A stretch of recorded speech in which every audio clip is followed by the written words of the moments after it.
Good morning, Mr. Mirrors. How are you?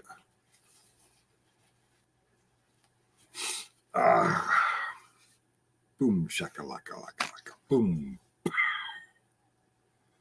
How come you're in my chat and I see 0 in the audience? That's weird. Weirdness.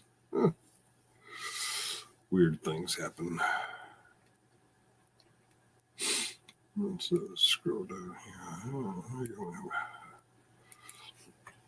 Test.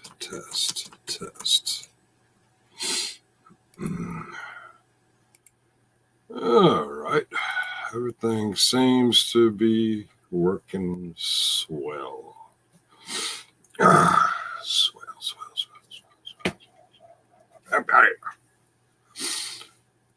So you were hit for 7 days.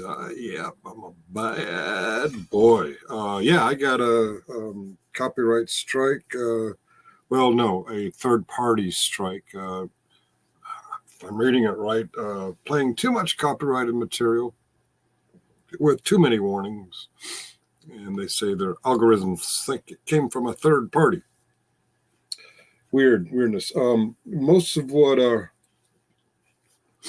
Most of what has been shared is stuff from other YouTube channels, stuff that you can already watch for free. I'd say more than 99% of what we played before the strike, leading up to and including getting the strike, was just repeating what's already on YouTube available for free. I guess they're a little bit concerned that our 0 to 10 normal audience might see something without a video that gets hundreds of thousands of views. They might miss out on a view, a click or a view. Yeah, YouTube's crazy. It's funny. The weird thing is we've tested it with music off of Amazon Music. Same songs. In fact, we tested 2 of the most powerful songs. Got no strike. I think YouTube's just worried about us using YouTube, pointing you to other YouTube channels. Yeah, it doesn't make any sense, but that's okay. I'm not monetized, and apparently I could still come up here on Muckster's channel and do my thing. Weird thing is, you seem to be live and you're responding to what I'm saying. Yet my little magic counter tells me how many people are watching, says 0. I am a 0 hero. Oh, I see Muckster has 213 subscribers. That seems to be up a little bit. Maybe this will help Muckster get some, 7 days. Only 6 days now, by the way. 1. You're showing as 1. I'm in it and you're in it, and my clock says 0. Yeah, let me show you this. Share screen, share entire screen. Share screen. Okay. So when an admin has okay, gotta wait for it to catch up on the am I sharing screen? Yeah. Oh, I got to put it up. Okay. The shared screen. Okay. Up here, the red is how long we've been live, 4 minutes and 54 seconds. And this 0 here is what YouTube is telling us, the host and the admins, how many people are watching. And I'm watching, and you're watching. This one here says 1 watching. Go figure. I'm going to stop that screen. Stop sharing. Let's see. Generally specific. He had a bad night last night. I think he thought he was having a good night until he realized what he did. You endorsed a murder, you stupid motherfucker. Not good when you're trying to build clicks and views on your channel. Now you got a really hard reputation to live down of, yeah. Let's switch to the other Finkel.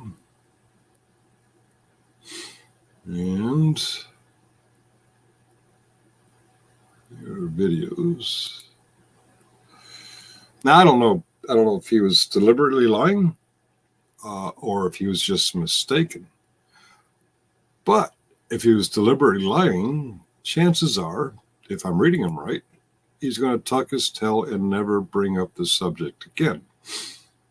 If he was honestly mistaken, he will likely do the right thing and do what I call a 10th step and promptly admit when he would. I don't know if he's gonna need more mods. Oh, did he lose mods? I don't know. Oh, right, I gotta share it too for you. Okay. For my audience of 0, including my uncounted mirrors and self. Oh, and Ariel too. Ariel, hello, Ariel. Thank you, January Specific, for setting me straight. I'm gonna let this play and go smoke a cigarette. I will. Oh no. You got to bring it up on stage. I always forget to bring it up on stage. I'm going to play it and go smoke a cigarette. I'll be back. So he can tell. Sorry, I got the thing over here and I'm playing the game over here. Others, what's going on? Listen, man, I'm about the truth. That's what I'm about. And and listen, that's going to divide people. The truth will. Oh, thank you. Thank you so much. That's what we need to know is the truth. That's what we need now. Because honesty is such a lonely word. Let's see what else you have to say on the subject. You're all about the truth. Thank you. Will divide people. Here's my thing, and Bob. Will divide people. Well, here's my thing, and Bob's been here a while, a lot. Claim to be we're pretty hard, long time, and they're in Korea. for those they care. Protective. They're good people, and they're protective of those they care about. Yeah, that was me in 1989 on the demilitarized zone in Korea, fully locked and loaded, taped and tied, 100% accountable. We were the last unit to patrol the DMZ because there were too many incidents.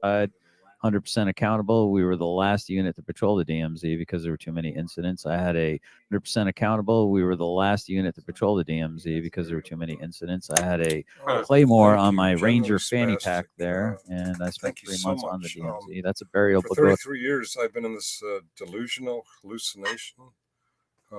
You brought me out of it. So the last DMZ patrol was in 1989. It was a Scouts Out unit. What does Scouts Out mean? Scouts Out means they're out of the closet now. The first fully homosexual MOS. I'm kidding. But no, seriously, thank you for setting me straight. For the last 33 years, I was under this delusion that my membership of Charlie Company, 5th Battalion, 20th Infantry, which occupied the same barracks as the previous unit, which was Buffalo Soldiers. I don't remember their nomenclature, but I've been under this hallucinogenic drug, just false reality that I somehow was in 520 Infantry on the DMZ in 1991. Thank you so much for setting me straight on that. No. Oh, wait a minute. Up on the Z, radar site 4, photo courtesy. I'm not familiar with radar site 4. I knew about guard post Solette and guard post Collier. Sorry, it's late at night. I'm not talking straight. Must be part of that delusional thing. What's radar site? I don't know. But anyway, here's some pictures of the 88. Okay, he's right there. 89. Oh, 503rd. October of 89. Oh, did he say summer of 89? These guys have been hallucinating too for 35 years. Wow. Oh, guys, come out of your hallucination. The last patrol was in the summer of 89, not the fall. Okay. Oh, let me see. Oh, boy, in my delusional hallucination, I could have sworn I was in a place called Warrior Base that looked a lot like this, and I could have sworn I was in a tent somewhere. Oh no, I'm facing the wrong way. There's a building behind them. I'm facing the wrong way. Okay, this isn't my delusion. This is something else. All right, Warrior Base. Yep, that was in my delusion. Oh, the demarcation line. All right. Wow. Oh, what's this? Nope, this is in 1990. You guys have been hallucinating too. This is a year after the last full U.S. patrol in the DMZ because shit was too crazy. Thank you, General Specific. All these men here have been living in a delusion for the last 34 years. Demarcation line. This could have been anywhere. Oh yeah, those are interesting devices. Okay. Call of Europe. I never made it up to Call of Europe. I actually manned OLED for a while. Well, no, I'm sorry, in my hallucination, I manned OLED. What's this? This is in the 80s. This could have been his comrades. I don't know. 86. Okay. Demarcation line. Oh, no. Wait a minute. The guy on the far right might be on the wrong side of the demarcation line. I don't know. Hey, my Delphi friend, if you're watching, that is an M60. M60. It shoots a 7.62 round, not a 60 caliber round. Okay. Oh, that's a different delusion. Sorry. We're on the delusion of 91. Yeah, wow. Wow, it seems so real too. That's a Claymore. On the front of it, it says front towards enemy. You'd think if you carried one around, you'd remember exactly what it says. You wouldn't misquote it. Maybe front towards enemy. Maybe that's another part of my hallucination. Who's this fellow? This is no. This is way before my time. Oh, that's Warrior Base again, in my delusion. I mean, yeah, I don't know. 85, way before my time, before my delusional time. Oh wow, OD Greens, long before my time, my delusional time. Late 80s, early 90s. Yeah. It's wearing BDUs. I don't know. All right. Wow. Really cool pictures here. Yeah, most of this is in the 80s. I guess you won't see. Oh, that's ancient history there.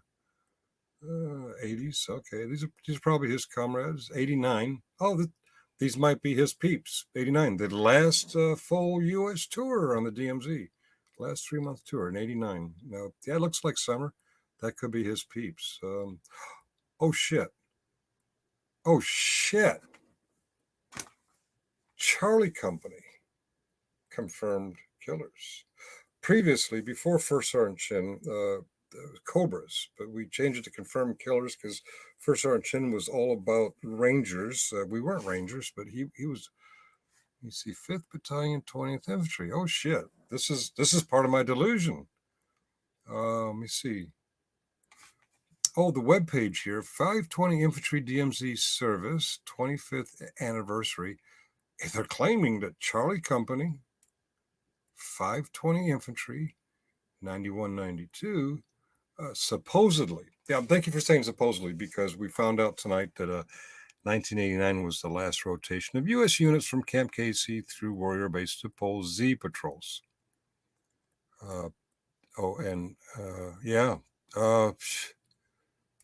We stand corrected. This did not happen.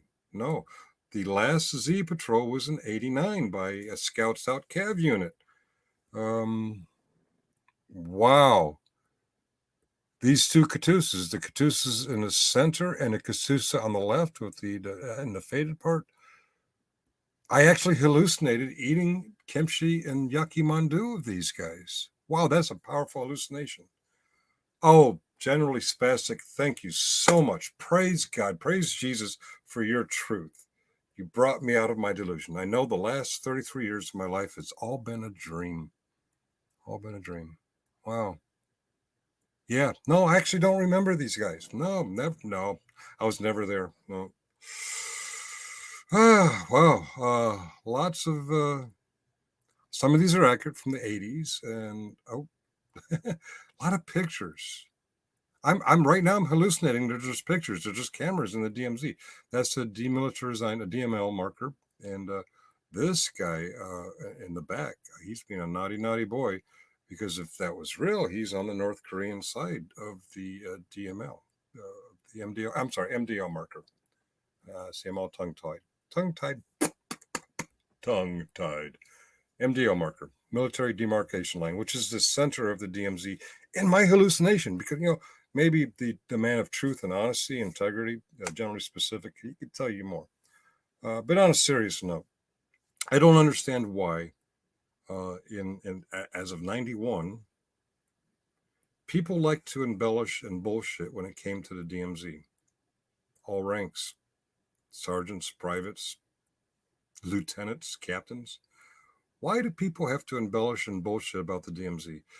The last killing that involved Americans on the DMZ was, I want to say, 82, 83. And before that, it was 76 when they chopped down the tree. In my hallucination, when you go up to the DMZ, you train up for it for a while, and they drill into your head what kind of wildlife's up there, what kind of snakes, what the history is, But everybody who comes back to the States says, yeah, we got in a firefight on the DMZ. Bullshit. The last U.S. involved firefight on the DMZ was in 1983. So I don't. Too bad, Mr. Integrity, Mr. Honesty, Mr. Truth Seeker, who did the last DMZ tour in 1989, not 1991, with the Cav Scouts Out unit. Oh boy. Thank you, gentlemen. Thank you, Spastic. Thank you. Thank you for calling me out on my bullshit. Let's go back to that. Where's my? Yeah. Charlie Company, 520 Infantry, 91. Summer, May through August, all hallucination. I never ate kimchi and yaki with this guy.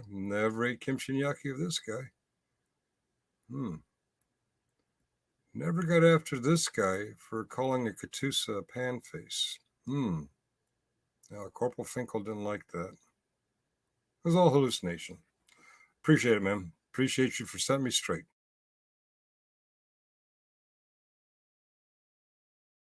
Ooh-wee. Good morning. That wasn't Muckster. I apologize. I chatted from the StreamYard. We're on Muckster's channel, so I appear as Muckster. It's me. Me. It's all about me, man. Isn't it always? It is always about me because I'm a narcissistic egomaniac. Well, how are you doing this morning, Corporal, Captain, and Sergeant? I'm most groovy. Kind of feel sorry for Mr. Generally Specific. He had a rough night last night. Well, I have to admit, I just came in right at the very end of that. Oh. So I didn't quite catch what was going on. Well, Generally Specific did a, as you know, the night before last, he did a marathon thing on his channel, a live stream. Yeah, how should you call him, live stream? Yeah. And he kind of flip-flopped on what he thinks is a bipolar, a digital, a everything for, everything against 1A auditing thing. He's made some enemies on the First Amendment auditor side, and he's found a comfort zone on the frauditor side. So he hosted JJ. In fact, he went to visit JJ for about 5 hours the other day. And he's doing this for clicks and views because he's a click and view guy. And so he got into the trust zone of Fraud Wrangler, and he was on Fraud Wrangler last night. And he's thinking, oh boy, goody. I'm going to get clicks and views because, Fraud Wrangler has a very dedicated and devoted audience. Oh, yeah. Well, Who likes to snipe fraud at Wrangler? Yes, the Stone Vet channel. It wasn't actually hosted by Stone Vet, but it was hosted by Jeff. We used to call him Downgraded Valor. I think he's going. I'm He's with changed you his on name that. recently. You must be joking, Killing Time. Hey, Muckster. That's the real Muckster. That's not me chatting No, in. that was me. I signed it. Oh, you signed it. Okay. Yeah, I if thought do, it's Muckster up was saying here. you must be killing. Okay. No, he thanked Kaiser for. Oh yes, he thanked Kaiser for. Okay, Mirrors is aware of it. So he ended near the end of his stream of Kaiser. He kind of overstepped. He claimed that in 1989 he was in the last unit to fully patrol a 3-month tour of the DMZ. Back in the day, American units in Korea would take turns, 3-month turns, manning the American or the UN sector. Yeah, we all know it's the American sector of the DMZ. And that meant in that 3 months, your battalion would be camped at Warrior Base, and your platoon or company would rotate through either patrolling, manning guard posts, manning guard posts like Oulet and Collier, patrolling. What else? Oh, service. So you'd rotate what part? You wouldn't do like patrolling for 3 months. Your smaller unit would. But that was a full DMZ tour, and I had heard, but couldn't confirm or deny that the unit that went after us didn't do a full tour because we turned it back over to the Republic of Korea Army. Right. It was no longer a full UN mission. So I'd heard people in my unit say, we're the last unit to do a full patrol tour in the DMZ. But I didn't repeat that afterwards because I didn't really know. So I'm going to give generally specific credit for maybe he had just heard something like I had heard. Well, it turns out that indeed in 1991, the last full 3-month tour was May through August of 91, and it was my unit, 520 Infantry. Is that a bragging point? No. It is a point. If he was mistaken like I was, I believe he will correct himself and say, oh, no, apparently other units did 3-month tours on the DMZ after us. But if he was lying, embellishing, he'll do the Kaiser thing and pretend like it never happened and hope it goes away. Now, whether or not you were the last unit in peacetime to patrol a sector, it's really not important. But I'm testing his integrity here. So I'm putting it out there very clearly that, yeah, you were not the last unit. Strange thing about the DMZ. Aerial trips on DMT. I don't know what that is. The weird thing about the DMZ, up to and including ours, guys embellished. I don't know why. Maybe because at that point we had been at peace for so long, except for 91. We had a little skirmish with Mr. Hussein. Of course, I was in Korea when that happens. Guys, they like to bullshit to other guys who weren't there. They like to bullshit to their girlfriends, their wives, their mamas, the crowd at the bar. Everybody seemed like, I'm exaggerating, seemed like everybody got into a firefight on the DMZ or got shot at by North Koreans on the DMZ. The truth is, the last, and at least before the 21st century, the last U.S. units to get into any kind of exchange of fire on the DMZ was in 1983. Yet in 84, 85, 86, 87, people just bullshitted themselves, at the bars, at wherever guys embellish stores, people. Right. Yeah. Just wherever you would hang out. In fact, part of your 3-month tour, before your 3-month tour on the DMZ, they train and drill on the history of the DMZ, how to patrol, what North Korean units were in the area, what kind of weapons do they use, what kind of snakes were on the ground. I mean, by the time you stepped out onto a patrol in the DMZ, you knew everything about it. And the last firefight was in 82 or 83.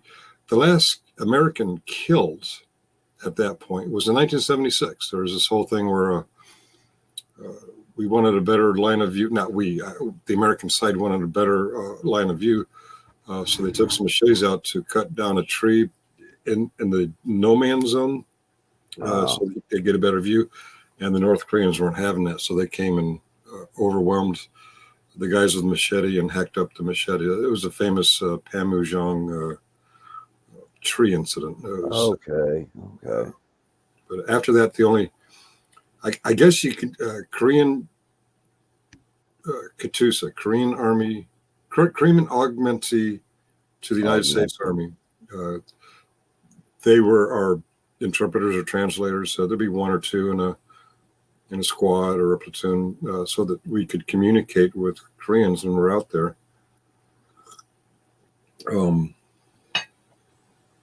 One of them took a throat slitting on guard post Olette much later. It was still before I got there, but no American soldiers were harmed in that incident.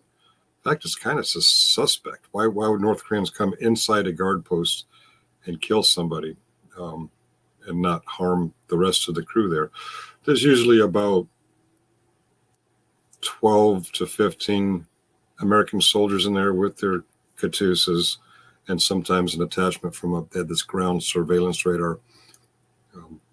Very small guard post. Maybe he's the only one that woke up and saw him. That could be. Well, it was actually while he was in the bunker part, preparing for a possible. Every morning and every evening, we manned the bunkers as if we were about to be attacked, and then we'd stand down when there was no attack. And when they stood down, they went to where he was manning a bunker window. He was dead. He was unalive. I'm sorry, you can't say dead on YouTube. He was unalive. But yeah, so if somebody in high school went to the DMZ in '86 and he came back, yeah, we got into a firefight with the North Koreans. Bullshit, man. It didn't happen. I don't know why people felt like they had to embellish that shit. So what Untrackable here is talking about? Is that what the name of the operation you're talking about? Operation Paul Bunyan. That sounds real familiar. You talk about the 1776. We know you were around back then, but no, I don't think Untrackable was. The tree incident, Korea. I have to turn to Google because Korean axe murder incident. He's called it. Paul Bunyan sounds right because it's all about a tree. Let me share screen. Boop, boop, boop, boop, boop. Yeah. Wikipedia. Okay. Remains of the tree that was the object of the 1976 axe murder incident, as seen in 1984. Okay. Well, deliberately left standing after Operation. Yes, you called it, Track. Operation Paul Bunyan. Interesting. I guess they call it that because the idea was there were guard post American or UN on one side and North Korean on the other, and this tree was. Oh, you know what? I'm not even sharing, am I? No. Got it. I've been doing that a lot lately. You're just sharing your stories. Yeah. All right. Yeah, the Korean axe murder incident, and it was in 1976, and they've dubbed it Operation Paul Bunyan. Oh, there's a monument there. Okay. I'd forgotten that detail. Yeah. Here's the tree. I wonder if I can blow that up. Yeah. Yeah, they were just trying to cut down this foliage so they could get a look at each other, and the North Koreans weren't having that because there was a lot of didn't want anybody looking at them, huh? Mm-hmm. With extreme prejudice. Oh, that's how come. Oh, I didn't know that. I forget. Untrackable was. You know what I forgot? I forgot to avail our panel to others. Yeah, there's a StreamYard link if anybody wants to come up and talk about this or anything. What the hell? Remember, this is Mucksters. I'm sorry. I was just saying, I'd like to kind of finish up what you're talking about here. Oh, If you oh, don't the generally mind. specific thing. Yeah. Well, specific. I don't know if he was embellishing, misinformed, or just outright lying. I don't know. But he said in 1989 he was in the last full 3-month tour on the DMZ for an American unit, and I picked up on that because I was told in 1991, 3 years later, I was in the last American unit to do a 3-month tour. So I did a little video on it to. I don't know. I was being sarcastic, but the truth is, he may just be mistaken. He may be incorrect, and I think if he's honest and he was mistaken, I think we'll see something come out from him soon. That by the way, there were other. Did a show? The fat electrician did a show on his story. I don't know who the fat electrician is. Oh, I don't. I've not watched his show, but I have seen him on other channels. The fat electrician. Oh, look at that. There's a YouTube channel with that name. I think he's got a pretty good following on his show, or I might be wrong, but I think he does. Let me we put that on the front of Forness. That's the forefront. Can we see that? Yes, we can. Oh, he's got 1.1 million subscribers. Wow. Yeah, I was thinking. Oh, he did a show on the story of. Okay. Yeah. Okay. I don't know how recently, but yeah, apparently he did a show on the Paul Bunyan incident, the tree incident. Oh, he's really into this shit. Oh yeah, sure, he is. Okay, I'm going to do the old. Yeah, but Manny, Danny, I apologize. I'm still sipping on a cup of coffee. Just got up not long ago, so. But Danny said he does a ton of videos and shows on the military. Son is great, and I have 3 medals of honor. Well, my call sign is Finkel, and I got 12 medals of honor. So there. And my daddy has 12. And my daddy's second cousin has 12. And I'm kidding. You keep on, we're going to have you scraping the barnacles off the bottom of the hull.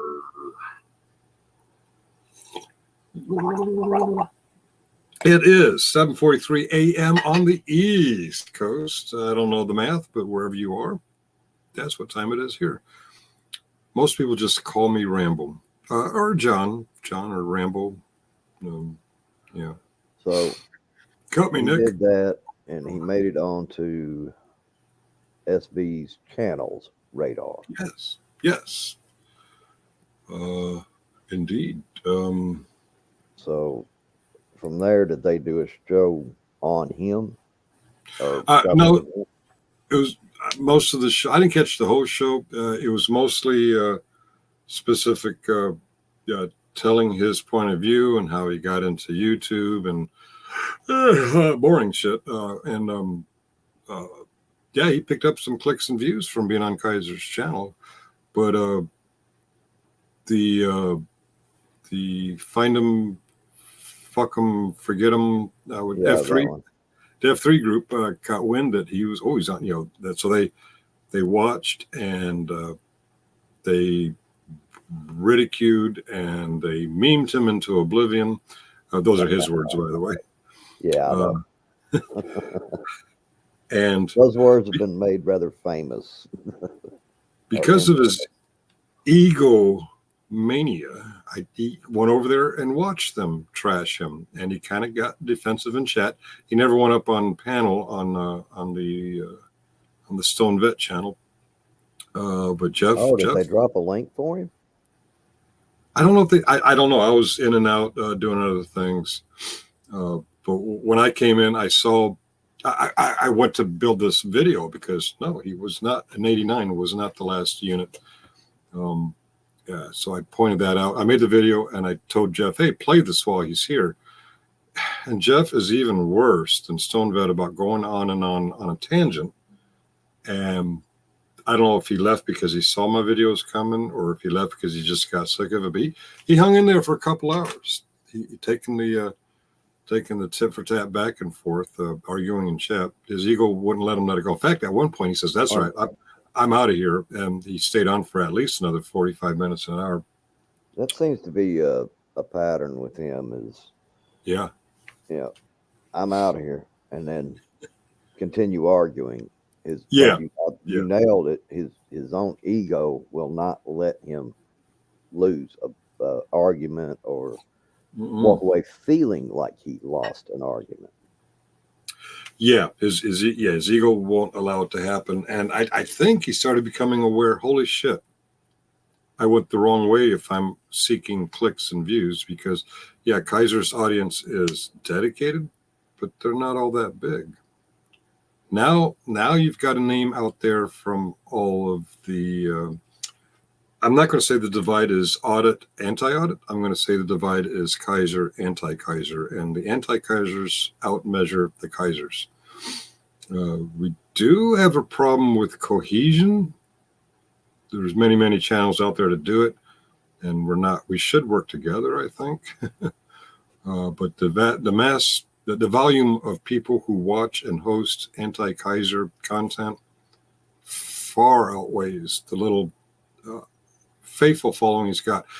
And I don't know if he realized it or not, but in the Kaiser channel in the chat, a lot of Kaiser's people were saying, they said, "Oh, he's still a frauditor fluffer. He's a spy.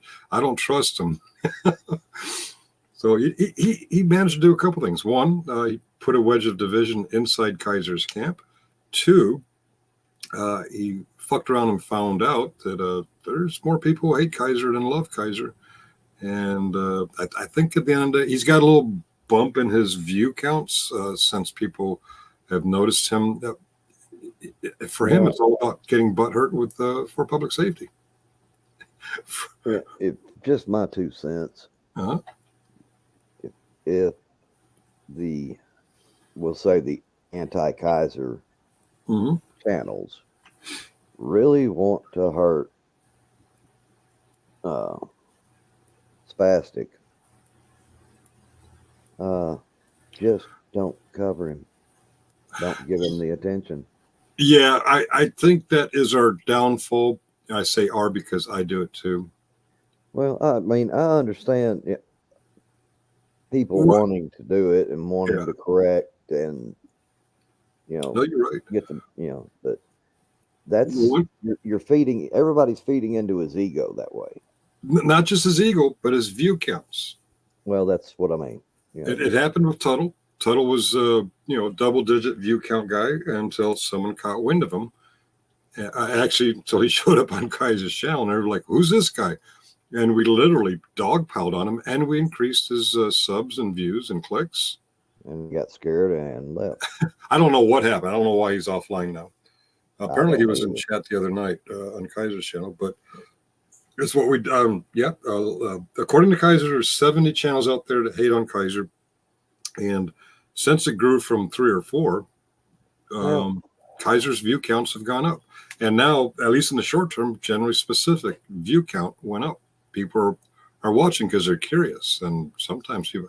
I gotta admit, he's got a very smooth voice, and it might be attractive, and people who just aren't paying attention just might be fooled by the voice tone alone, not the stupid bullshit content he's putting out. Sorry.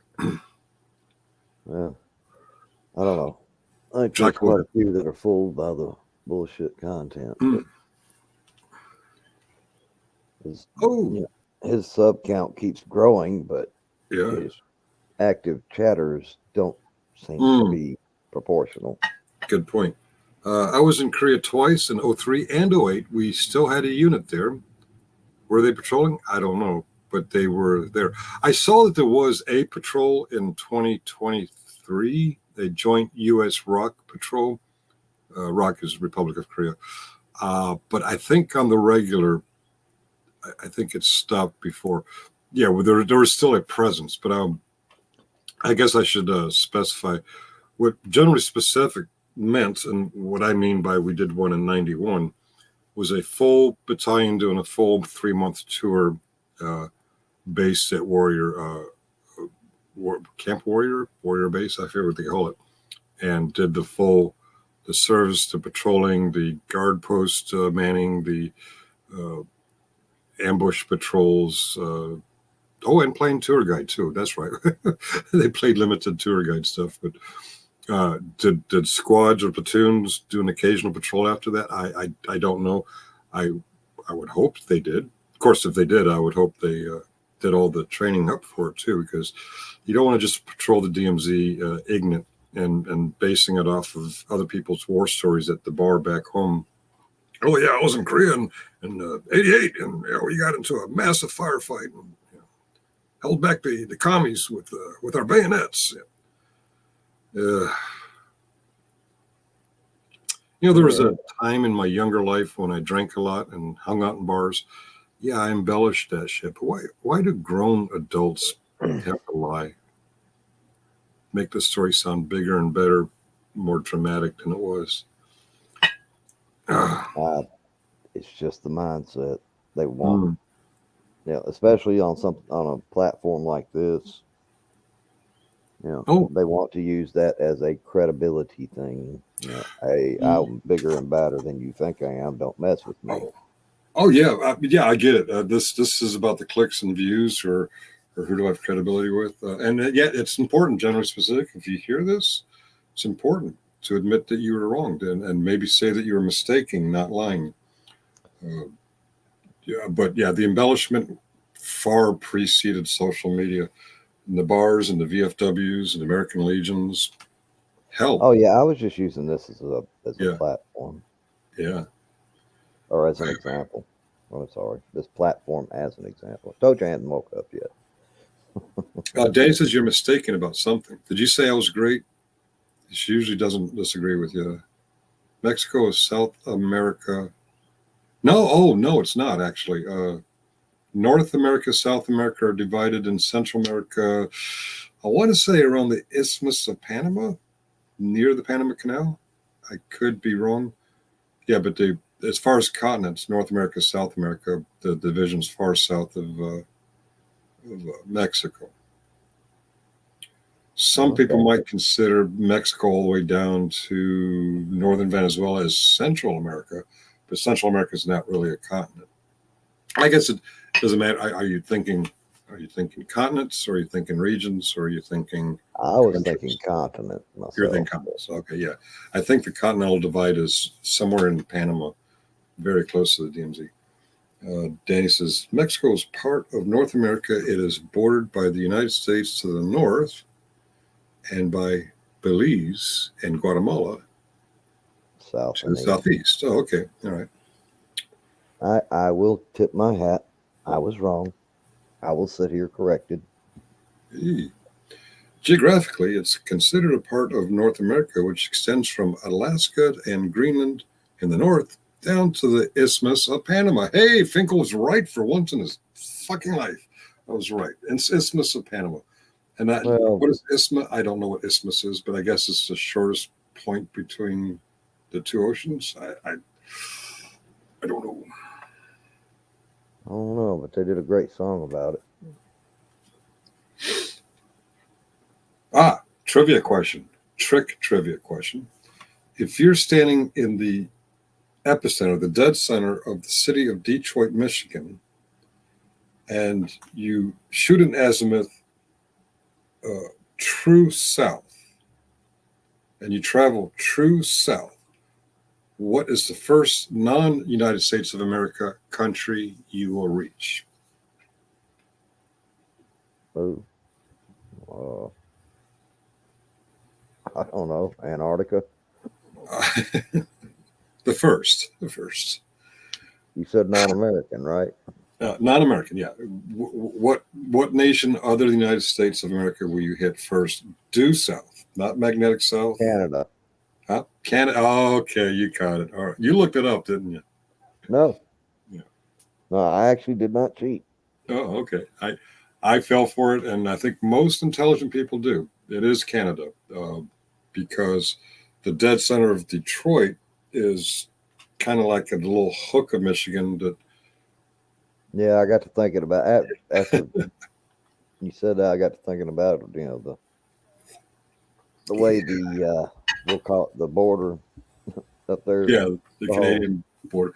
And I have to look at a map. It might actually include Canadian territorial water of the Great Lakes. I'm not really sure. Mm-hmm. But I was pretty embarrassed because I argued up and down. No, it's Mexico. It's Mexico, God damn it. Don't you know your cardinal directions? Yeah, I was wrong. Weird East Coast. Oh, weird East Coast, yeah. It's getting warm up in here. Yeah. Okay. We don't claim Detroit as part of the East Coast. Good point. Good point. In fact, we can give it to Canada if Canada will take it. Any Canadians in the house? You want Detroit? Take our big city, please. Might even throw a few others in. Where's Mr. Muckster? Just because he was up late, sleeping. he could sleep in? I would guess he's sleeping. I'm surprised I saw Ariel in here because I know they were still on when I got off of here last night. I don't know for how much longer. Okay. I was actually quite surprised. I logged in and I saw that there was no stream. I'm like, hey, wait a minute. Yeah, he Fine. Decided not to run one overnight last night. I'm starting to second guess what's the point of keeping it running when we're not here. I don't know.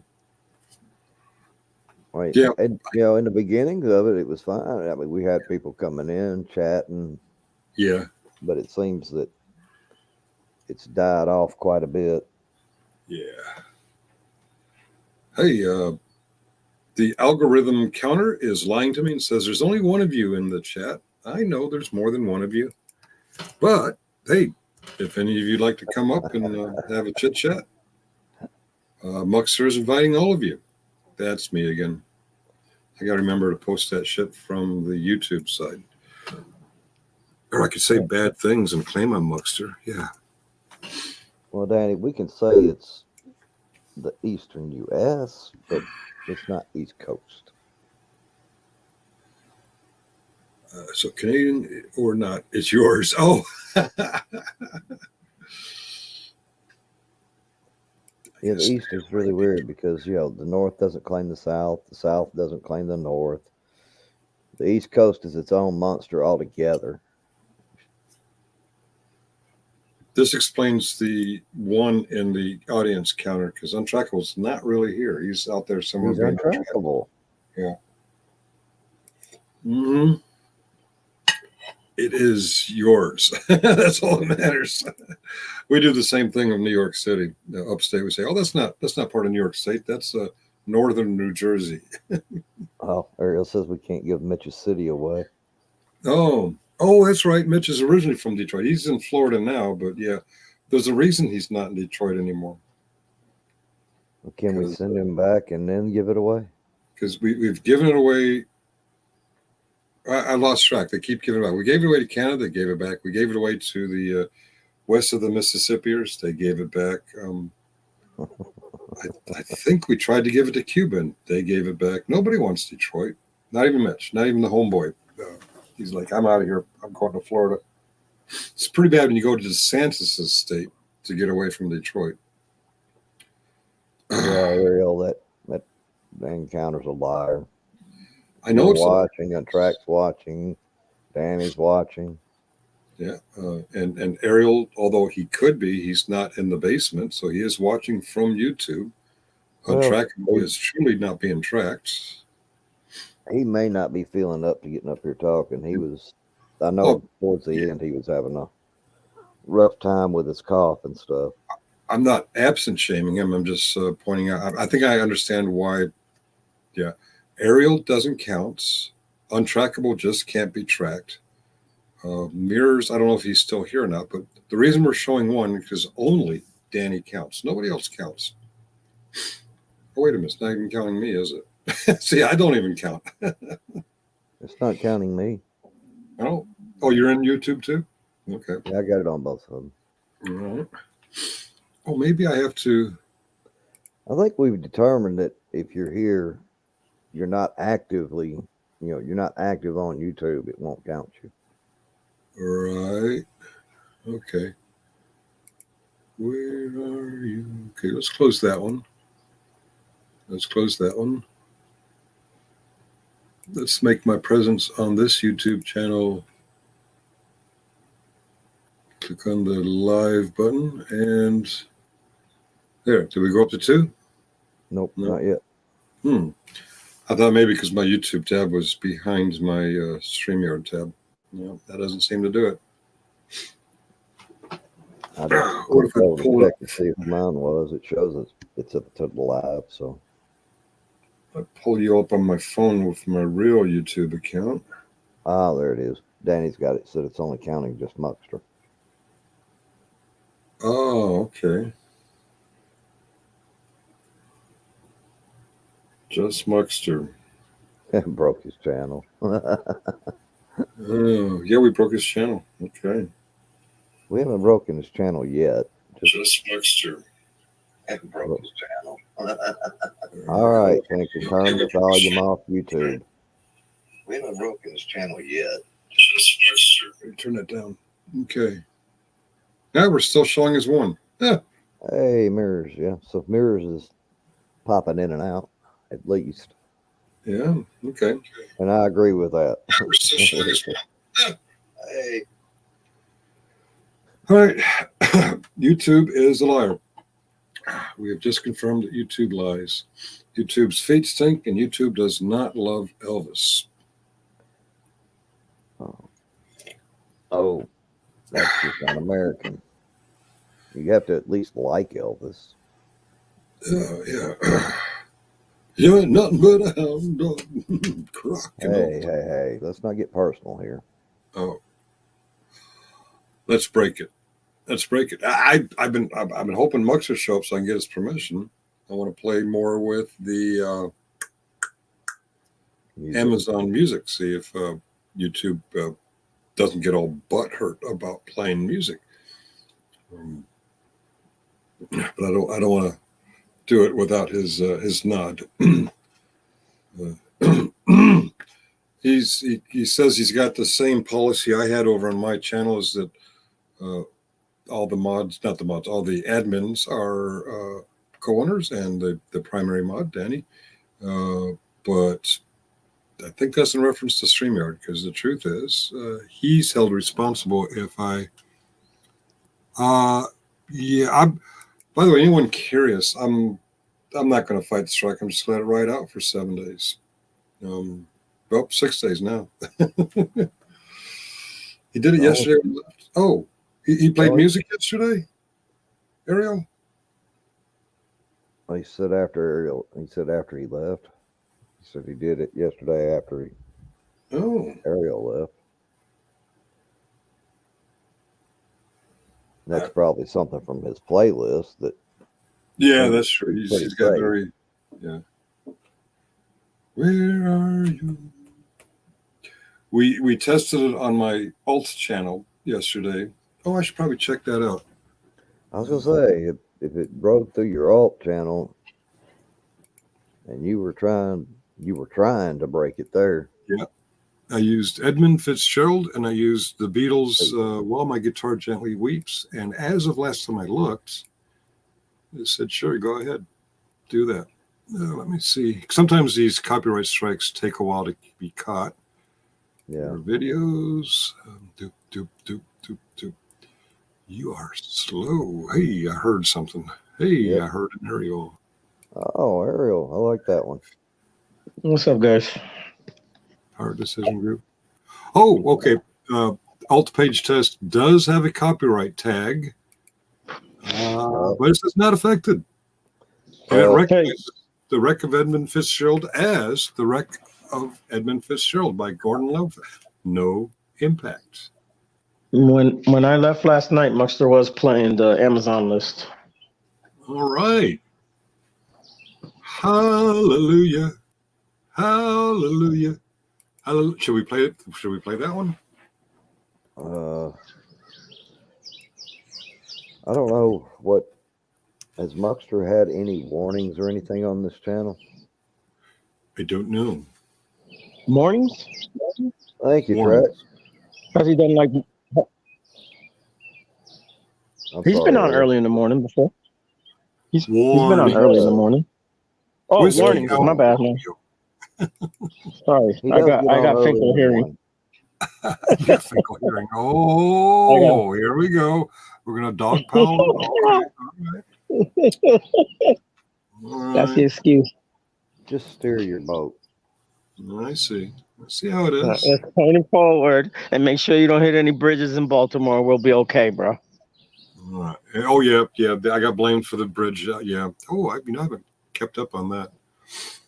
I think there's been, I know at least one, maybe two more barges that have hit other bridges or structures, we'll say. I think that same week or the week before or something, a boat had hit something and then didn't do anything to it. But Well, there was one that hit somewhere and caused an oil leak. I think that, I want to say that was in Texas, but I'm not going to swear to it. Because it's been a while since I saw that story. yeah. Oh, well, a while in YouTube time, anyway.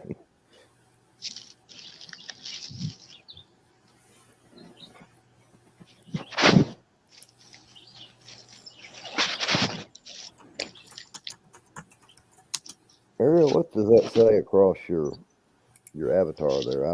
I can't quite read it. It's supposed to say copyright pirates. Ah, okay. Makes Yeah. sense. I'm gonna make it so you can see it better. Yeah. I was just playing with it last night. I made like 2 or 3 different ones. Oh, that one looks pretty good. I like it. Yeah. I'm a PD pirate. PD.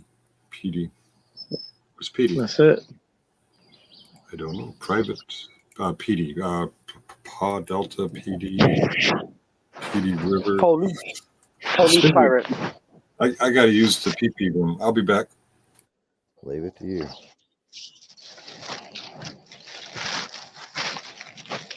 That's the PD River.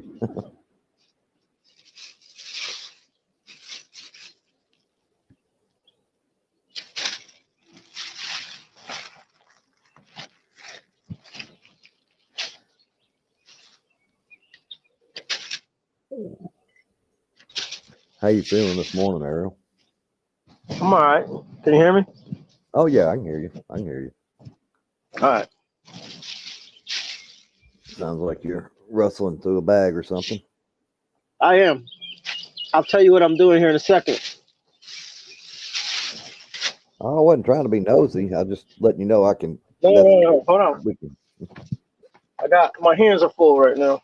Hold on.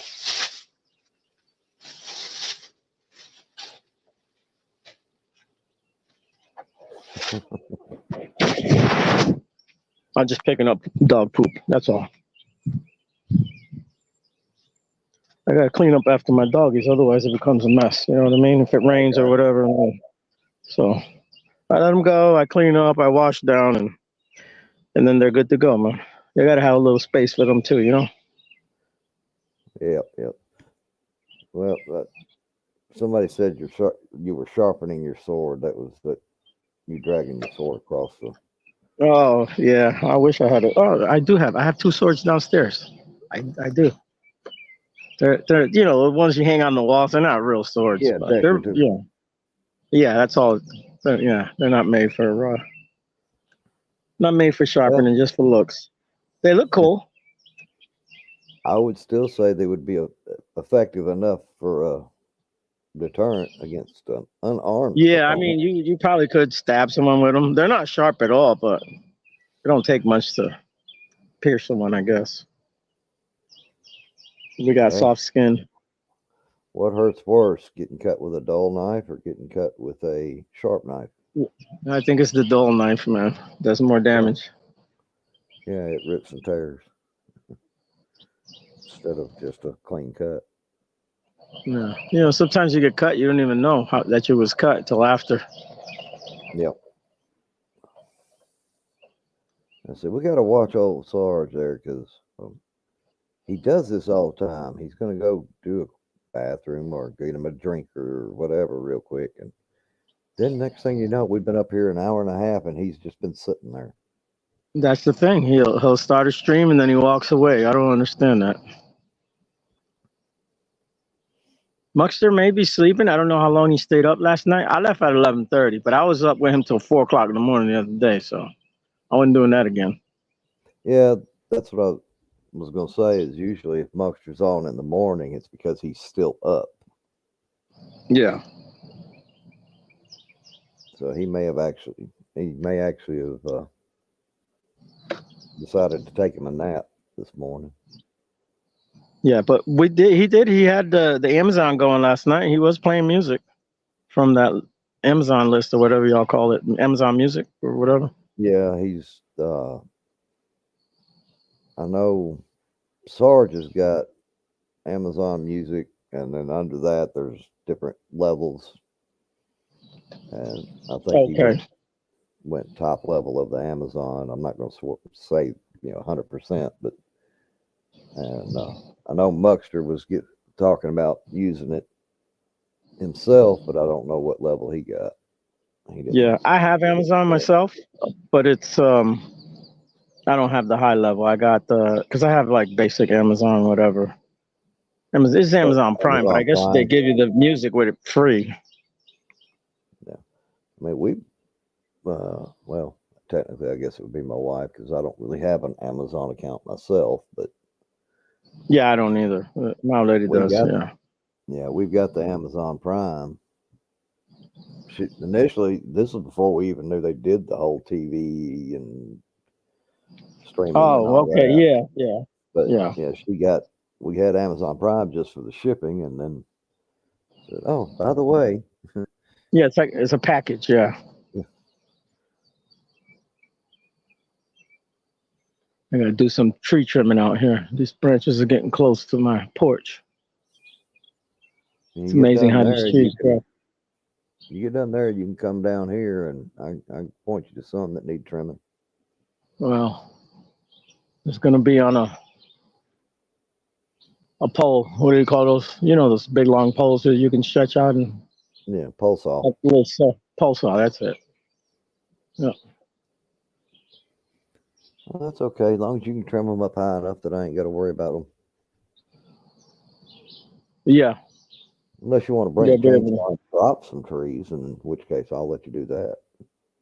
I'm waiting for the light company to come cut this damn tree down before it actually rips the high-powered line down. But it's been 2 years now. They done spray painted the tree and everything. The one they need to cut, and they ain't been back. And I've let them know multiple times.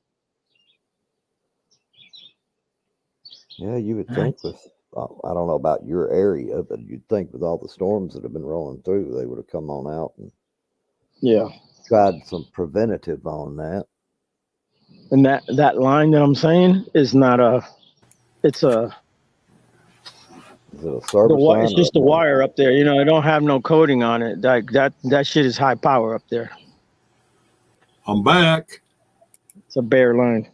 Is somebody talking? Do you hear somebody talking, Kim? I don't know what that was. I heard something.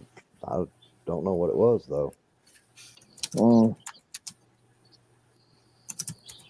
Would you smoke like 3 cigarettes, bro? After you went to the bathroom? I took care of some other business. Okay. You know, sometimes you go to stand up, you realize that you really need to be sitting down.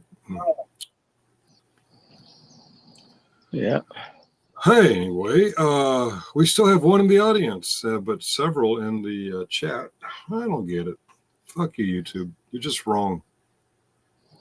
They do that to everyone. Does it? Yeah, right. I think I've noticed a lot of their stuff starts glitching out when they start trying to adjust their AI and their terms of service. You know, they start. It's like every time I log into you, Sarge, like I have you subscribed, right? They don't unsubscribe me, but the bell, I always have that turned on for everything. Every Oh, time I go in there, I got to go turn that thing back on every damn time because they take it off. I don't know why. bastards. That's un-American. Bastards. No, that's, Wait a minute. Wait, we missed something here. Danny was asking what and when, and I'm not sure what she was asking that about. she's wondering when I came back. Ah, Okay. he's just talking about coming back to the show, not his channel. Oh, okay. I don't know if that's what she was asking, but All right. she might Since have the been algorithm. Oh, she's probably playing along with us. Okay. Since the algorithm is wrong, I'm going to have to do it manually. Okay. Carry the 1. And he's still going to get it wrong. Add the Kaiser factor and equals. Okay. Yeah, we have 350 in the audience right now. Awesome. 3 chatting. And only 3 chatting. Yeah. And only 1 like. Only 1 thumbs up. The only reason is this 3 chatting is YouTube won't allow it on their side. That's what it is. They're being shadow banned on the chats. Ah, that's what it is. Gotcha. The shadow bannings. Yeah. Well, actually, it could be that Muckster has actually blocked 346 of these guys. Yeah, I wouldn't put it past them. Vegas Vips is watching. He just can't chat. Who else has he been pissed off at? You? We're going to have to hook up with Stone Vet. And Why? we have to get Muckster a supply of weed. That ain't gonna help that man. It's not going to help him mellow out. He's got years of frustration built behind him of being pissed.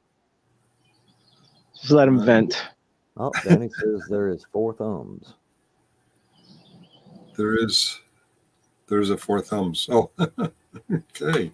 I knew she wasn't driving. There's somebody, because everyone knows we only have 2 thumbs. So if she's doing 4 thumbs, that means somebody is in that truck with her. Husband. You just said the wrong thing, man. You're gonna get yourself in trouble, buddy. Yep, you sure There's did. somebody in that truck. Who is it that wanted to ride in her truck? Logan. Logan, are you with Danny right now? Are you giving her 2 thumbs to give us 4 thumbs up? There you Was it Logan? 6. 6. And there are, between us, there are 6 on the panel. Okay. All right. Danny's about to ban me. I wouldn't blame her after that. You're gonna get timed out. Man.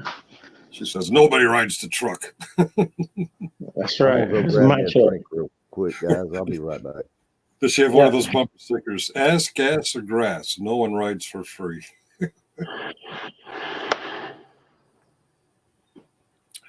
Anyway, yeah, 1. I can't. I'm really hung up on this 0. Oh, did she just leave? I'm sorry, Danny. Come back. We just went to 0. Uh-oh.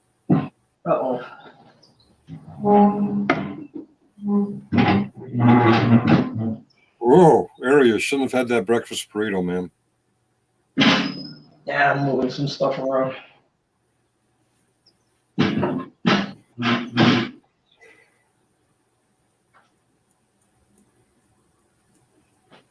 He's reenacting that scene from Office Space where they're beating the shit out of that printer, copier, fax machine.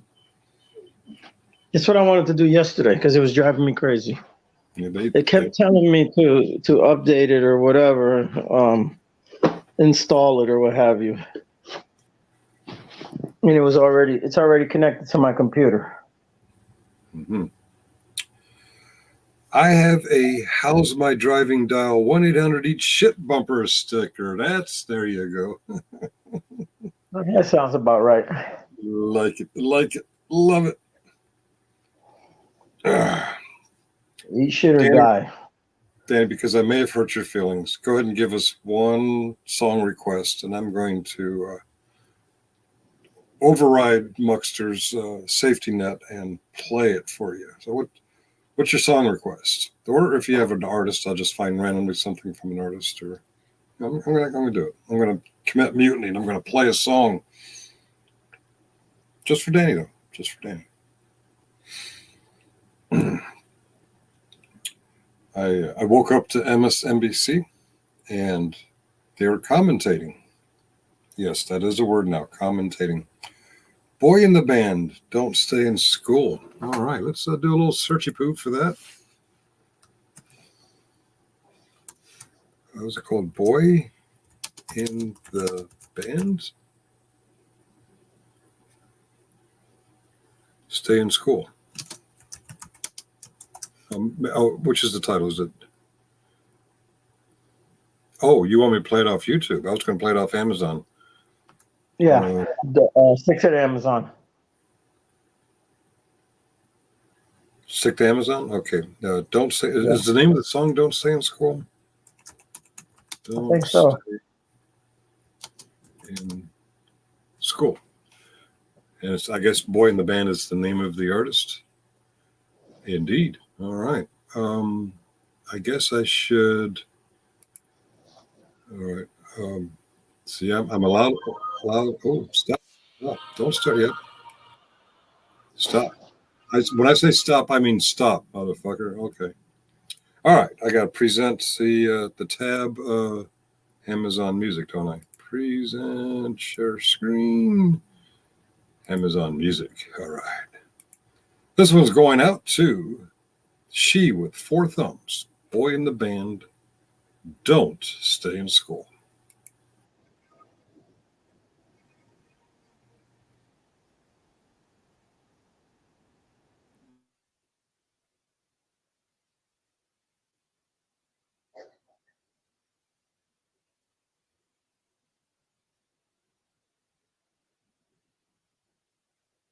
Is it playing? Because we can't hear it, buddy. If you hear it, we don't hear it.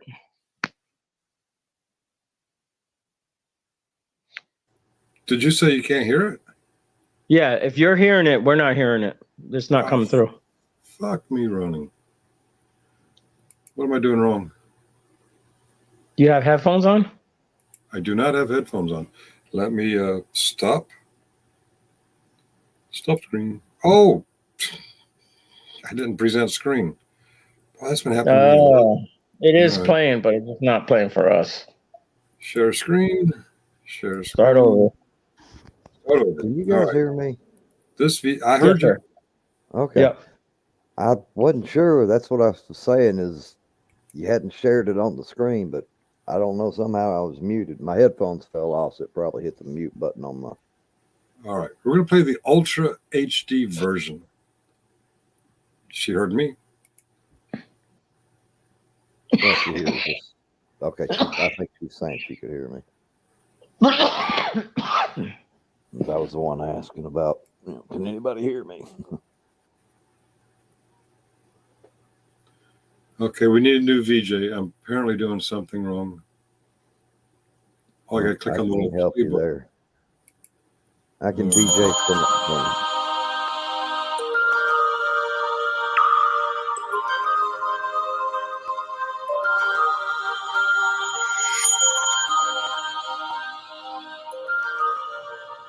Up here. Are y'all getting sound now? We are getting sound. Which one are you playing? I'm playing Don't Stay in School, Boy in Band, the SD version. Oh, okay, I see it. I wanted the HD version. It sounded good. It's pretty loud. Okay, now that one says explicit. So. Clearly, I suck at this. Okay. Boy Clearly. in Band, Ultra HD. Play, motherfucker, play. That's just an instrumental. All right. Very good. You're not going to hear any words with that. Beg your pardon? That's just the instrumental. Danny's asking what you're playing. She has no idea what you're doing, man. She doesn't know that song. Can I play a little bit more? I think it's just a long intro. She says the lyrics are important. All Yeah, right now this is just an instrumental version. Look at the very end of that of the song title. Oh, it's always something with you guys. Man, you picky VJ. Oh wow. Okay. Where's the search tool?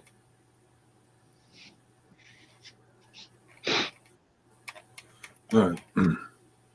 Finkel, you suck. Don't stay in school. We're okay. Let's Danny, was that music even right for it? don't stay in school. I don't think so. Yeah, it's a okay. Boy in band. Okay, this is the one I think. All right, one more try.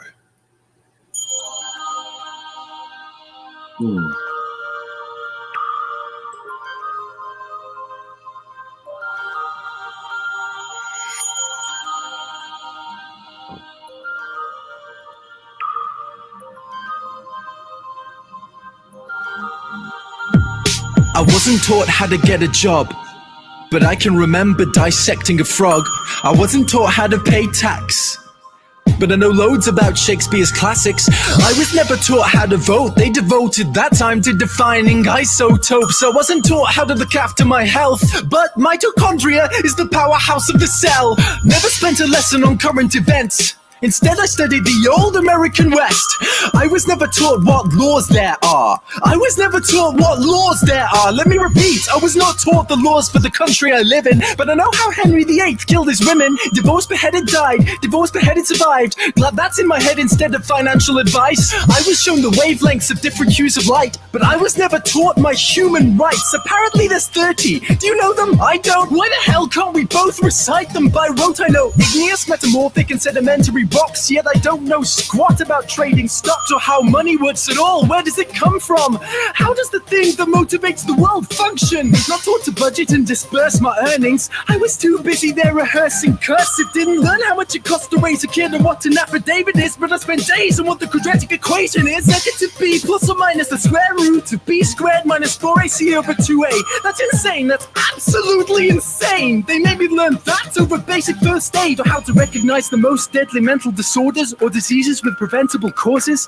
or how to buy a house with a mortgage if I could afford it, because abstract maths was deemed more important than advice that would literally save thousands of lives. But it's cool, because now I could tell you if the number of unnecessary deaths caused by that choice was prime. Never taught present-day practical medicines, but I was told what the ancient Hippocratic method is. I've got a headache, the pain is ceaseless, what should I take? Maybe try some leeches? Could we discuss domestic abuse and get the facts, or how to What is happening? help my depressed friend with a mental state? No, but learn mental maths, What the hell's going on? I don't know. because you can have a calculator. pausing. What's that? Said it kept pausing or breaking up or something. Yeah. I don't know Stop if that that. was part of the song or. It's pausing, but it's not supposed to do that, guys. And it does sound good. I like it. And it sounds like Ren, but I don't know who this guy is. It's got good sound quality. Okay, except for the pauses. With you every day. They say it's not the kid. What's that? Except for Finkel's side. Yeah, fuck Finkel. The parents are the problem. Then if you taught the kids to parent, that's the problem solved then. All this advice about using a condom, but not for when you actually have a kid when you want one. I'm only fluent in this language. For serious, the rest of the world speaks too. Do you think I'm an idiot? I chose the solo over the political system, so like a typical citizen now I don't know what I'm voting on. Which policies exist or how to make them change. Mais oui, je parle un peu de français. So at 18 I was expected to elect a representative for a system I had never ever been presented with. But I won't take it. I'll tell everyone my childhood was wasted. I'll share it everywhere how I was educated, and insist these pointless things don't stay in school.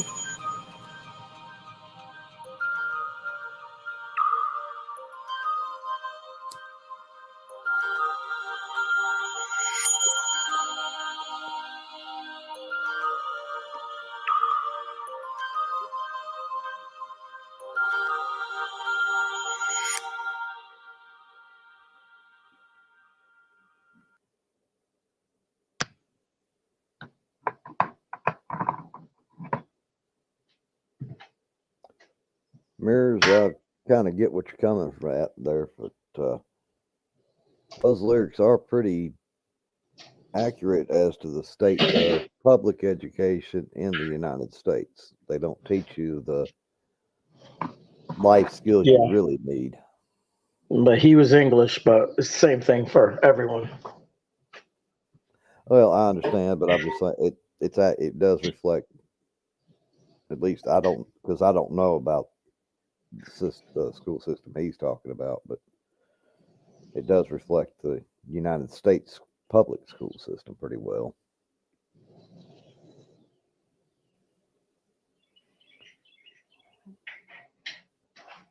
Yeah, Sorry. it represents public schools everywhere.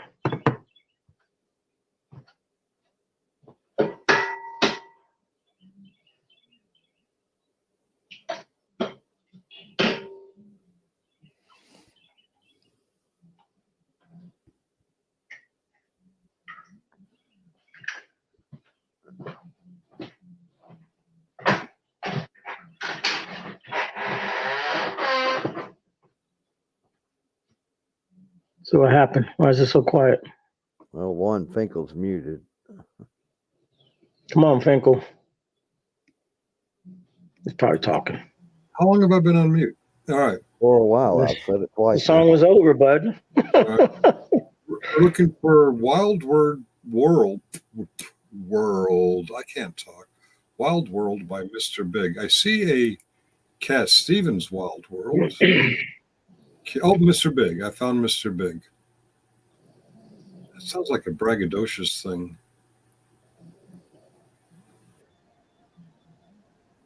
Oh, this is the same song that I'm familiar with by Cat Stevens, just a different artist. I guess I have to do that share screen thing again, don't I? If you want anybody else to hear it, you do. Yeah, the hell with everyone else. If I can hear it, that's all that matters. It's all about me. All right. Abstract math Keep is on. The group collective will demote you. Oh, well, okay. Then I shall conform. I will be a conformist. I will push the play button and I will shut the hell up.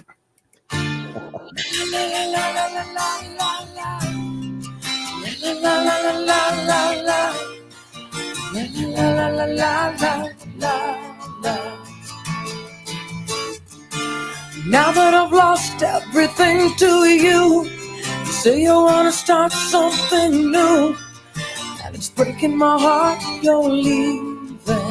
Baby, I'm grieving, but if you wanna leave, take good care. Hope you have a lot of nice things to wear, but then a lot of nice things turn bad out there.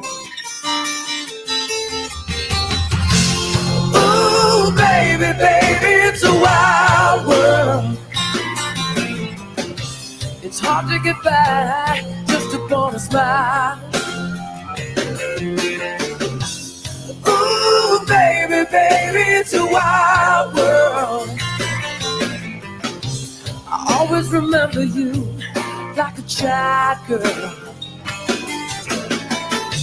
You know I've seen a lot of what the world can do, and it's breaking my heart in two. 'Cause I never want to see you sad, girl. Don't be a bad girl. But if you want to leave, take good care. Hope you make a lot of nice friends out there. But just remember there's a lot of bad ass everywhere. Beware. Oh, baby, baby, it's a wild world. It's hard to get by just upon a smile. Ooh, baby, baby, it's a wild world. And I always remember you like a child girl. Yeah. La, la, la, la, la, la, la, la. La, la, la, la, la, la. Baby, I love you. But if you wanna leave, take good care. Hope you make a lot of nice friends out there. But just remember there's a lot of bad ass everywhere. Ooh,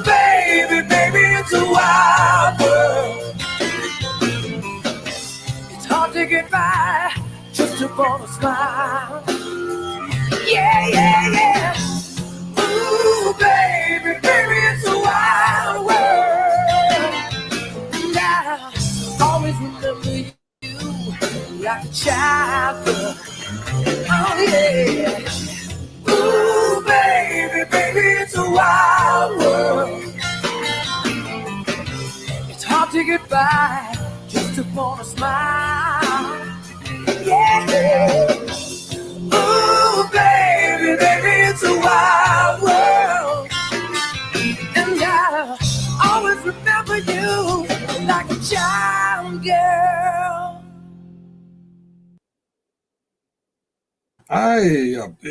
This version and the Cat Stevens version, I get confused. Is this a parent talking to their child as they're about to launch, or is this a jilted lover kind of being condescending about What's Cat Stevens' name now? Mustafa something? Oh, Cat Stevens. I guess there is a stage name, is it? Let me. No, he changed his name. He became a Muslim. Cat Stevens is Yusuf Islam. That's Born it. Stephen Dimitri Giorgio, commonly known by his stage names Cat Stevens, Yusuf, and Yusuf. Cat Stevens is a British singer, songwriter, and a musician. Okay. He does have good songs, though. He has a man of many names, too. Yep. All right. Well. He's trying to become untrackable. What's Oh, that? okay. Yeah. Yeah, I can't figure out if the Wild World lyrics are a parent addressing a child about to launch into the world, or are we talking about a jilted lover saying, yeah, go out there and find out it's a bad world. I'm no longer protecting you. I can't really tell. I guess it could be taken either way. Yeah, it can be taken either way. I guess it's situationally dependent. All right.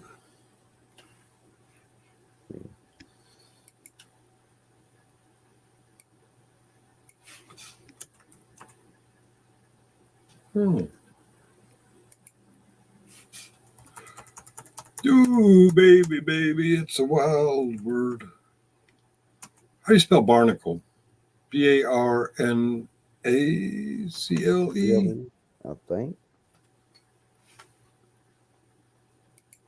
think that's right.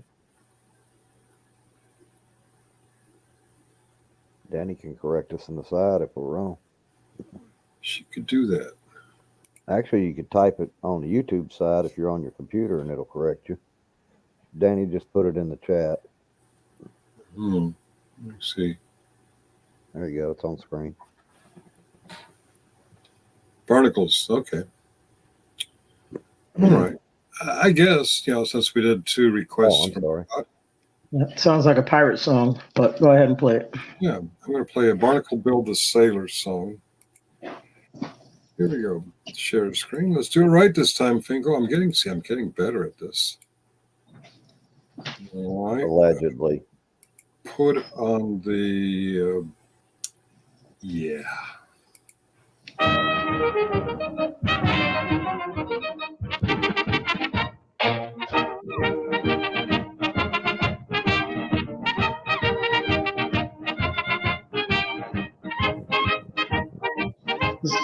Popeye?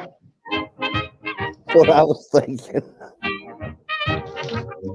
Who's that knocking at my door? That's Who's that low. knocking at my door?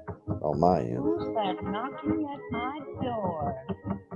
Cried the fair young maiden. It's only me from over the sea. I'm all lit up like a Christmas tree. I'll sail the seas until I croak. I'll fight and swear and drink and smoke, but I can't swim a bloody stroke. That's Barnacle Bill the sailor.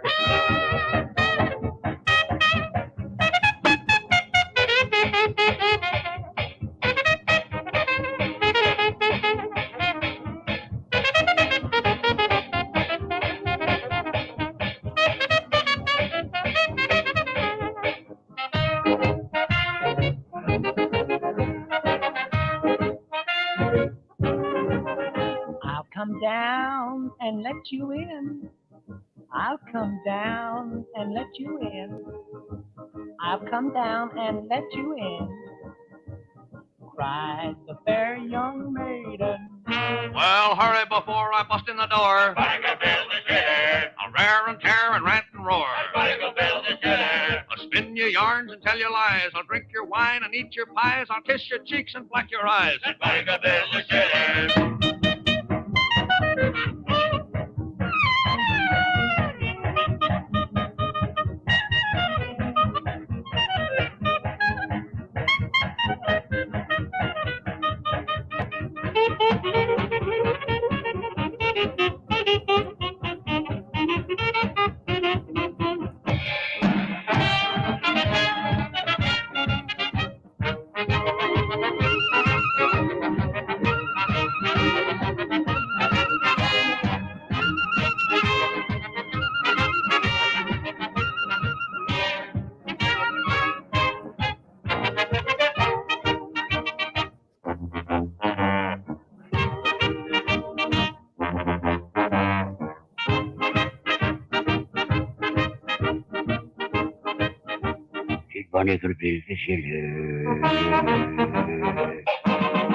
No, no, no.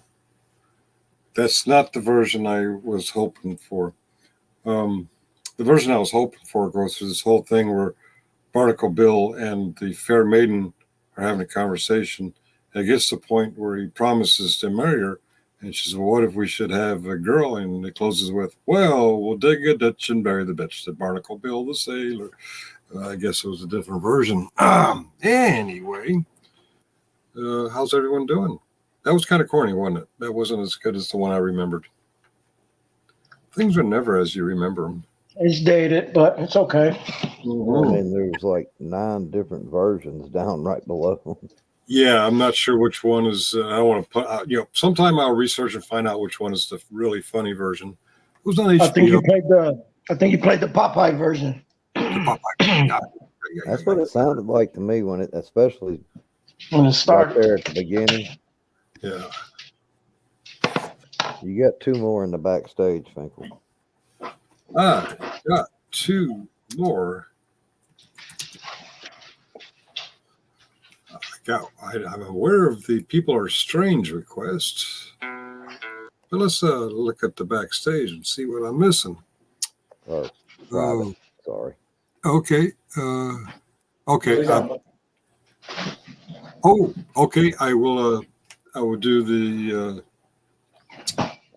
I'll do the anchor song after this. But I do like the Doors, so we're gonna give some Doors some time here to entertain us. People are strange when you're a stranger. Faces look ugly when you're alone. Women seem wicked when you're unwanted. Streets are uneven when you're down. When you're strange, faces come out of the rain. When you're strange, no one remembers your name. When you're strange, when you're strange, when you're strange. People are strange when you're a stranger. Faces look ugly when you're alone. Women seem wicked when you're unwanted. Streets are uneven when you're down.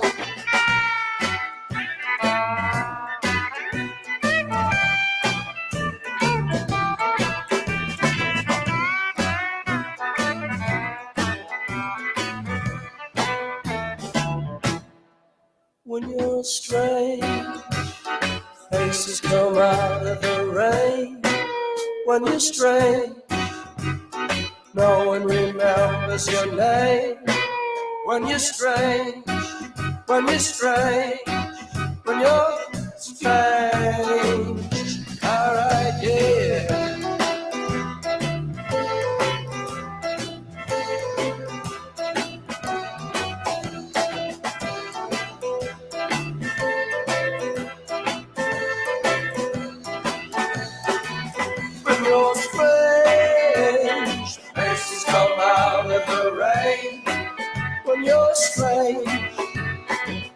wandering round the sky.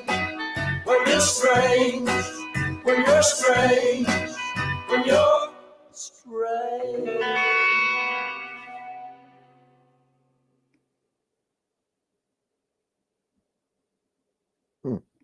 I And always thought that one was a lot longer than that, but I think there's other versions. I'd forgotten they played this song on The Lost Boys. Lost Boys, yeah. It's kind of a fun show. Not sure how long to do this. Don't want to give Muckster too many copyright strikes, but so far we have not blacked out, which is a good sign. Let me see here. But I have a feeling we're going to do something unusual here. Oh, I got a feeling it's going to be probably some pretty heavy stuff, but yeah, I feel like we should fuck with an anchor. We're pirates. I think we should fuck with an anchor.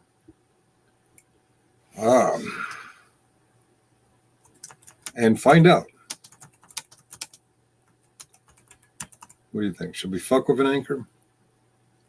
you're the VJ. Right. You're steering the ship. I said we fuck with the anchor. Fuck you, you're a fucking wanker. We're gonna punch you right in the balls. Fuck you with a fucking anchor. You're all cunts, so fuck you all. Fuck you, you're a fucking wanker. We're gonna punch you right in the balls. Fuck you with a fucking anchor. You're all cunts, so fuck you all. Go!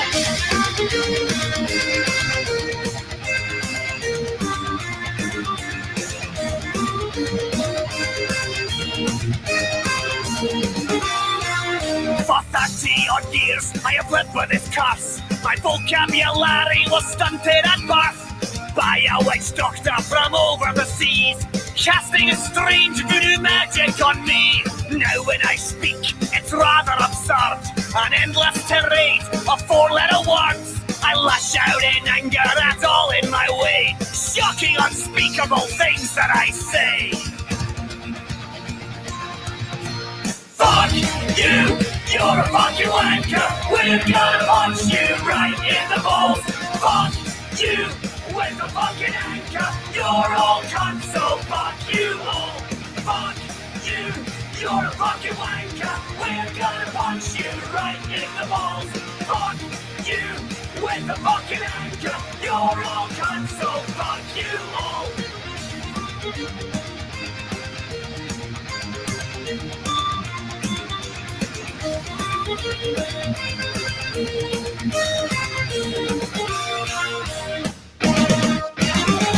Fuck you! Long I have waited to have my revenge, to bring that witch doctor to his bitter end. So I have gathered a ship and a crew. We're sailing to find him, we know what to do. On a dark moonless night, when he least suspects, we'll creep up behind him so hard to detect. We'll bring out our anchor by the light of the stars and shove it inside of his big fucking arse!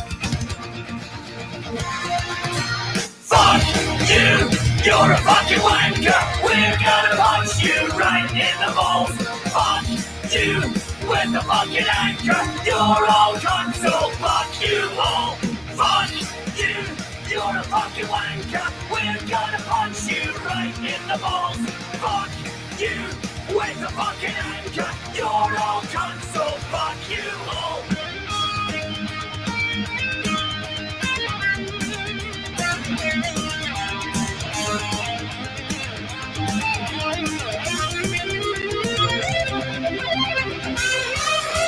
Fuck you! You're a fucking wanker! We're gonna punch you right in the balls! Fuck you!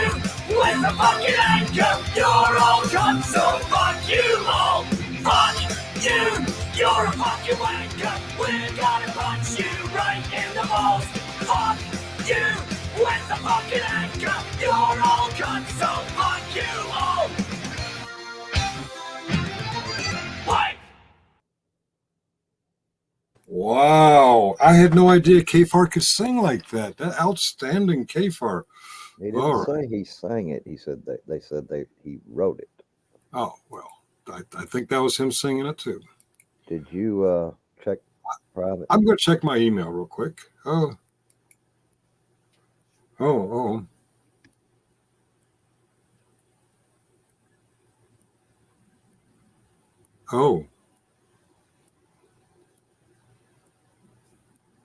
There's a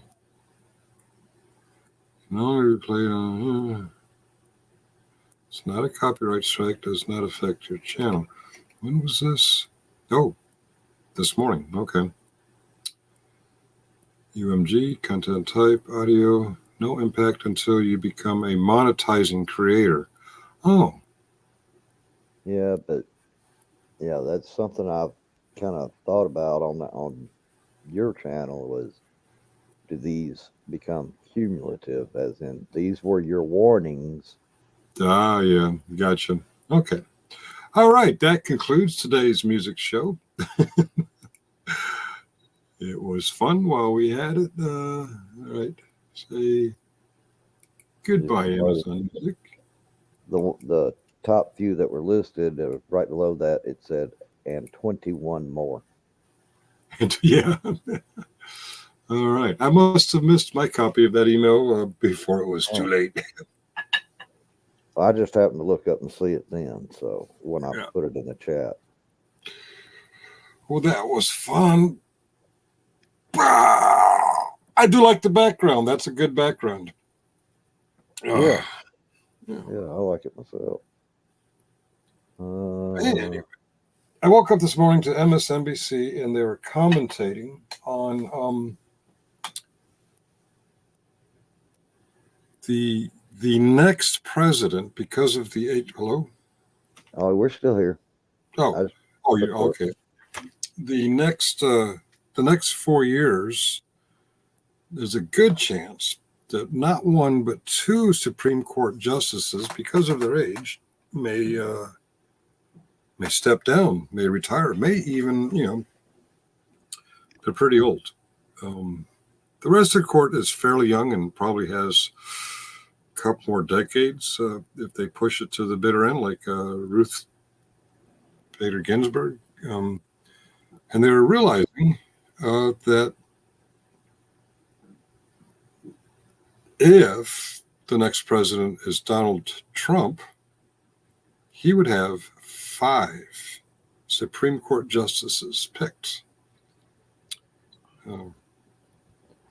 I don't know how you feel about politics, but think about that. When you go to the elections, you're not just voting for president, you're voting for side effects. Would you want 5 Supreme Court justices out of 9 to be picked by one man? That's your call. Just a thought. That is a big vote, yes. Whether he picks him or Biden, it's going to be one person or a female or whoever becomes president. That's true. Yeah. But yeah, I guess you still have to consider that. If Biden is our next president, he's going to get 2. Probably 2. I mean, these geezers can live on forever. You never know. But the odds are in the next 4 or 5 years, we're going to need to fill 2 bench seats. And yeah, some people might like the recent picks and more like that. I don't know. Just something to think about. It's not just who's actually sitting in the White House, but what is he? What effect they can have? Pardon? I said, what other effects they can have? Yeah, they can definitely impact more than approving or vetoing bills from Congress and pardoning. What's the side note? It's that one. Oh, the most popular of the pirate metal genre, Hellstorm, has achieved accolades and reached sales no other band on this list has. Oh, and that is a big boat. And we have one in the audience now. We jumped from 0 to 1. That is a huge increase. All right. She'd I also don't care. It put makes no that in there difference. about them. I'm sorry. She'd also put that comment in there about the band. Halsimer, Hey, guys. Scottish heavy metal Yeah. band formed in Perth, Scotland. Their music is characterized by a pirate theme, and as a result, they have been dubbed pirate metal band by many critics and the fan base. Have you all seen the email that Muckster sent Yeah. out, guys? We Okay. did. We did see that. All righty. Just making sure. Yeah, I- that's why Yeah, we- we done. I don't know when he played those songs or what platform, but on the chance that it was Amazon, we should probably back off from Amazon Music for a while. I don't know if you're breaking up on my side, but I didn't hear one word you said. He said so that he wasn't sure. Sorry.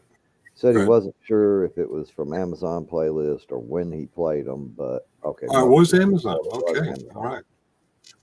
Muckster is alive, and he says it was Amazon. So yeah, we're gonna back off from that. Okay, Let him be silent.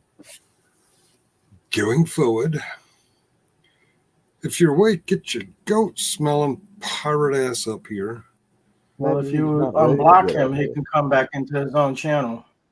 I don't have him blocked. That's Vegas. So wait, that's not me. That's Muckster. Yeah. All right. Yeah. Good morning, Muckster. Queen good, Eagles bad. Huh? Queen good, Queen is Eagles. good. Eagles are bad on the Oh, playlist. Queen is good. Okay, all right. Fat bottom girls that make the rock and world go round, and Eagles, Hotel California, on a dark desert highway. Something rising through the air. Warm smelt of colitas rising. In the hair. Warm Oh. smell of colitas rising up in the air. Actually, we shouldn't say lyrics from copyrighted songs because Kaiser. They can't strike us for saying something. No, Kaiser's sure of it. He's going to reach out to the Taylor Swift people and get, for public safety, copyright struck because somebody on For Public Safety's voicemail said words that were very similar to Taylor Swift's lyrics. Well, let's keep saying all these copyrighted words and see what happens. If Kaiser's sure of it, then up ahead in the distance, I saw a glimmering light. Kaiser said it. It's the law. That man knows the law better than any person on YouTube.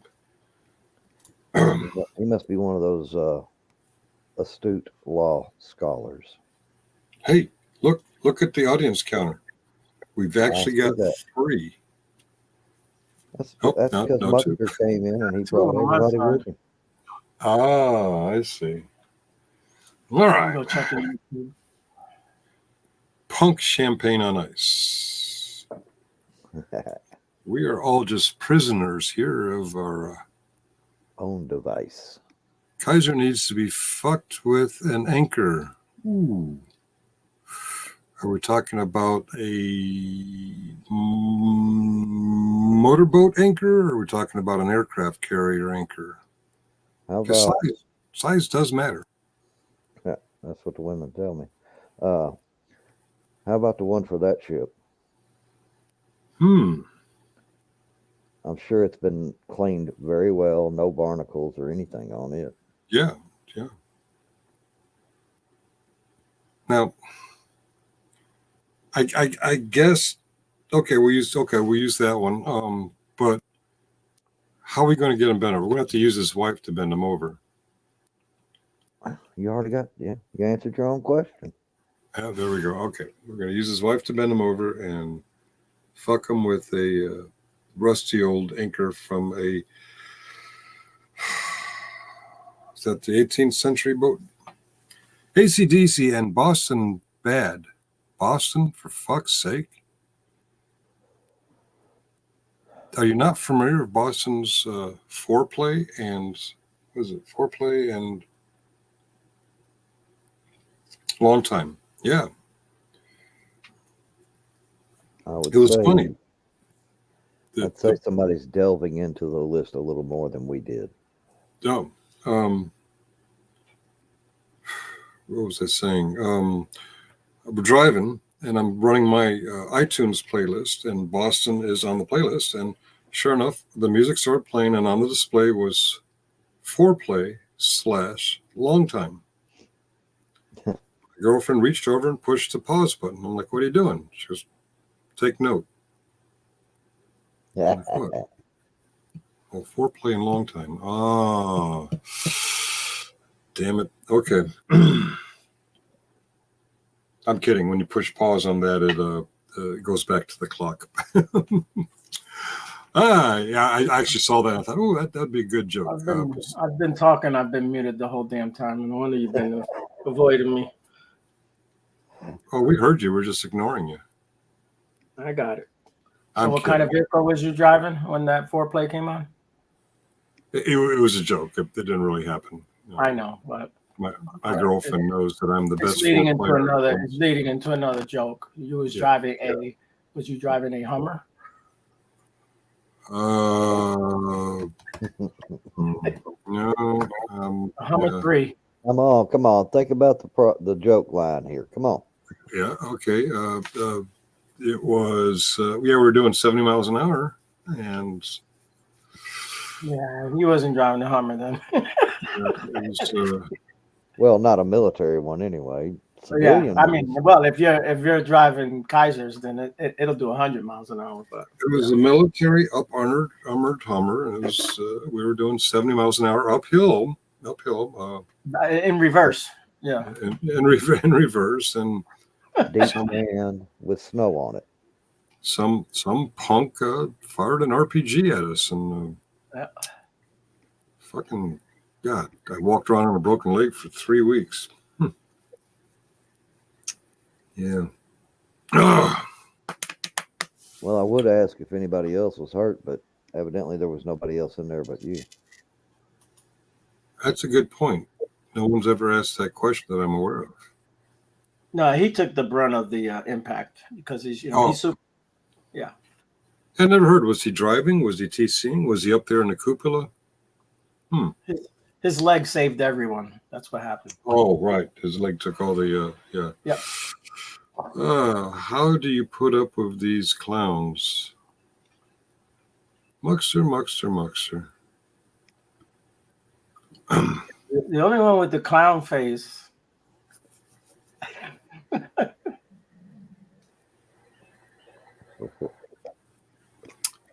It's not a clown, it's a jester. I've been corrected on that multiple times. Jester. Yes, it is.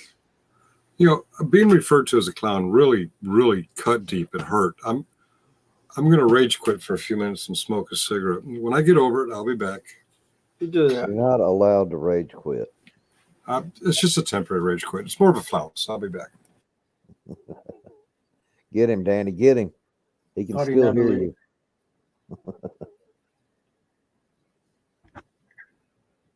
Thought he'd never leave. It's nice and peaceful right now, isn't it? Yeah, it's all about him always. The whole conversation is how great he is and all that. Yeah, he thinks he's the center of the universe. What do you expect? Well, he is in his universe, not in ours, but. Well, I mean, y'all kind of orbit in there because you're pretty close. If he's center, you're right there close by. You're in the orbit. Yeah. He has a mirror above his bed, and it's not for what you think. It's just he just needs to look at him 24/7. Everywhere he goes, there's a mirror. I like how you immediately said, and it's not for what you think. That's right. He can't help but look at himself. Damn, how good looking I am. That's what he says all the time. Yeah, he always thinks he's a handsome MFer. Yep. And he's not he's so shy about and bashful about letting you know that. That's right. I mean, just look at that avatar. I mean, come on. Look at the avatar here. Oh no, that's a great avatar, man. You don't get no better. No doubt. That's a great avatar, but even in the avatar, he's got to have his face up there. Listen, if he wasn't an alcoholic, I would have put the barrel underneath his foot and he would have been like Captain Morgan, okay? But I don't want to trigger him. We just put gunpowder across it. Okay. Yeah, just write gunpowder across the barrel. Okay, It's it's fire. fire.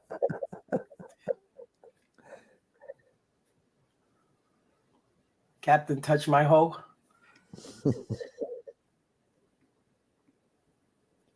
When he says raise the mast, I'm not sure how to. From the back. Raise the mask from the back. Yeah. Damn Novi. Uh-oh. Well, that can be taken care of.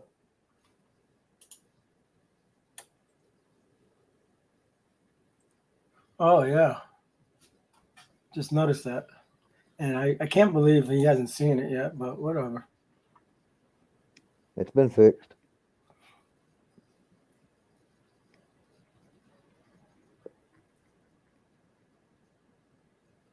Of course, the other one fit too, scurry. Maybe slightly misspelled, but We knew what it meant. yep. You mother sucker. You guys got me again. What'd we do to you this time? Oh, no, I'm just, I know what you're getting at. that's him,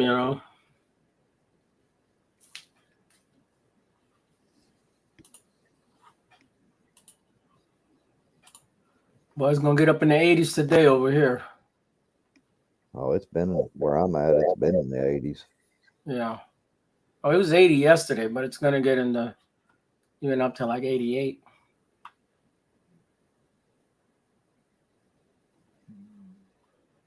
Well, track, it's definitely closer.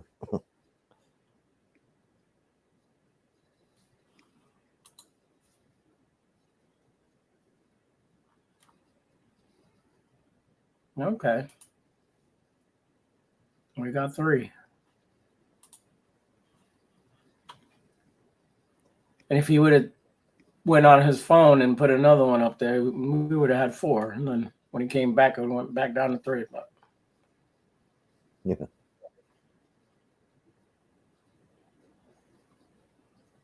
I mean, we got what? Muckster, Track, Mirrors, and Danny are all active in the chat. Some, and it says we got 3.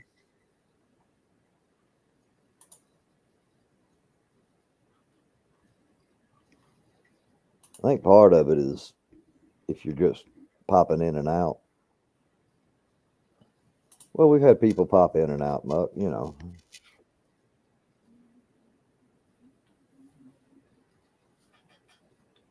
Yeah, that's what I was pointing out, Danny. We got 4 people that are semi-active in the chat, but I'm wondering if it's, if you're watching multiple tabs, if you switch over to a different tab or something, if it doesn't count you as being here. so are we not playing any more music or what's going on? Well, we put a hold on it because of that email. Okay. Exactly. It's YouTube. Bastards.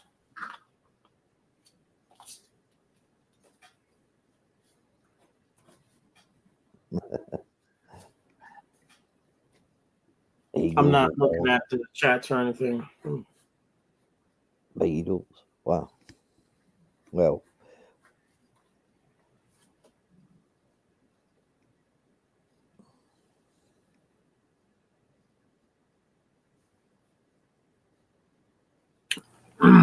Well, yeah, I was thinking, okay, watch. The count's fixing to start dropping. yeah. I was thinking, Did it hurt? well, yeah, I think it does hurt. I should have thought it through, but Amazon isn't a copyright shield because when Mux and I were doing our West Swing thing, I was playing that off of Amazon And it was the copyright stuff that made us shift gears. Oh, Now that I think about it, we weren't very bright. We went from copyrighted shows to copyrighted music. We're slow learners here. well, Yeah, basically everything's copyrighted today, but yeah. Yeah. and Speaking of slow learners, my work chat is having a commentary about how we've been very busy this month. In fact, last week we doubled our intake for the month of May. And I commented job security. And my favorite coworker, who's often coming in late, drunk, or calling out sick, says the 9 times layoff guy agrees with the above. 9 times laid off. Did he just tell on himself? Yeah. that sounds like a personal issue. I've been laid off once in my entire life. I'm sorry, go ahead. I was going to say, we do have video of what happens when Finkel thinks. Brain freeze. Hey, that's copyrighted, man. I'm going to put a strike on Muckster's channel for that.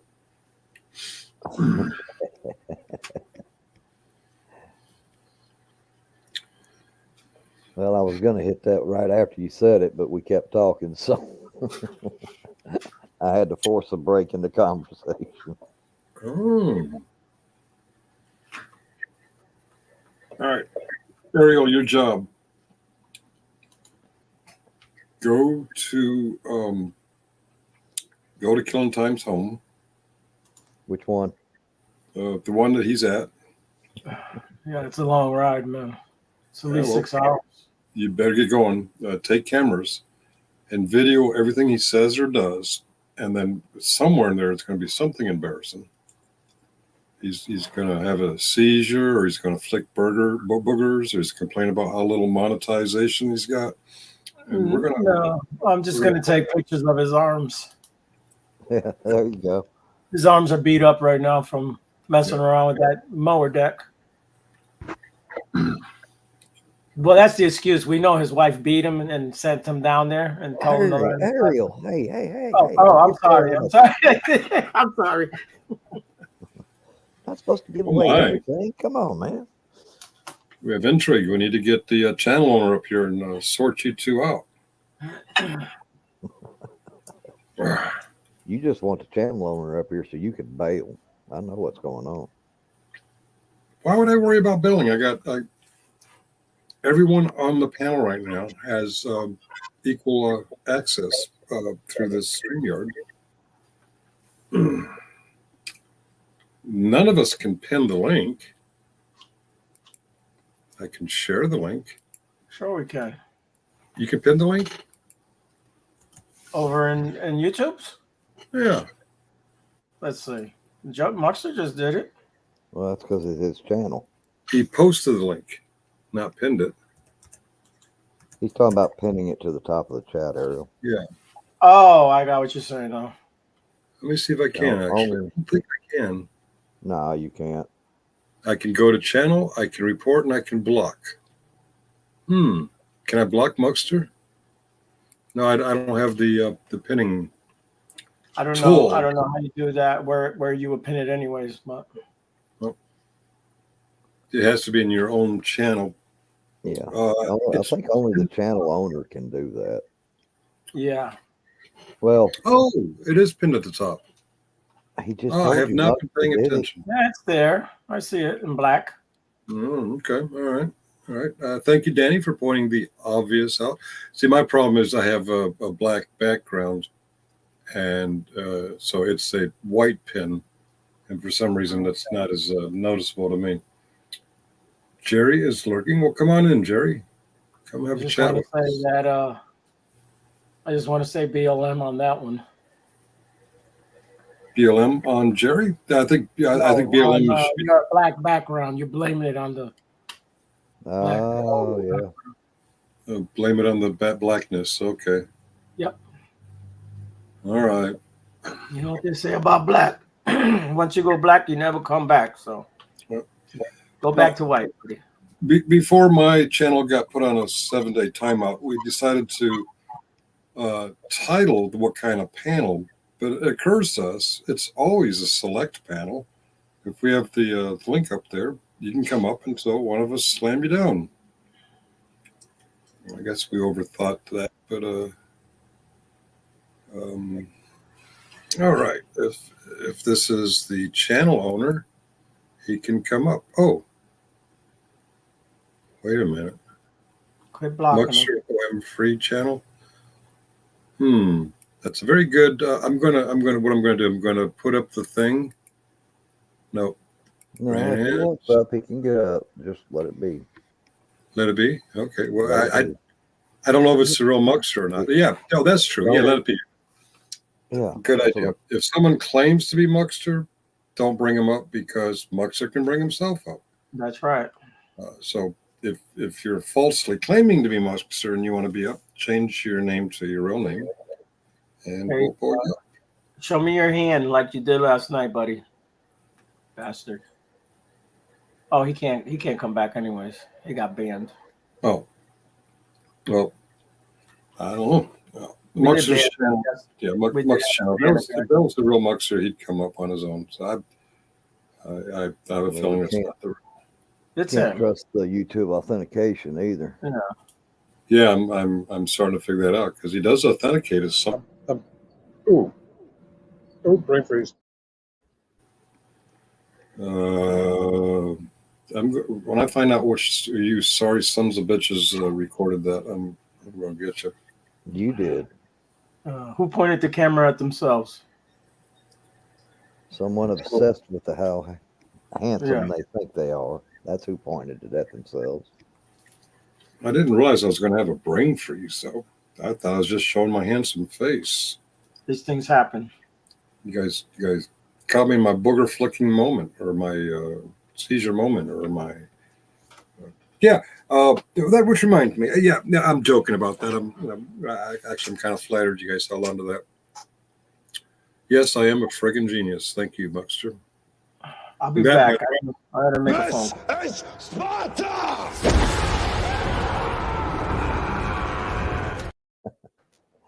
I think we know who's doing that. You trying to frame Muckster? No, I would never. All right.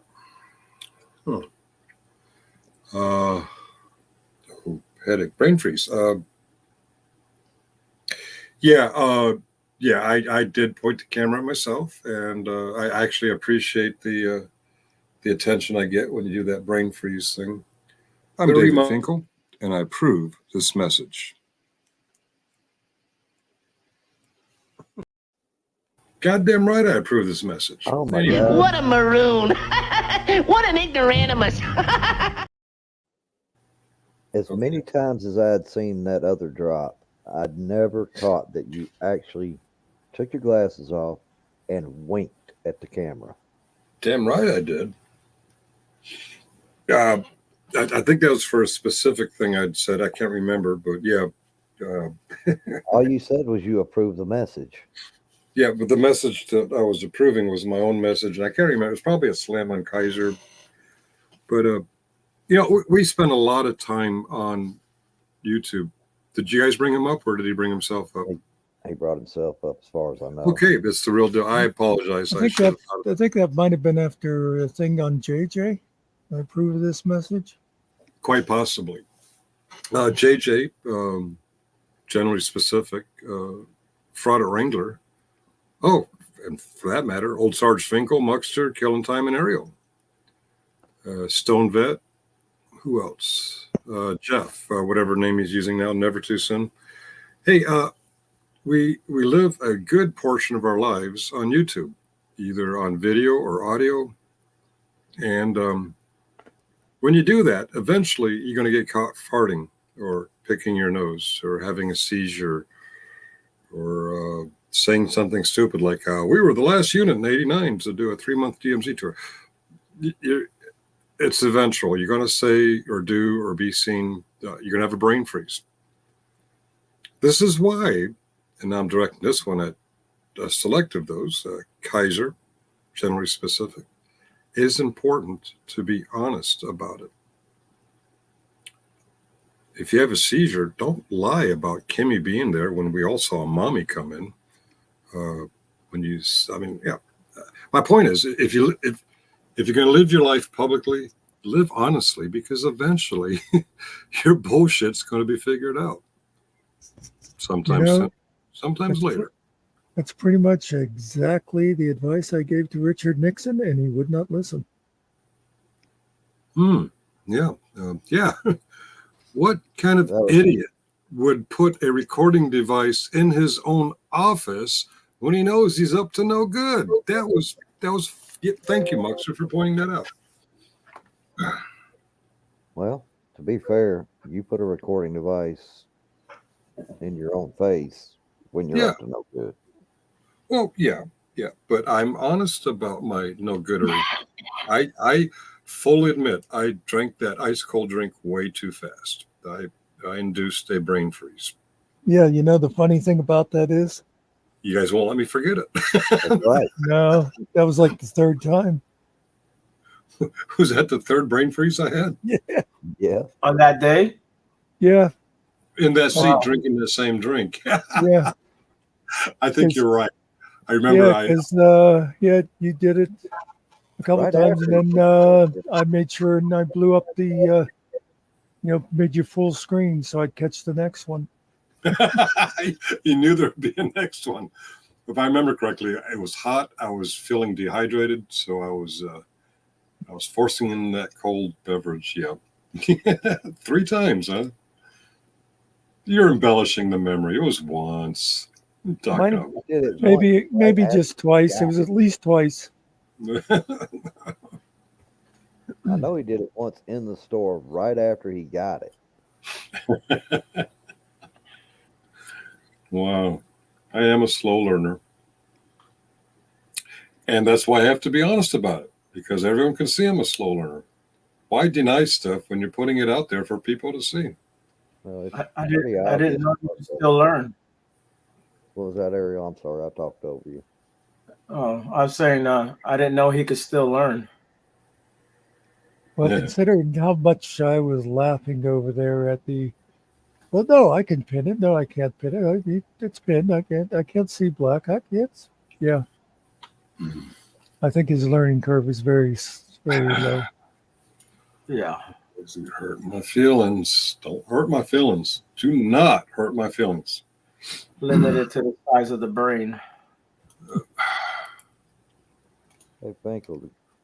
The sky is gray. The sky's gray? Yeah.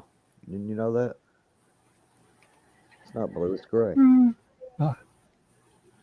I think you guys, you're all forgetting something. Even here on Muckster's channel, everywhere I go. I'm the king of the world!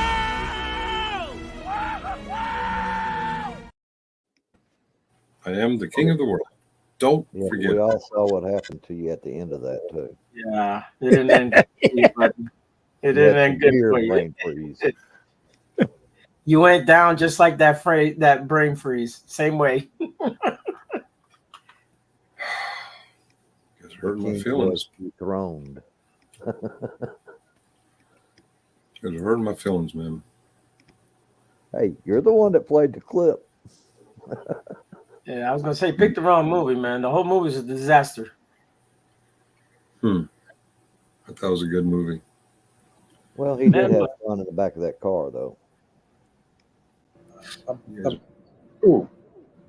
Brain freeze.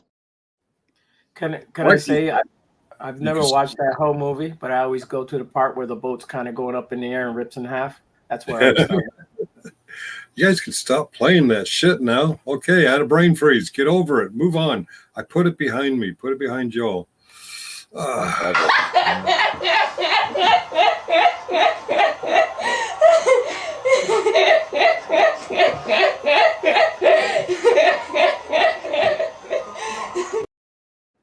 Lord. You know, I cannot express how much I dislike that clip. Well, welcome to my world. I dislike the brain freeze. I'm kidding. It's fine. But I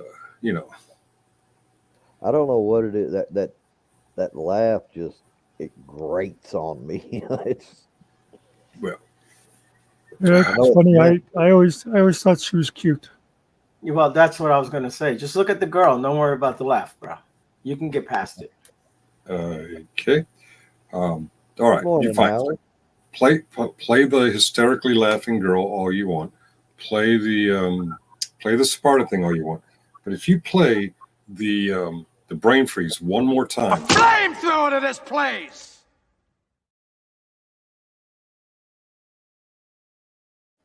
got it? Get it? Good. Okay. I'm glad we cleared that up. There are people out there.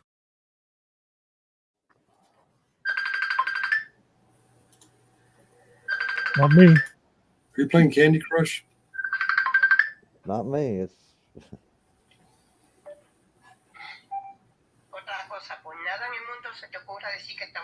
Oh, can I put him on mute? You might be a yeah. prep.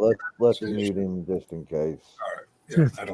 Yeah, I don't understand Spanish, but he might be a private conversation. That's okay. Either does he. Neither does he. All righty. He just follows every sentence with "yes, dear." Look. Doesn't Danny's nobody? even stirring the pot. Pot stirring. Ooh, brain freeze. All right. Hey, All that right. was a special request.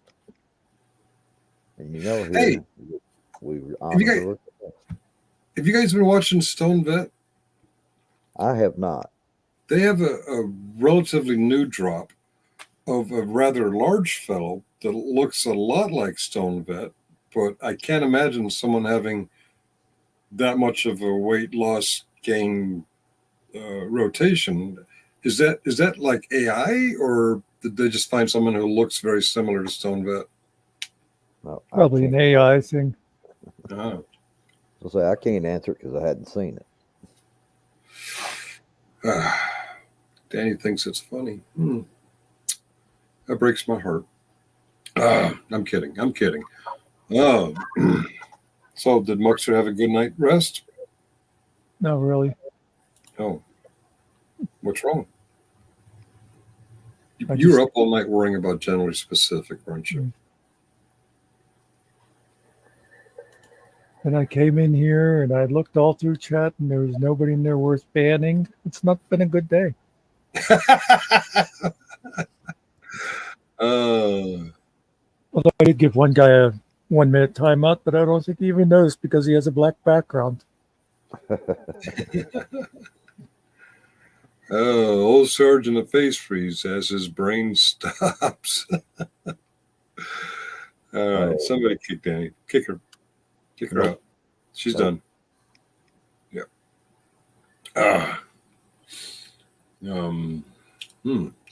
What was the most entertaining part of your yesterday, Muckster?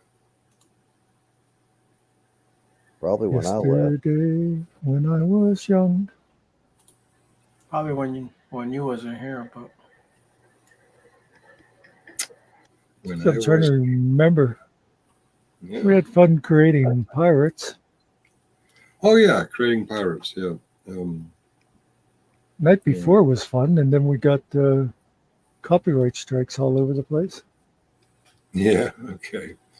Or no, actually, no. The night before we didn't. The copyrights were all from the safe Amazon list. Yeah, apparently.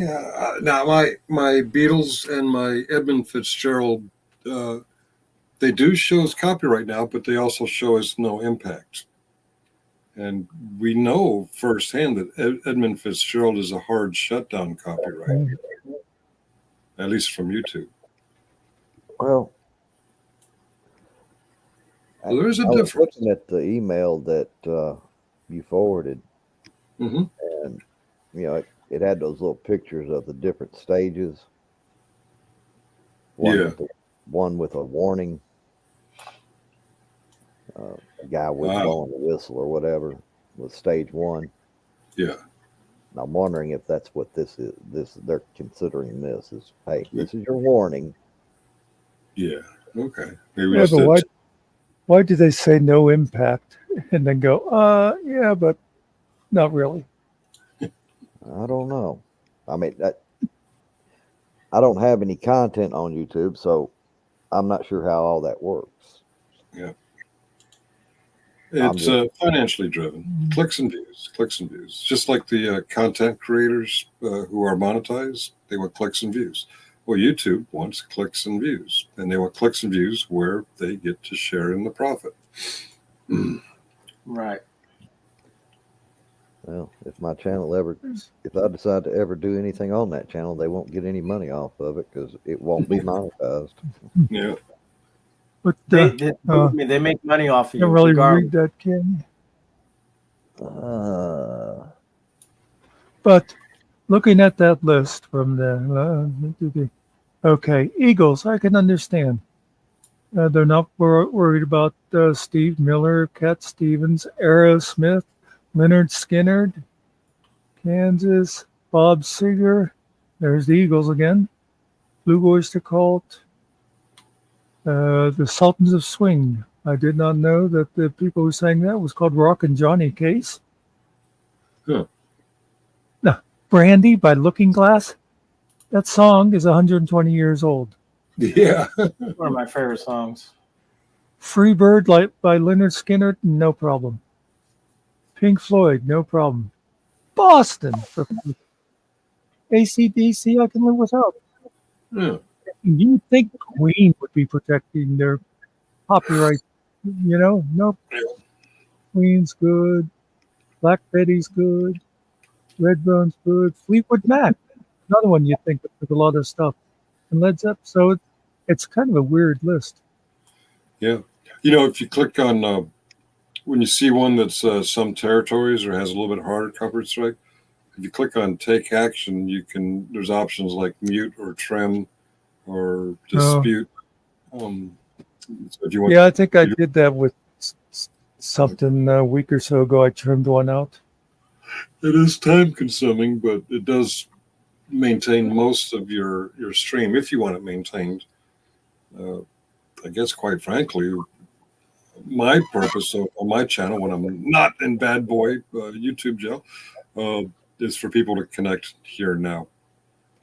So I guess that reminds me. That was something I wanted to bring up. I know you said you didn't want to appeal it or try to fix it or whatever, but you realize that by not doing that, you go on a 90-day probation. Yeah, probation. Yeah, I'll in 7 days I'll be back on. But if I get another strike in 90 days, it's time to create a new YouTube channel. Big deal. I know where to find you guys. Oh, he thinks. Oh, yeah. That's a good point. my stepfather used to tell me when I was a troubled teen. He says, "As soon as you and your brother are 18, we're going to buy a trailer, and every time you figure out where we live, we're moving."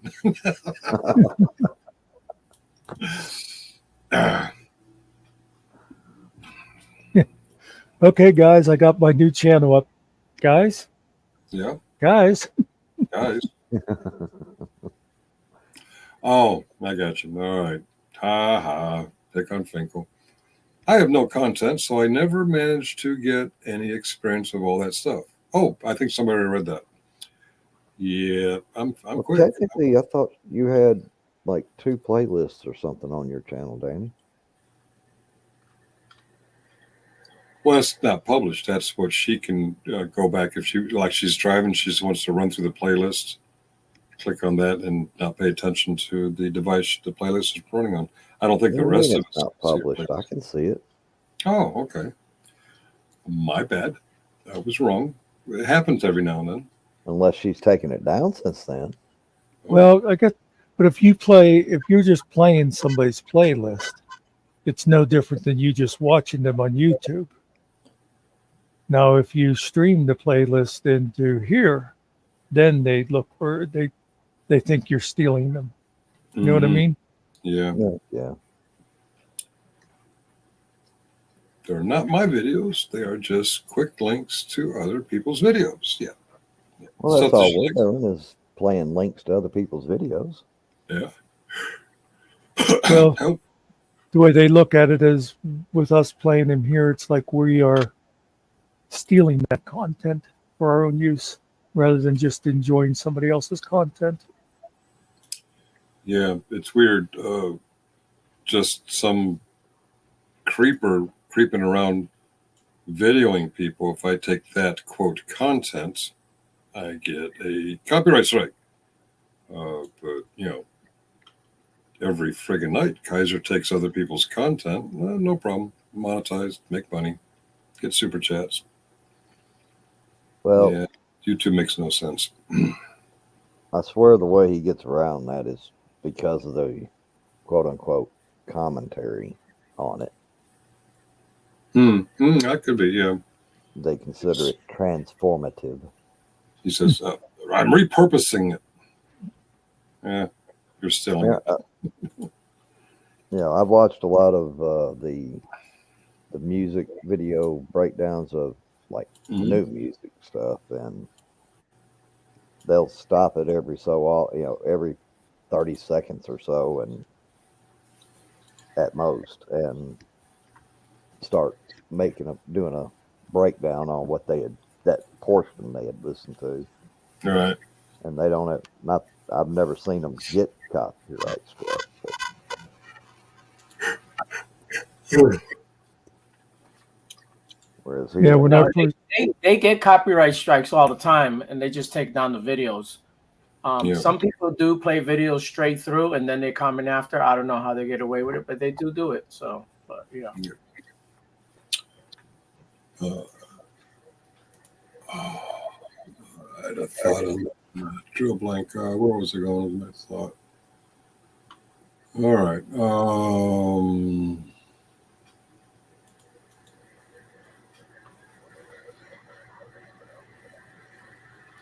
It's funny. Kaiser does coach others to do these copyright strikes, and then he says, "When I play other stuff, I'm repurposing it, and I'm in accordance with the 1976 copyright law and blah blah blah." He sends people to copyright strike other stuff, but he doesn't copyright strike me for playing his shit. And sometimes my channel just run. Was it Muckster, I think, one night? Just sniped it. Didn't pause it, comment, just let it play. And they were aware of it. They were commenting on their channel. Hey, Finkel's stream sniping us. Hey, Finkel, Yeah, I think it was wasn't it? I know Muckster was there. And I think that was his first show after the stroke. I thought there might be something interesting. Of course, there wasn't. There was absolutely no attempt on his part to copyright strike that. No. I can't claim I was repurposing it. I can't claim I was commenting on it. It was just played. It was just played. Huh. Interesting, Kaiser. Why are you so gutless? Why don't you quit giving ideas out? Oh, the idea is already out there. He just won't do it himself because he's a fucking coward. See, when you do a personal copyright strike, you have to give up personal information.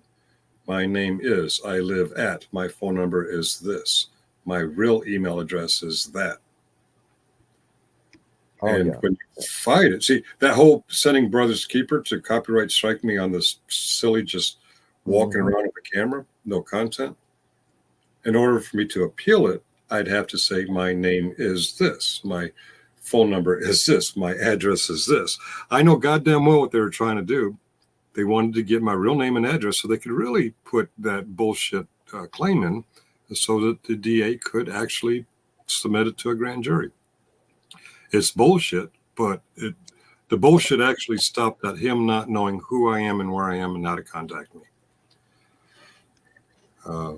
And yes, that is a pretty safe bet for me to say now, because now it has been longer since they pulled it on for public safety, and Indiana folks came and arrested for public safety to extradite him to Kentucky. Why? Because they know Chris's real name. They know Chris's real address. They know how to press charges on a real person. The time is now gone and past when they could have done the same thing to me. They haven't. And I have to do a shout out to Vegas Phipps. He knows at least part of my real name, enough that they could figure out the rest. But, you know, now if they do it, the date that the charges are submitted will prove that they are fucking liars, because they are fucking liars. And I'm rambling. Shut up, Finkel. It's funny because somebody was just sending you a message about that subject. Oh, let me check my ding dong. How you let the Hey, not on screen. avatar now, guys? I put the copyright in the circle itself. I think it's a little easier. There's more coming, by the way. Okay. Yes, but he has played people's videos and walked away from camera, playing it straight through. That's right, he has. Yes, he says, I'm going to take a union break. Thank you for pointing that out, Danny. Now we got to find out whose content he did that with and get them to copyright strike that bastard. I'm going to reach out to Taylor Swift people. There. All right. Let's see. Okay. Taylor Swift, David Finkel is copywriting your words. Okay, sent. Oh, shit. Now you got me thinking. All right. Good point. Good point. All right. I was reading when Ariel was talking. What'd you say, Ariel? Oh, I was just sending Taylor Swift an email on your copyright on her. You're copywriting her words. All right. Saying, I don't want you to say them anymore. Doobie-doobie-doo. Yeah, players got to play. That's it. Come on, guys. Let's pick it up. What am I looking at here in my email? Well, I guess all of us have it. Have a good rest, Danny. We'll see you later. All right, she's leaving us. Later. Yeah. Creatorland. Be careful out there, Danny. More spam on how to be a better content creator. Fuck y'all. I'm going to do it my way. What do you think, you're Frank Sinatra? I did it my way. Damn, Killer. Look like that lawnmower ran you over. Like I said, those don't do it justice. That's Yeah. That's I could get. Yeah.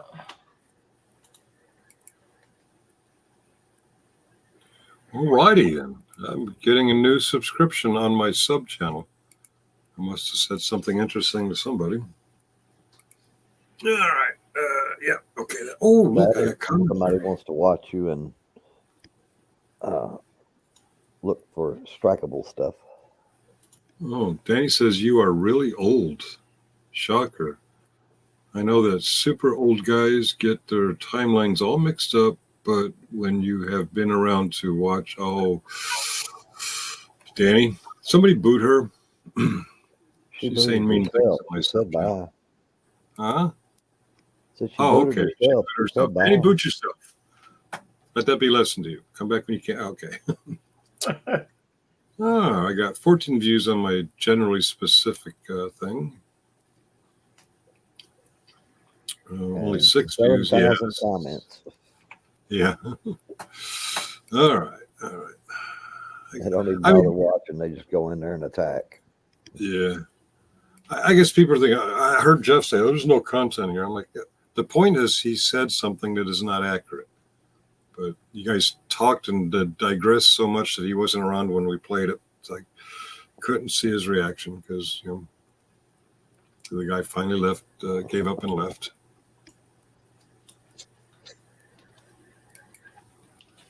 Let me peek on him. Generally spastic. All right. Peekaboo. All right. Videos. Most recent video a day ago. Lives. Most recent live a day ago. Okay. Community tab. 2 days ago. Okay. I guess he didn't know what to say. He's licking his wounds somewhere. Okay. All right. Back to the. Let me see. I lie all the time. It's my MO. I don't believe it's your MO. I think you're lying.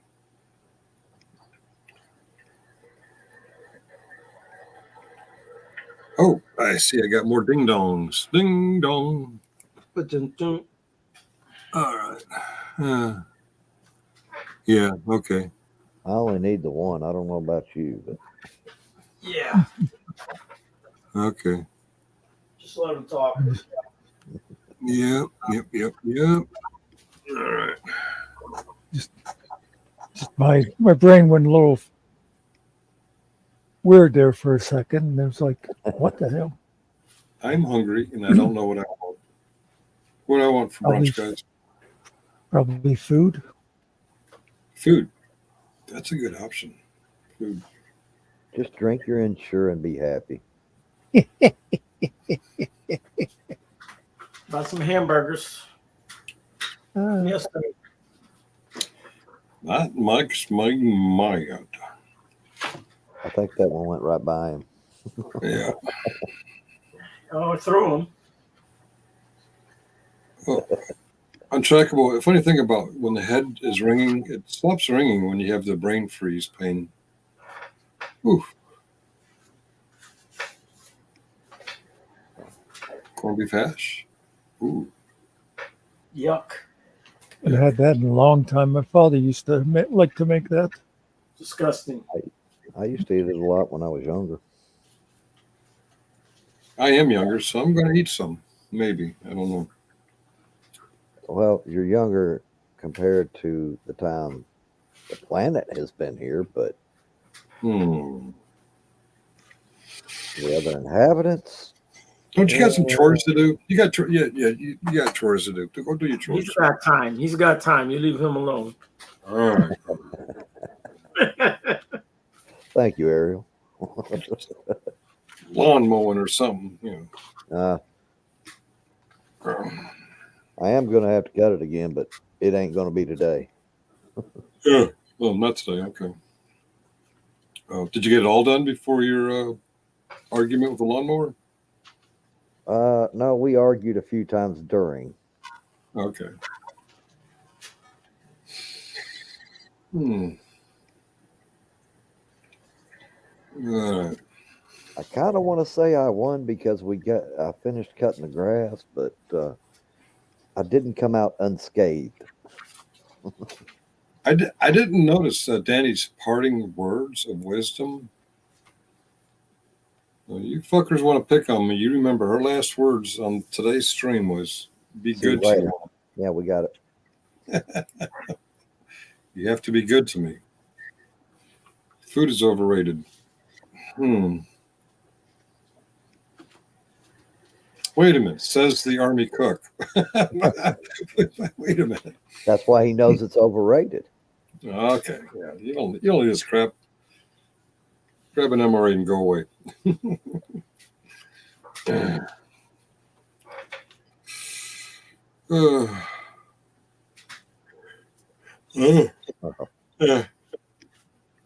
When do kids lose that? They want to mow the lawn until they reach a certain age and like, I don't want nothing to do with that shit. Oh, that's an easy answer.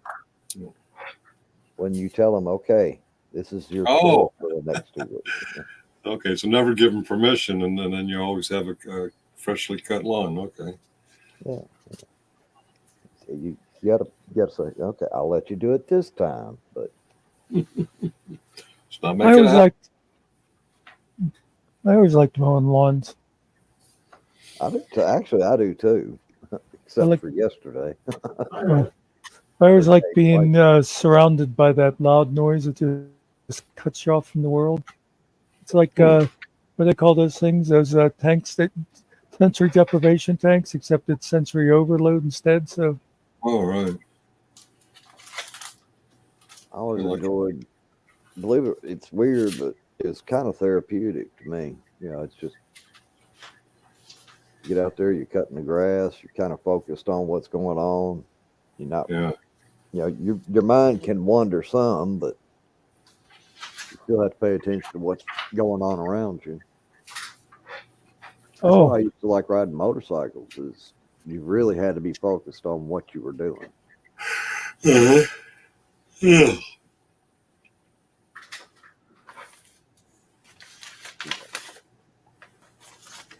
Get out, hit the back roads, see the nice, pretty scenery.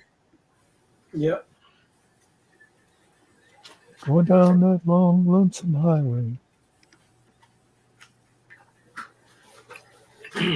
My neighbor rides, killing. Sir? My neighbor rides. He's an older gentleman. He moved over here from Florida, and he's got a nice Harley, but he don't drive that too much anymore. And he bought a nice 3-wheeler. Mm-hmm. Yeah, he says he feels a little bit more comfortable on that because it's a little dangerous out there. He says. Oh, it's definitely dangerous out there. Yeah, it's just, it's the cars. They're never looking out for him. Cars, dogs, wildlife. Yeah, trees falling down on you. Yep, I get it. Just a little bit of grit on the road. Right. Grass from cut lawns, all that good stuff. And if you're in the country enough, the straw that's falling off the old tractor that's up the road. Yeah. Start with the or some roadkill, right? Yeah. Yeah.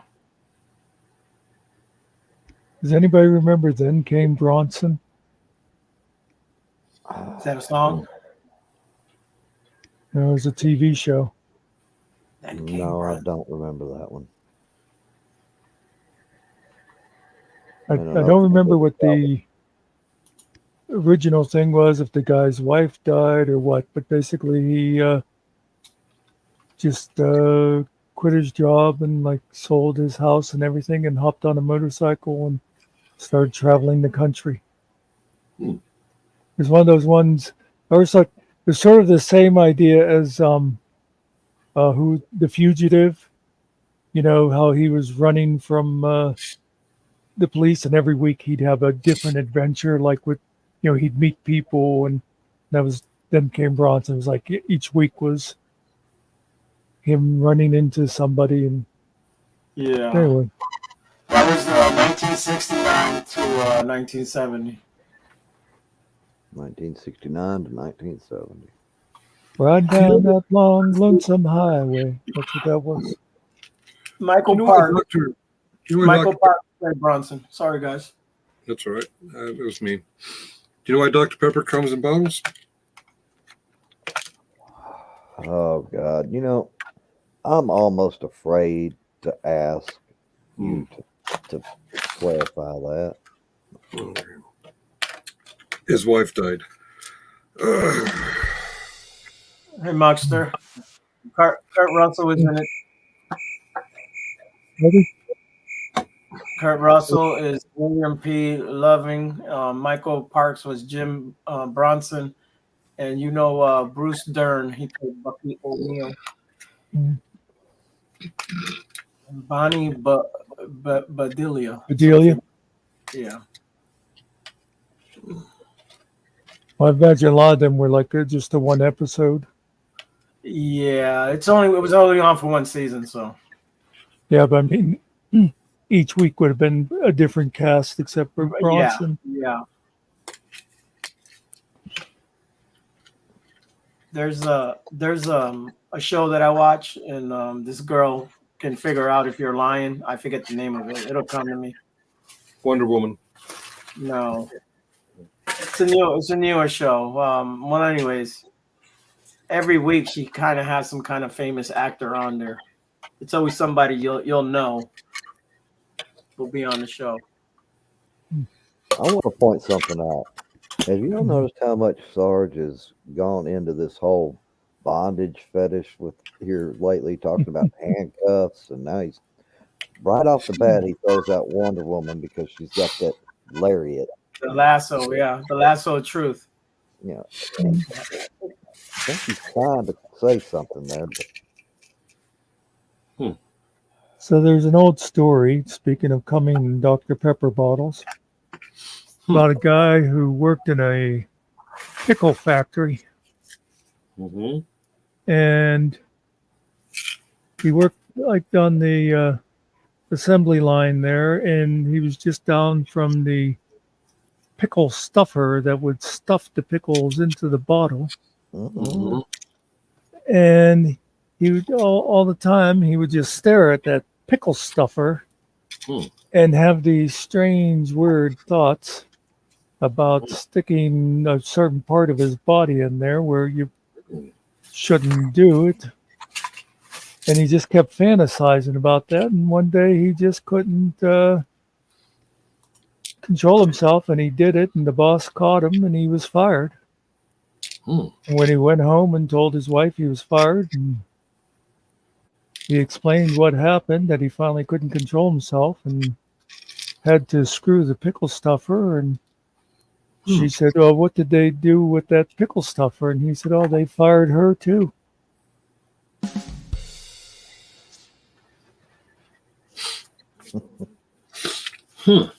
Okay. And just because that was Muckster.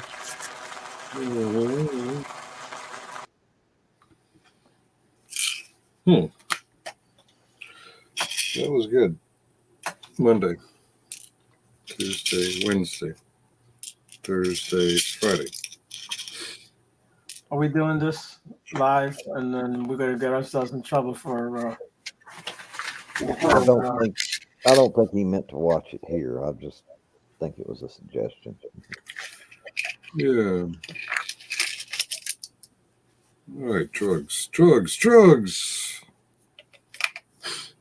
Medication. Drugs. Forxica. Drugs are illegal. Medication is legal. Okay.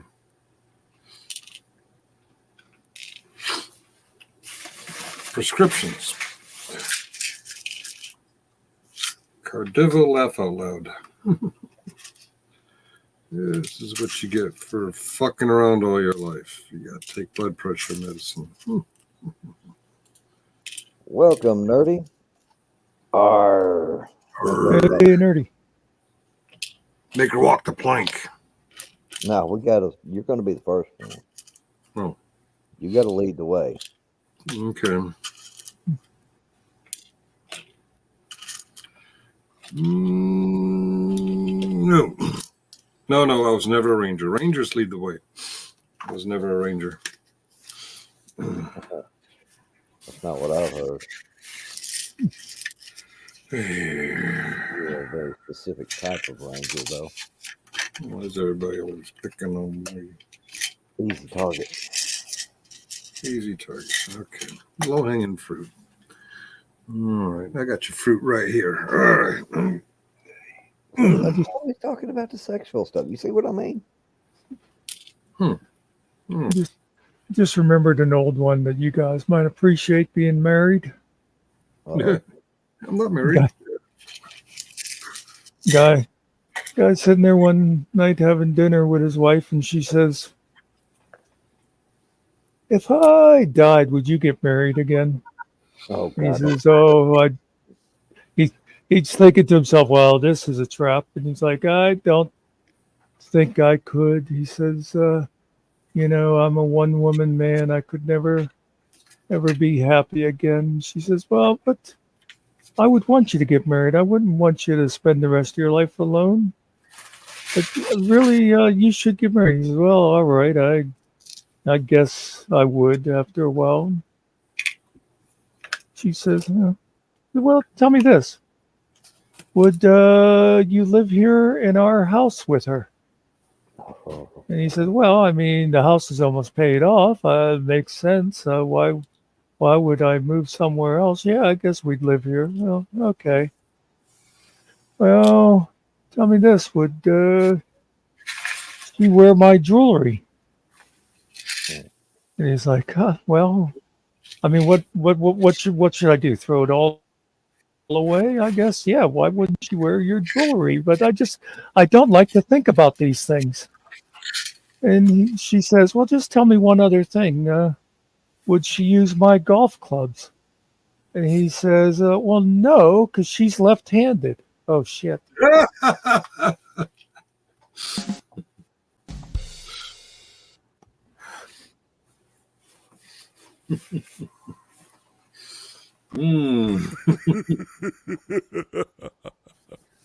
Hey, did I tell y'all my pirate joke I don't know that untrackable about the told pirate walks into a bar with a ship's wheel in his pants? I don't remember it, but Okay, so pirate walks into a bar with the ship's wheel stuffed down in the front of his pants, right? And bartender walks over and goes, "Hey, what do you got a ship's wheel stuffed down in the front of your pants for?" He goes, "Ah, it's driving me nuts."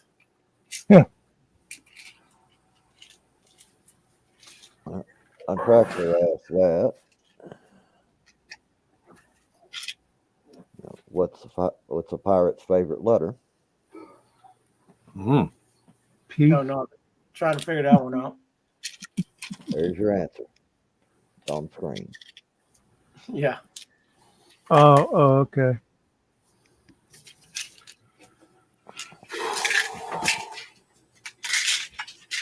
And Nerdy, I think everyone is doing pretty well here today. Somebody mute this old man over there. I'm a good pirate. I just completed my weekly pillage. He's on a roll today. Yeah, we're going to roll him right off the edge of the plane.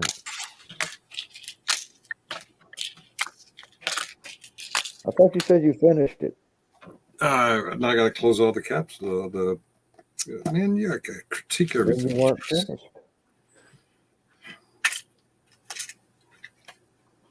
Critique. Bitch. This is the man always talking about preaching the truth, and he's sitting there lying to us. Okay, here's don't stand. It's easier to sit corrected. All right. I have been corrected. I am sitting while I was corrected. God, you guys are so picky on details. Wednesday. So here's another old disgusting one I just remembered. All right. Guy goes into a bar. No. And there's a sign at the bar that says free drinks for life if you can pass the test. And he's like, well, that's interesting. He says to the bartender, what's the test? He says, well, it's a 3-parter. He says, first of all, if you go to that back room there, there's a professional wrestler. If you can pin him in 3 minutes, that'll be the first stage. He says, then you go upstairs to that room up there. And in there, we have got a panther with a bad tooth, and you have to pull its tooth. And after that, if you're still willing, there's old Bertha over there, the ugliest woman in the world, and you've got to screw Bertha. If you can do those 3 things, free drinks for life. The guy says, I'm on. And he goes into the back room to that wrestler. He's there for about a minute. There's a big slam on the floor. He pins the wrestler. And he runs up the steps to that panther, and there's all kinds of noise and screaming and yelling and just things being thrown all over the place. And finally he comes down, he's all torn to shreds, and he says, okay, I'm done with the panther. Now where's that woman with the bad tooth?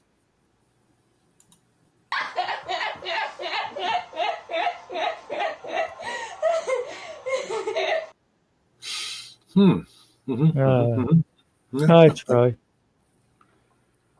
Speaking of bars, want me to tell you the first actual dirty joke my father ever told me?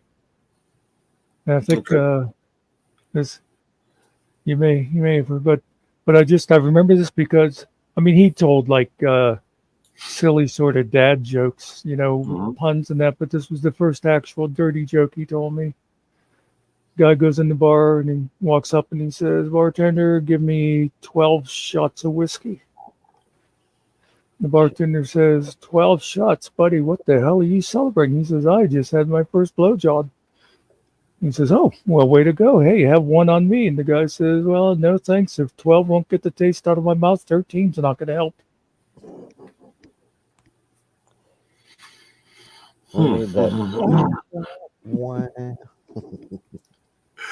That was good. I'll be right back. Well, maybe not right back. I'll be back soon. Yeah, I got rid of Ariel. He falls off all the time on his own, but I don't think that helped. I keep expecting my nurse to come anytime now. We don't need to hear about that kind of that personal part of your life. No. Getting a little too. You've been around Sarge too long.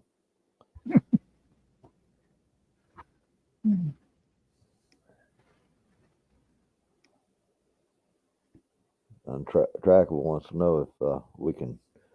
Well, he put bondage him to the mast, but didn't it lash him to the mast?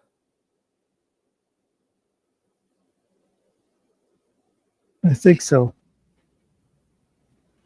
I know they give him 12 lashes. I know lash is a Navy term for tying something down. Is that what they would say on the movies, or would it just be tie him to the mast? I don't know. I'd heard the term lash him to the mast, but I've also heard him say tie him to the mast and give him X amount of lashes. So. Yeah.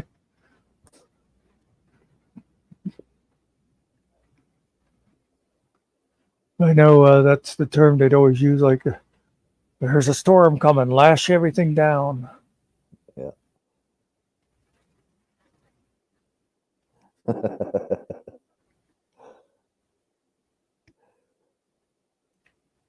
You're not wrong, Trackable. You're not wrong.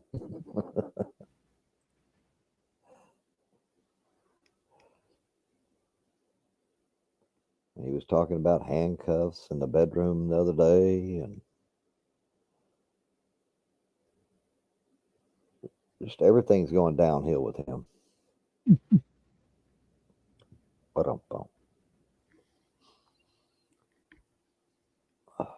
Oh, I might need to check the weather.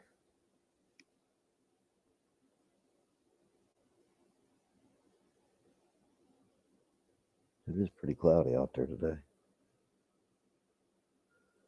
Bright and sunny here. We'll send this your way.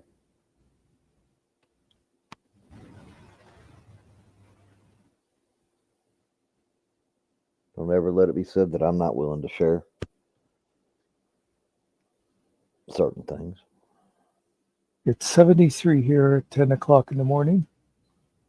Oh, it's funny. I said need to check the weather, and down on my toolbar, it's got the little thing on the news feed at the bottom left.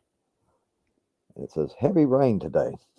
Yeah. And evidently, there's a warning on it.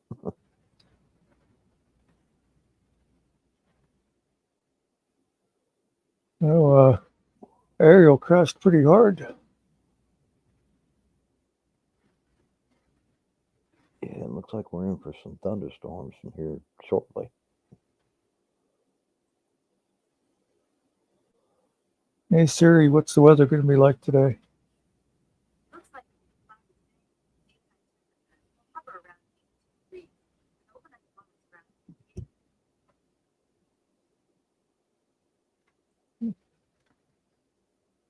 She didn't mention humidity, but it says 50% chance of rain. And 82 degrees. That does not sound comfortable. Well, allegedly, according to the lion bitch on the radar there, or on the weather there, these thunderstorms are supposed to kick off in the next hour.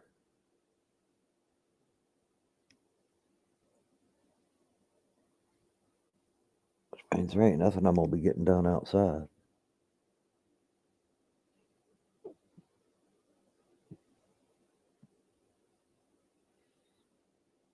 I know, that was a double negative. But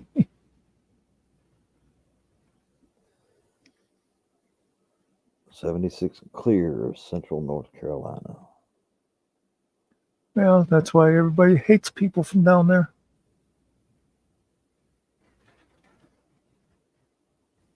I know. There's many other reasons to hate people.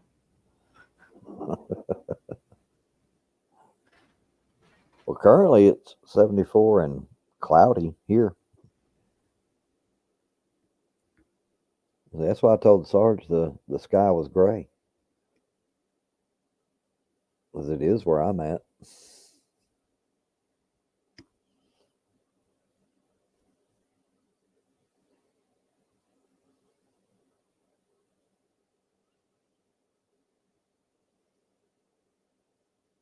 I have to go visit that little room in the back. If I'm not back in a few minutes, you'll know my nurse came while I was up. All right. You want to drop backstage, or are you gonna stay up on the stage? Yeah, I guess I'll go back there.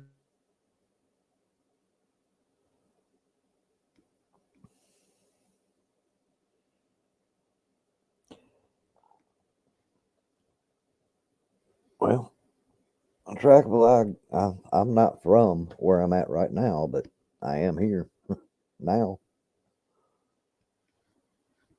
And we'll be here for probably another week and a half.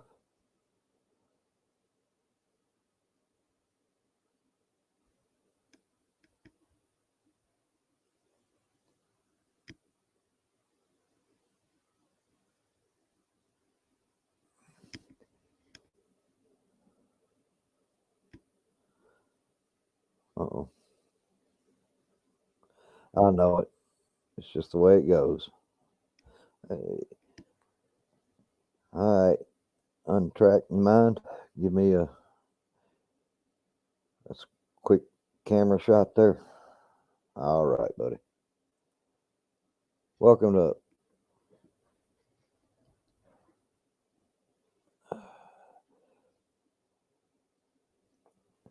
if you are talking currently, I'm not picking anything up. Yeah, nerdy, I seem to be. Everybody else starts it and then runs off and leaves me. I didn't leave you. I'm right here. Yeah, allegedly. I think that's an AI.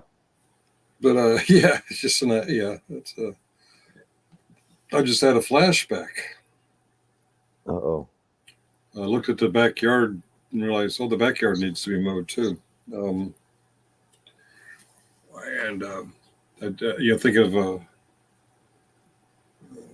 I don't know, Fort Campbell, Kentucky. When we'd be out there playing Army, getting the prone position, almost always in the warmer weather, there'd be those grassy onions. What do you call them? Scallions or whatever. I'd pluck it right there and eat it. Untrackable, I think I heard a little bit from your mic there. Hey, can you hear me? There you are. Yeah, we got you now.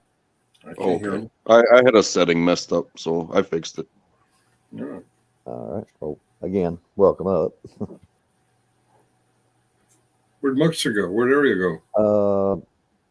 Ariel fell off the chair, and Muckster went to handle some business in a. How rude. How rude. He has this host a show on his channel and he leaves. Who does that kind of shit? He had to go take care of some pressing business and said if he didn't get back shortly, then he might have had some company show up. Oh, okay. All right. I think it's rude when the host leaves us to it, man. That's just wrong. I would never do that. You know, if we were hosting on my channel, I'd stick it out. I'd be here the whole time. Uh-huh. Yeah. We know you. You have integrity. You would never lie about anything like that. Thank you for that. Yes. Checks in the mail, by the way. Yeah. Yeah, she's talking to me. You're always the last man. No, she's not. Huh.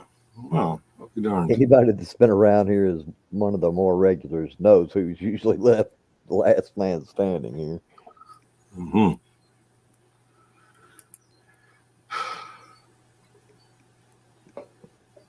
Everybody starts stuff they're not willing to finish. Yeah.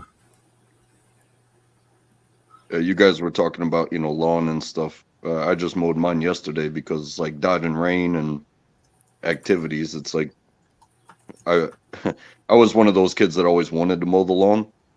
Mm-hmm. And now that I have to mow the lawn, I still love it because it's like, hey, I have an excuse to separate myself today. Yeah. And nobody can talk to me. Just look at them. I say, I can't hear you. I can't hear you. And I put my hand up to my ear, and then I just continue on with what I'm doing. Right. Yeah, like I said, it's kind of therapeutic. Yeah, I heard the word one day, like cathartic. Oh yeah, there you go. Like you have to do it, but at the same time, it doesn't bother you to do it, There you go. even though it's laborious or taxing or whatever. Yeah. But no, it was funny. I had finished mowing the lawn, and my daughter was watching me, and she was walking behind me for a good bit of it. When she found out that she thought she was going to sit there and watch her tablet on the front porch while I mowed the lawn. But little did she know, like, you can't hear anything over a lawnmower. So she got annoyed and started walking behind me with a big smile on her face, like she was helping. And when I got finished, she's looking at, what I had just done and the lawnmower itself. And she's touching it in different places. And it's one of those, it's a push, not Right. self-driven, but it's got the squeeze handle, Mm-hmm. the squeeze bar at the top, and then Safety. you reach down and pull, start it, right? Yeah. And she's touching all the things, and she's like, "Can I start it?" And I thought for my second self to a second to say no. I did think about it, but then I'm looking at her. I'm like, "Yeah, go ahead, do it." And so she's trying to hold the squeeze bar down. She can barely reach the pull, but then I already know that she couldn't pull that thing even if she was just doing the pull with both hands. And I'm like, "Yeah, go ahead, try." And then I explained to buddy, her you're strong. about, because the way that she was reaching, it's like that's how people get their toes cut off. So I explained to her that it's like that's why you can't do it, because if you can't do it safe, you shouldn't be doing it. Because she had her foot all the way up underneath that mower. Ooh. But again, she couldn't reach and do both, and she's not strong enough to even pull the pull. So I was like, "Yeah, go ahead." No, If she even got close, I'd shut her down. You know what I mean? Yeah. Mhm. Yeah. It's just a teaching moment. Yeah, but She'll remember that for a while. I don't know what age you're talking about, and don't have to say it on here, please. oh no, I've said it before. She's 5. Okay. Yeah, she'll remember that for a while then. Yeah. It'll be When she is, tall enough and strong enough, I'll walk right behind her if she wants to give it a go. Yep.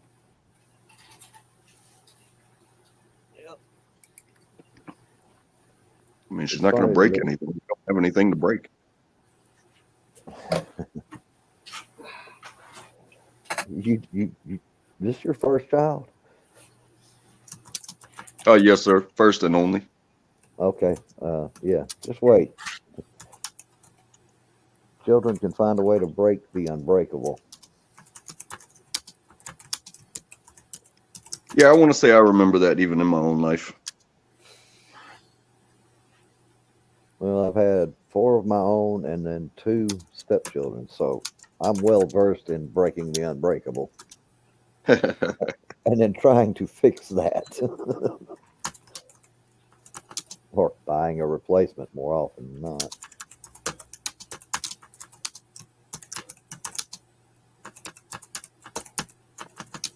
Pull a steel pen out of a Traco bucket and give it to them, and they'll find a way to break that thing. I swear they will. It's all that knowledge from the previous life until we send them to school and make them dumb. You know what I mean? Yeah. Mhm.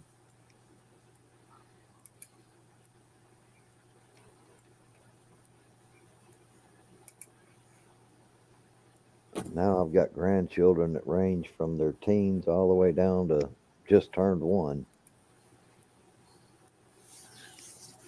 It's all good, man.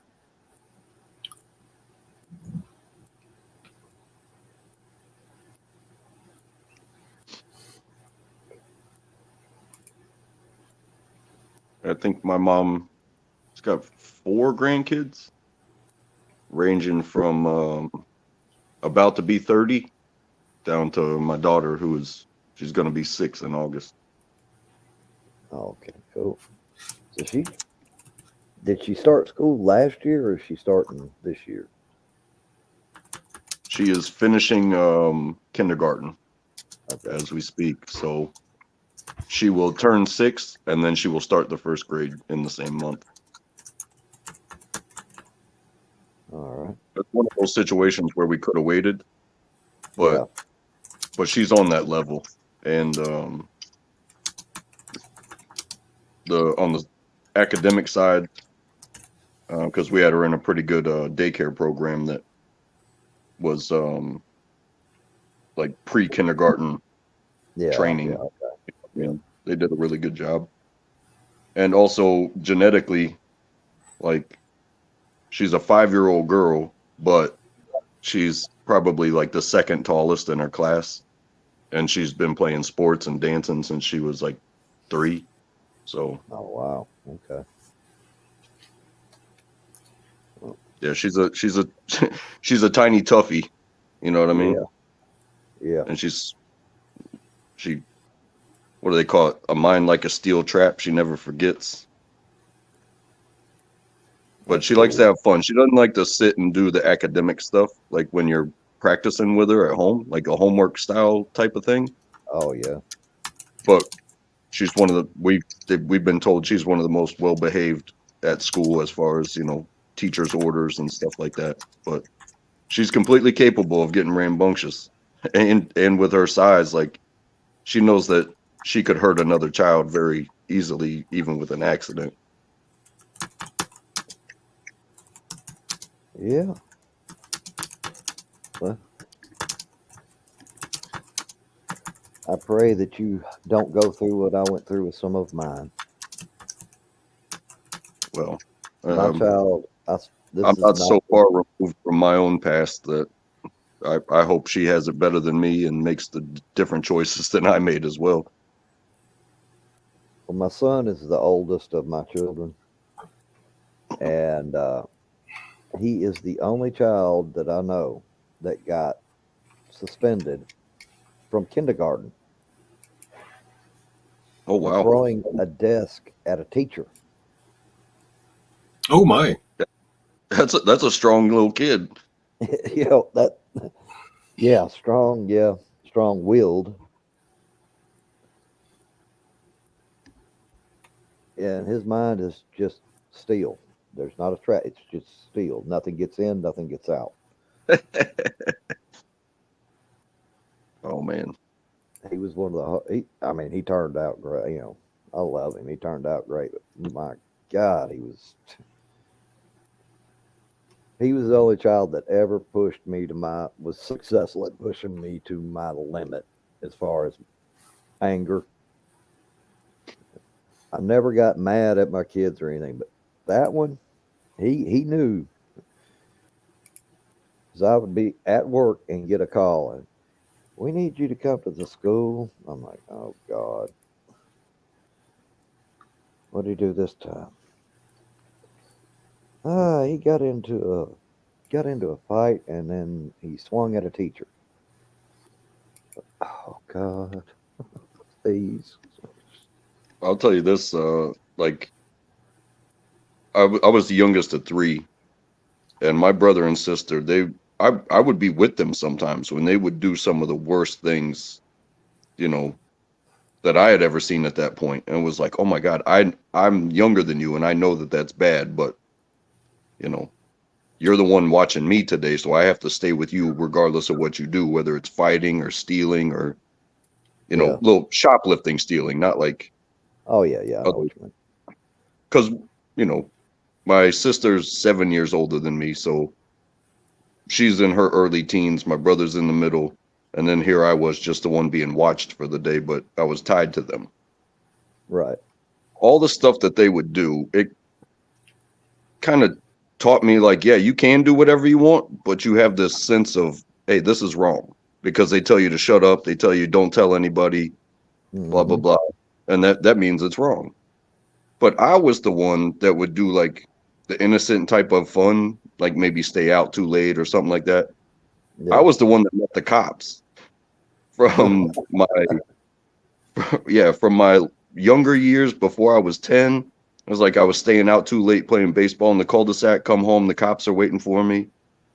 Or, we went on a golf course and lit a tennis ball on fire with lighter fluid and then drove it down the range just to watch the fire blaze in the air.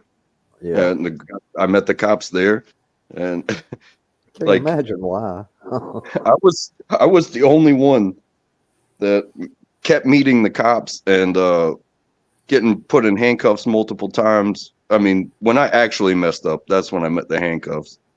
But nobody, my brother and sister, regardless of what they did, it was never like a cop interaction with them. It was always just like social drama and fighting and stuff like Right. that. But the cops never came. Whereas every time I came home with my head hanging low, my mom would be, "What's wrong?" And I'd be like, the cops stopped us again today. Well, Yeah. there was a neighbor when we were younger, and I say younger, I mean I would have been early high school, early to say mid high school years, and my brother is 4 years behind me, so he was whatever you want to call it, middle school, junior high, but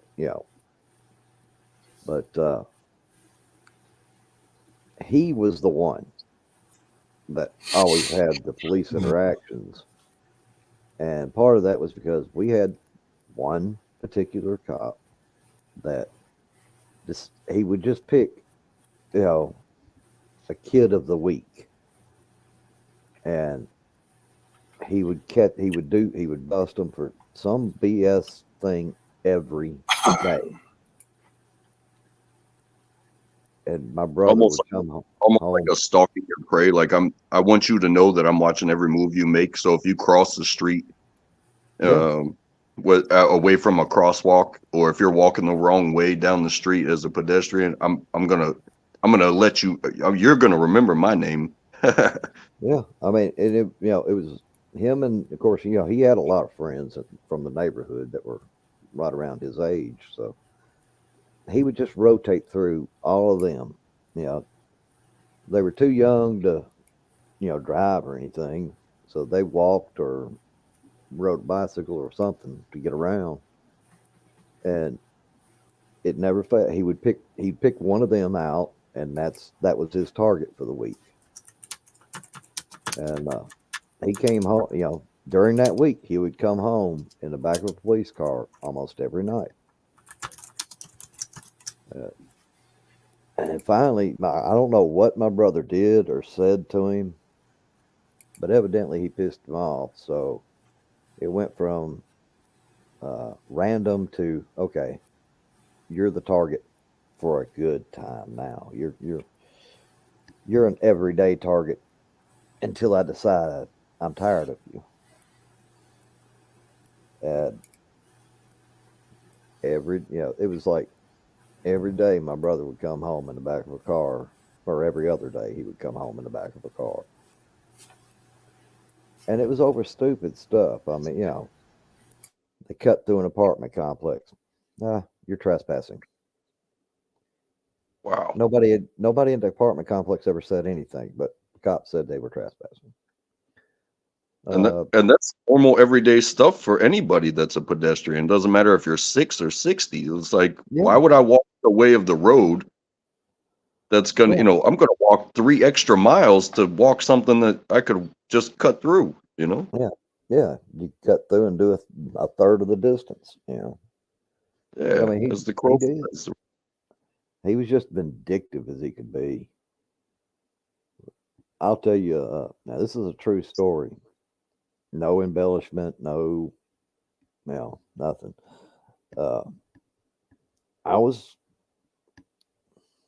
This would have been my later school years when this happened.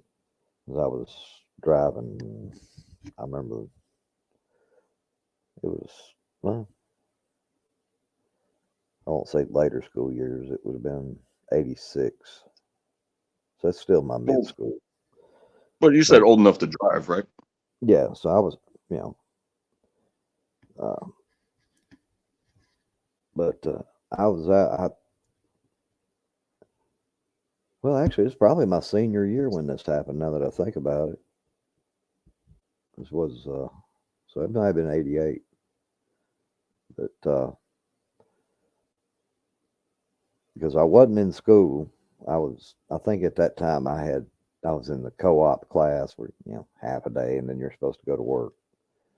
So I was at home and I went out to do a little quick running, and there was police everywhere. When I got up to a big intersection, there were police everywhere, but they didn't have anything shut down. But they were like at every intersection. And I kept thinking, man, this is weird. What's going on? You know. So I went up and I was pulling into this little gas station, and it was sitting on the corner of a road. Well, as I'm pulling through, you know, it was one of those little bitty, you know, just a little building and had pumps on each side. And as I'm pulling I was coming between the building and the pumps. I was pulling through to get to one of the pumps. As I was coming through there, an officer came around the corner and smacked right into the front end of my car, our truck. And didn't have any, you know, no lights, no sirens, no nothing. And we're in a parking lot. Well, I had several people that were in the building there that saw this go happen. And they all said the same thing. No, he wasn't running anything. But he was flying through the parking lot. And so anyway, he did about, of course, we had to fill out a report. And he did about $1,200 worth of damage to my truck. And no exaggerate, it busted the blinker lens on his patrol car. And they wrote it up as my fault for not yielding the right of way in a parking lot at a gas station. So I was mad about that. What? Well, And that's again, if that's a private business. Yeah. What is the right of way? Exactly. You know, I was actually pulling up to a pump. He was just cutting through. Huh. But you know, the kicker to the people I had in the store that saw it happen versus his witnesses were they actually did have the road blocked off next to that gas station, and there were 1, 2, 3, 4. He was the 5th unit there, and he was pulling on out and leaving there. They still had 4 police cruisers sitting there, and of course all 4 of them say, oh, he was running code, he was running lights and sirens, he just didn't yield to the officer. So of course, you know, I lost that one because everybody's You know, on the floor with the exception of that's kind of wild too. Like there has to be some sort of, you know, and of course back then they probably didn't have cameras. Clearly the cops don't have cameras. No. If you're talking about that time frame, I know what it's like to deal with police that aren't wearing body cams and car cams and all that stuff. Mm-hmm. But to yield, like you have to have some sort of like precursor, like I said, the right of way. Like if you're pulling in with purpose to stop at this pump, yeah, and his purpose is just to cut through between the pumps, the pumps are there to be pulled up too. And if a cop wanted to come through there, I mean, you don't just barrel through anywhere. You have to observe what's going on in front of you, find where you can get through, even in an emergency. Right. Like, you don't just plow through anything. That just doesn't make any fucking sense. So, I feel for you because Oh, yeah. because it was a police car and they're the police. They're like, well, it's your fault. But Yep. how are you going to yield when you were pulling up? You couldn't have been going any speed, because if you're I going to pull was. up and stop, Yeah, that was the thing. I was pulling up and I was stopping beside the pump that I was fixing to fuel up at, and he came around the corner, and we met corner to corner. He hit the front corner of my truck, which at the time it was just a little. I don't know if you'll remember them in the '80s, but the little Nissan pickups. yeah, Nissan. 86 Nissan hardbody is what they called them. Was it like the Mighty Max or something like that? No. This is the truck I had was actually the base model. I mean, it didn't even have a radio in it. It was the base model. Yeah, I'm trying to remember because you said yours was a Nissan. I remember a Mazda truck. Yeah, there was one that was called a Mighty Max. I can't remember who made it though. Yeah, we learned how to drive stick on those, but no, I got you. But just that theory alone means, like, if a cop's in a high-speed pursuit or in a pursuit at all, and let's say there's a car parked on the side of the road and the cop hits it, it's like, okay, I'm gonna charge you with obstruction because your car was in the way. Right. It's like, no, your driving sucks, bro. Yeah, and today's time, that would have never flown. There's, like you said, there's cameras everywhere, there's dash cams everywhere. That would have never been the thing. But back in the '80s, yeah, they got away with that. Like I said, I mean, of course, he had plenty of his other officers there to say, hey, he was running code. He had lights and sirens and everything going. And I'm still, but I still I'm like you, why cut through the pumps? Yeah. This was a big parking lot. Why did he have to cut through the pumps? He could have gone around the building, the pumps and everything on either side, but he came through the pumps. And something that likes to be said is, like, seconds matter when it comes to saving somebody's life. And it's like, well, if he was running code, wherever he was going came to a complete halt and took everybody else to your scene, so who's handling that code now? Oh yeah. Well, I'll tell you what happened. They readjusted their cars. One of the cars that was blocking came down, worked the accident because he couldn't work it himself. And because they had two blocking the exit from the gas station to the road they were blocking, and then they had two blocking the road itself from the main road. So they just adjusted their cars. One of them went and ran his code or whatever, ran to wherever he was going, and one of them came down and worked the quote unquote accident. And another thing too, reasonably, what would you be expected to do to have prevented that? Like, slam it into reverse while you're still rolling forward at 0 miles an hour to pull up to the pump? Just slam it into reverse and be like, oh, there's a cop, I got to get out of his way. Well, the way I was coming through, I couldn't even see him because he was on the other side of the building when he came. Until he rounded the corner, I couldn't see him. Yeah, that's wild. That's horrible. That's absolutely horrible. Oh, there's so much more to this story. That's just the precursor. So that went on. All that happened to me. And of course, after it was all said and done, I was still at home at that time. So I had to go, I had to turn around, go back to the house, of course, call my dad, say, I'm sitting there on the phone with my dad.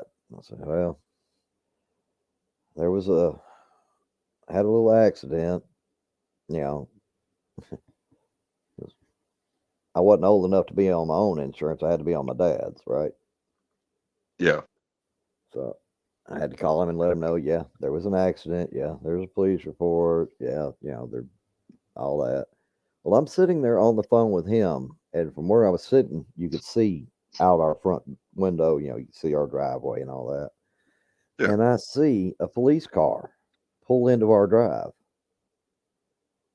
And all I could think was, holy, what? I've already got the report. This is all over with. What's going on? So I'm on the phone with my father. I said, Dad, hang on just a minute. Cop car just pulled in the driveway. Let me see what's going on. He's at work, and he's going, what is going on? I walk out the front door, and I'm making about halfway through the yard, and they open the back door, and my brother gets out of the car. God And damn.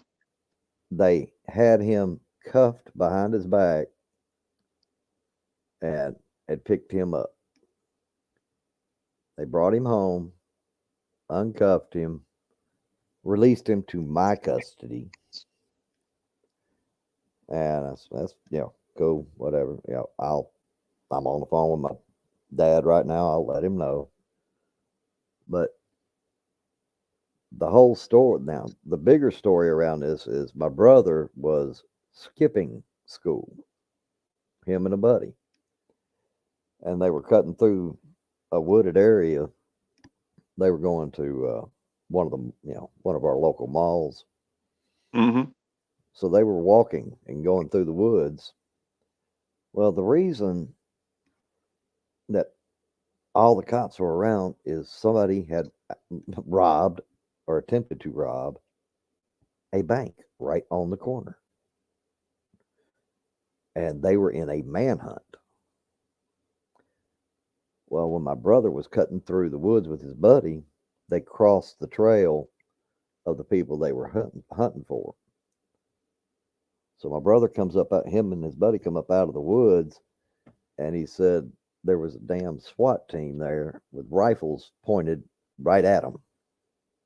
The dogs had picked up the trail, crossed where they crossed. The dog had crossed and picked up their trail, and they were on the radio back and forth saying, they're headed for, this road over here.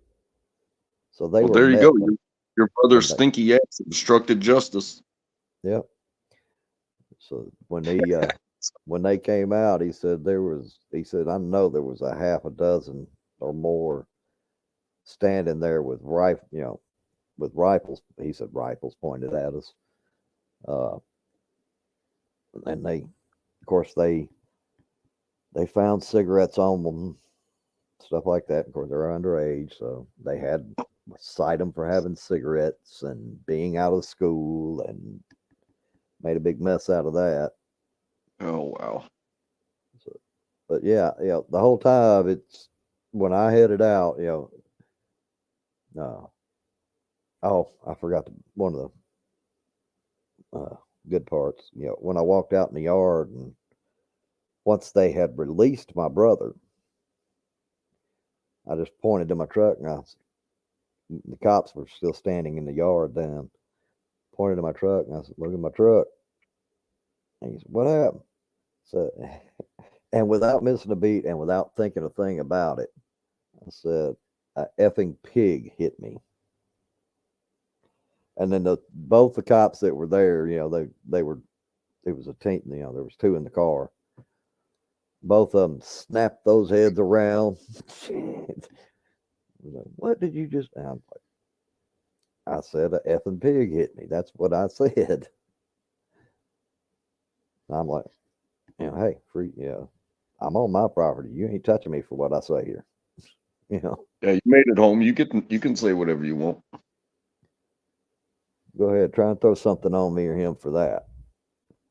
You already cited him for cigarettes and skipping school, truancy. You done had rifles pointed at his nose. Go ahead, try and make something out of what I said. Yeah. But yeah, that was a big mess. They finally did catch the guys, but they were none too happy with myself or my brother. But yeah, that just shows you a change in the times.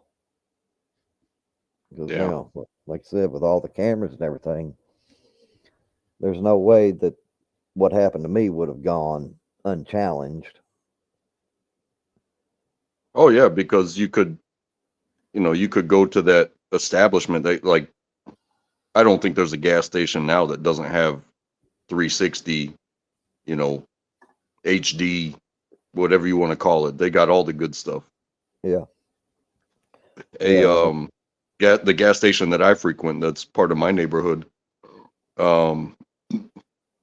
This guy, I guess he clocked when they get their cigarette deliveries, and they come in these big blue totes, like plastic totes. Yeah. And so the delivery came in, and like you walk into the gas station, and immediately to the right is the entrance to like the cashier area. And there's no door, screen, there's no nothing. It's just an open, friendly environment. And this guy walked in, took that immediate right to where they had the tote open and were, stocking up their cigarettes. And this dude just stacks 2 totes and walks out the door. And I understand, like, as the attendant, because I know these people, you got, later 40s, early 50s, sometimes women working there, and they're not about to try to fight somebody that's willing to go do that. But like I was saying about like your crash, I didn't get into a crash, but I'm pulling off into the turn lane, and 3 SUV police cars are full on, all the lights, all the sirens, everything. And I'm like, what did I do? Because I get into the turn lane because I'm going to the gas station, but I saw them behind me. So like I'm going 5 miles an hour and pulling into the turn lane like, hey, these guys are going to blow by me. I swear they almost took my mirrors off. They came in so close and so hot, and they pulled into the gas station that I was going to and stopped. And they immediately ran inside, and you got some people running off into the apartment complex that is adjacent. And I'm like, oh, okay, so I'm not going to pull into the gas station because I don't know what's going on. So I go through the Wendy's, which is right next door, and I'm just watching from the parking lot. And I walk over and I'm like, hey, what's going on? It's like, hey, this guy, like 2 weeks in a row, has come in and snatched totes of cigarettes. He got roughly $3,000 worth of cigarettes in 2 weeks. And when they posted his picture on the door of the gas station, I'm telling you, they have cameras everywhere and they are HD. And if a place doesn't have them, you might not even want to be there. That could be a place, that is planning to get robbed. But when you see the picture of somebody that did something like that and how clear it is, it's like that, Yeah. But like I said, they almost took me out to go get a dude that stole cigarettes. Like I thought they were after, when I slowed down and I got over and 3 of them were pulling. I was like, what did I do, man? What did I do? You guys are like buzzing my mirrors and everything. Like, what if I made block you in? just shoot me out of the way? Yeah. Of course. Now this, like I said, that story I was telling you there. This I was still young, and of course my brother was younger, and there was, had never heard of this at that time. I hadn't even heard of the whole 1A auditor and all that. Oh yeah, that really didn't exist back then. You thought you could say anything you want, but if you say the wrong thing to a cop, they don't even need a law. They'll just fuck with you. Yeah. So, yeah. My disdain for the police at that time was just because I had gotten too many run-ins, and my brother had too many run-ins that were unjustified, in my opinion. Yeah. Well, like my speeding ticket when I was 17, I was working the closing shift as a bagger at a grocery store, and on my way home, a song came on the radio. So, I was already in my neighborhood, and I probably could have been home within less than a mile. But I decided to go through the ziggy zaggies of the neighborhood to let this 3-minute song play because I liked it. Yeah. Well, I started getting followed by some bright headlights, and I couldn't see anything. And so I rolled through a stop sign. Whoops. And just gunned it. And my car was going every bit of 95 miles an hour in the 25 zone. I lost the headlights, so I stopped for the stop sign, right? So I continue on, and then here comes this car screeching at the stop sign where I had just pulled off, and then they turned on their lights. So I immediately pulled over. Next thing you know, I'm in the middle of the street with a gun to the back of my head, and yeah, it was a long walk home. But it was like as soon as his lights came on, because today's cameras will tell you when the lights and sirens are going. Yeah. Well, he did the exact same thing that I did with no sirens on, and then proceeded to tell me about the dangers of speeding through a neighborhood. Well, all I can say about that is at least you got to walk home. Yeah. Well, I walked past home to where I left my car, and then I drove my car the quarter-mile home from there. And then that was one of those head hanging low moments when it's like, "Hey, Mom, please unlock the door." She's like, Yeah. "I'm on you. Why you look so sad?" And I was like, "Oh, well, this happened." And then she laughed and told me a bunch of stories and said, "We'll take care of it." Yep.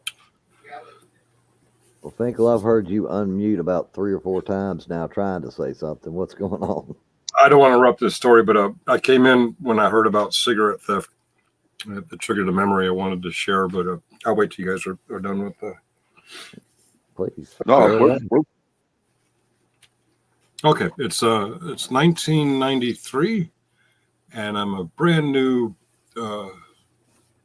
assignee to Schweinfurt, Germany, 215 Infantry, Ledward Barracks, and my family's there with me, and we don't have a car. So a guy who's getting ready to PCS out of Germany offers to sell his BMW. And no, people don't get excited. It was a piece of shit BMW, but they GIs would pass off cars from one to the next, then get really old, and to save money. You don't want to transport a car to Germany or whatever. So we make an agreement. It was pretty cheap. We make an agreement that he can use the car after we transfer its ownership to me until he actually finishes clearing and leaves the country, and then I would get the car. That seemed fair enough. And one day I walk to formation because I don't have my car yet, and he's not there. Turns out he got arrested 2 days before. It was like a Monday. He got arrested like on a Saturday by the MPs because with my car, with my plates, he pulled up behind the Schweinfurt, the Ledward Barracks shopette. He walked in the back door and he grabbed several cartons of cigarettes and he drove off. And they tracked him by license plate, which was now actually in my name. I'm like, what? Thank God, whatever paperwork travels, they tracked it to him. I'm thinking if the only evidence that it was him was the license plate, which was now in my name. I'm like, what the fuck? He was a staff sergeant. I was a buck sergeant. I'm like, what the fuck are you doing to me, man? No one ever pointed a finger at me for that, but just the reality sunk in. The way they tracked him down was on a license plate that was now in my name. I guess the paperwork just hadn't gone through or whatever. They're weird in Germany. If you're an American soldier, you get a armed forces plate. It looks like an American plate. It's not one of those long European plates. So I don't know how they do the registration. But yeah, he got caught. I was pretty pissed because I feel like he took chances with my name. I'm a brand new replacement in Schweinfurt. And I'm like, what the fuck, man? Staff sergeants. Yeah. Just because people wear a uniform and have a little bit of rank does not mean they have integrity. They're supposed to, but doesn't always mean they have integrity. Do you know what happened to him for that? Oh yeah, he got busted down to PFC and drummed out of the Army. Hey, yeah. I'll be right back. I'm gonna take just a quick break. Yeah. But while he was a PFC out processing, they moved him to another unit because, a staff sergeant who abuses the system, now he's a PFC. Now corporals and buck sergeants can fuck with him. So to protect him, they move him to another unit until he processes back to the States and eventually processes out of the Army. Yeah, it's kind of like when a police officer is convicted and has to go to jail. You know what I mean? Yeah. Or it's that fraternal thing. The ranks matter everywhere, whether it's your professional rank or your social rank or your physical rank. It's like if you drop a level, it's one thing to gain a level. Because I think everybody respects gains and power and stuff like that when you understand ranks. But when you drop down, it's like, oh, you're still talking like you are, but you used to be. So now, the E4 Mafia is going to own your ass because they're not there yet. They may never get there, but guess what? Now you're below us, and we've already been here for a while. So mop the floor, bitch. Yeah. Yeah.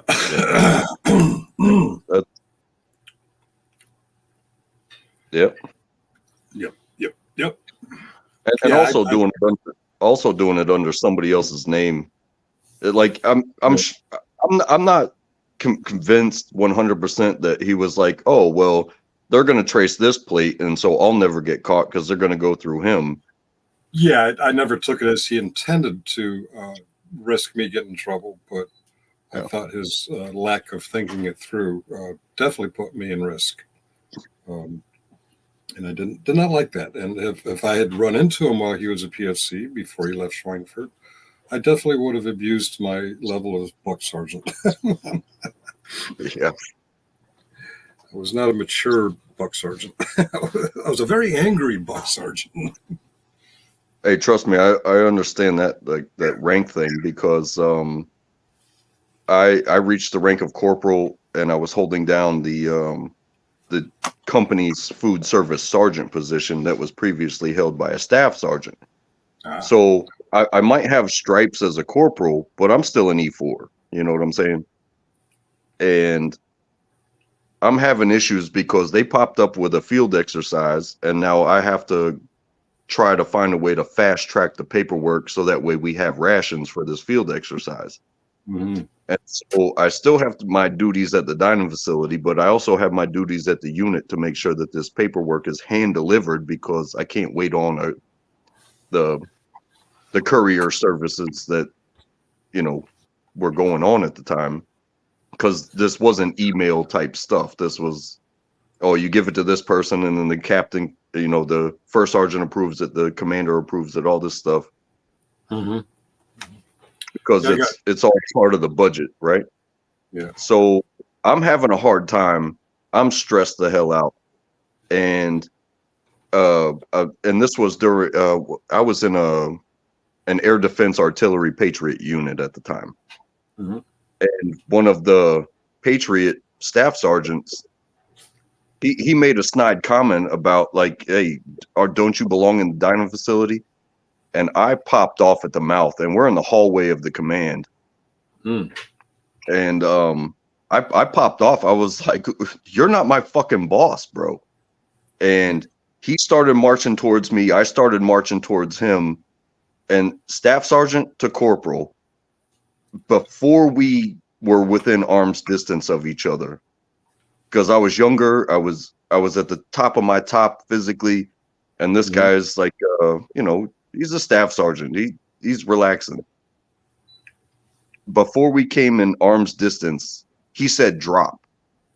And next thing you know, I'm in the front lean and rest in front of this guy that I would rip his head off in the motion that I was at that time. But I obeyed his rank, and he left me there. And first sergeant comes out of the office and says, "What the fuck's going on out here? Both of y'all got work to do. Get out of my face. You get up off the floor." And that was the end of that. But if he hadn't have pulled rank and we'd have fought, I don't know what would have happened.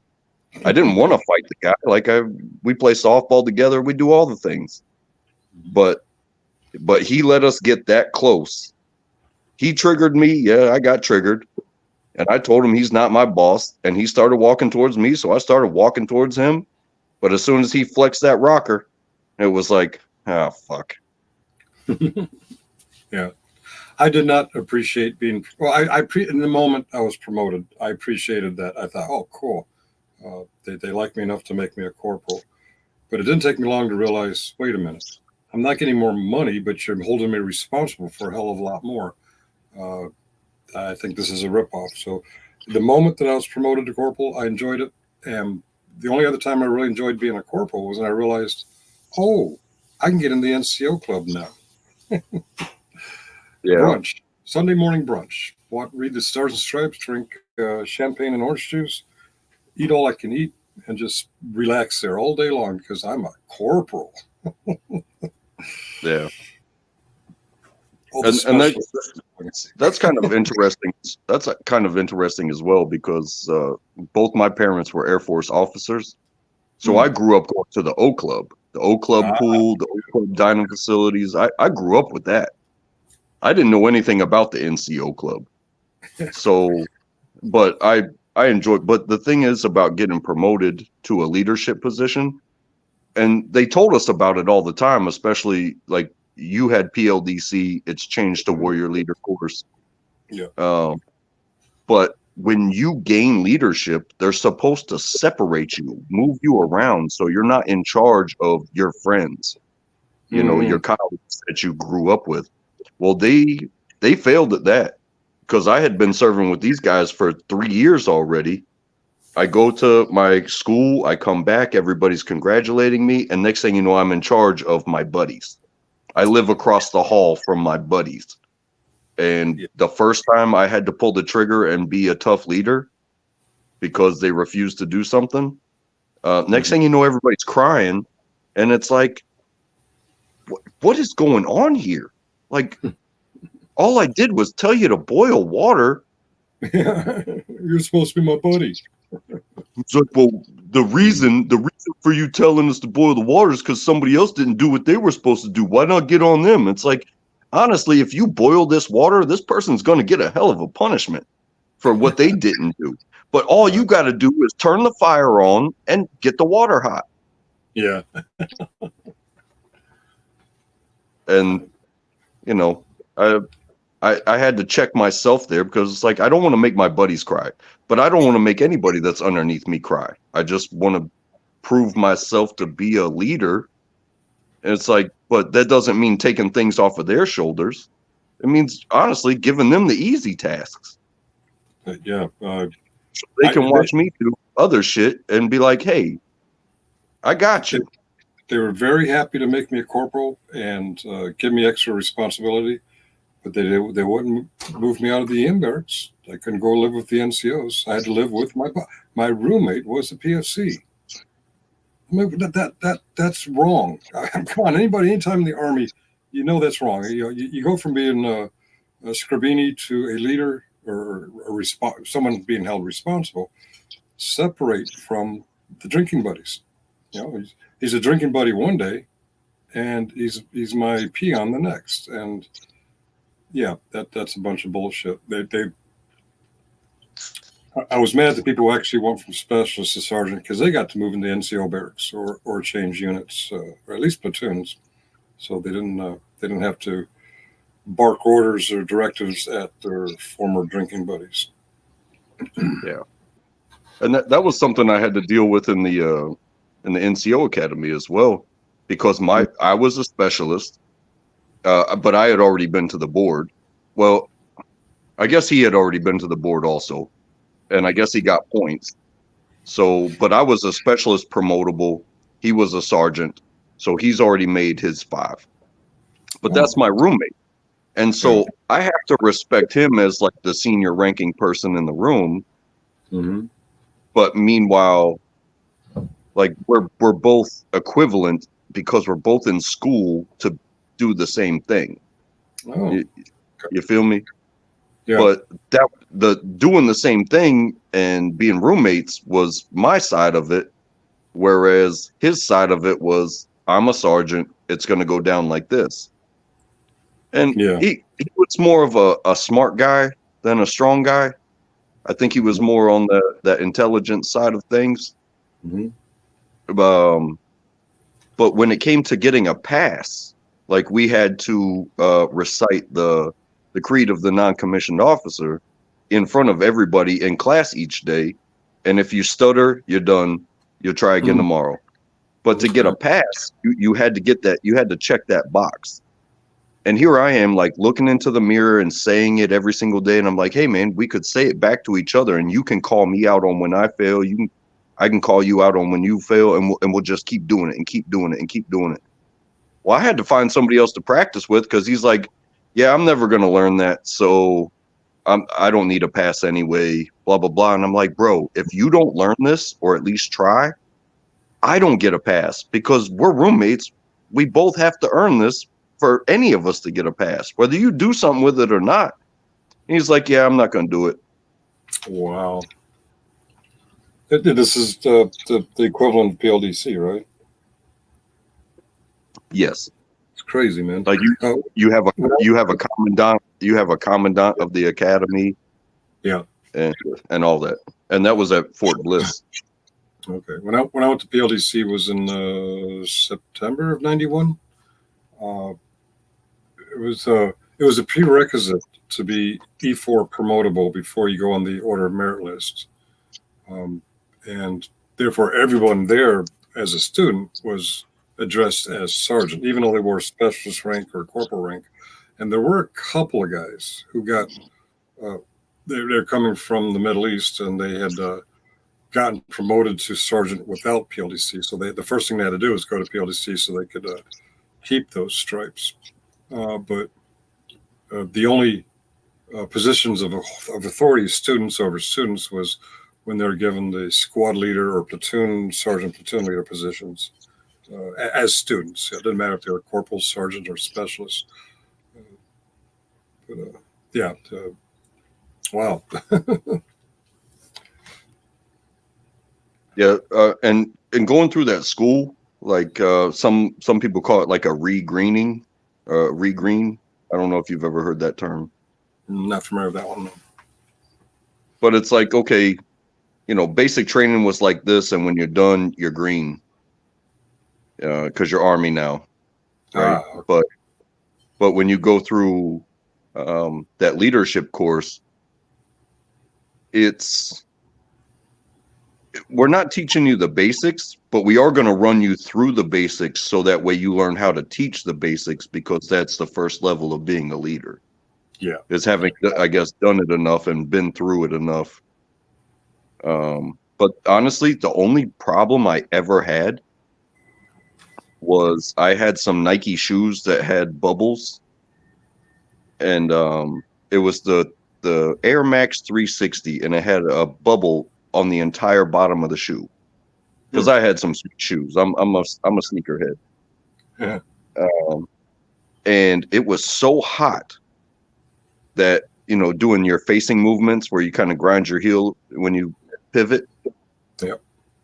My the glue in the shoe let go, and next thing you know, I got a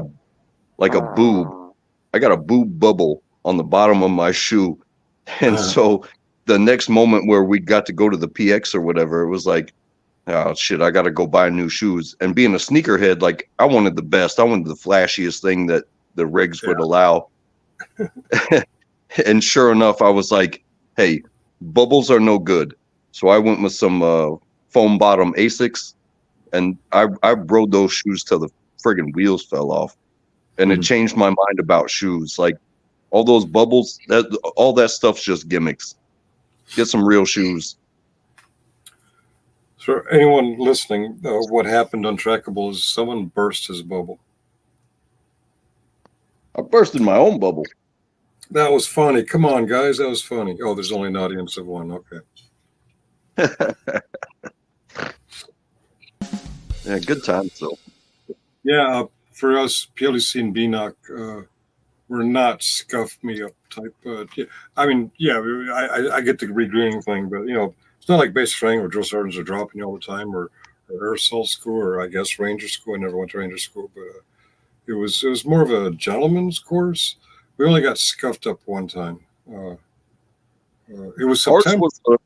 Ours was a lot of about learning the paperwork forms for like counseling, whether it's good or bad, or how to write an award. But I mean, everything was strict, but they weren't teaching you how to be a soldier. That's the difference between basic and your primary leadership. Is we're not teaching you how to be a soldier. We're just running you through the strictness so that way you know how to talk to somebody professionally, and whether it's good, bad, or ugly, here's the paperwork. That's we did that lesson. We did a thing called the Hurt Locker, which it's a field exercise, but it's go. You're dead. What are you gonna do now? Yeah. Okay. Yeah. We had a just shy of a week of that. But yeah, you're right. How to do 4187s, how to do counseling statements, how to call drill and ceremony, the basic leadership stuff. But I went in September, so a lot of the detail work was raking leaves. Our class motto was "Enter to learn, leave to lead," and we all got together. Same here. Oh. Well, we all got together and decided when they call us attention, we're going to sound off with "Enter to learn, rake the leaves." Enter to learn to rake the leaves, because that's what we were doing. All of our quote downtime was raking goddamn leaves. So yeah, sure enough, they called us to attention, and everyone in perfect cadence, "Enter to learn, rake the leaves." And immediately they said, "Open ranks, march, half right, face." Yes, sir. Front lane in rest position, move. Who came up with that shit? You want to play games? We got games to play.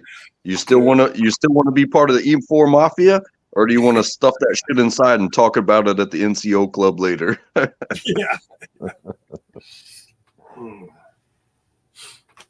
Well, since you seem to be proficient at raking leaves, Finkel, I got a spot you can come and do a lot of raking. Now, it might not all be leaves, but we just wait for a windy day and let it blow into the neighbor's yard. It's only a couple acres, and most of it's the grass. I'll be right over. You go and procrastinate and depend on me to get there, and not going to happen. I'm sorry. All right. I got a bad shoulder, man. Come on. Help me out. Gas. I don't have gas. I don't have enough gas. Yeah. It's a gas. Yeah. Gas. If that's the only problem, how much does it take? I need no excuse. I got to change my new guitar string. I got to wash my hair. There's a song about that. I can't remember how it goes. Well, bring the guitar and the strings with you. I'll take care of that. You can shower after you get done raking. Okay. All right. I think that's funny. Like, I remember back to grade school. It's probably middle at this time, and I had gotten my guts up to talk to a girl, and we became like. Yeah, we became like at school boyfriend and girlfriend. And the first time I called her on the phone, like to have a meeting, like out, your first date. So let's set up something outside of school. And that's exactly what she said. I got to wash my hair. And I was like, okay, cool. And then it was just like a snap of the finger when I showed up to school the next day. It was like all of a sudden we're not talking to each other anymore. It's like, you if you let me know, like I'll drop whatever I'm doing. I won't take a shower. I won't do nothing. What are we doing? That's the problem. Unless You it just take a shower. Yeah. You answered your own mystery.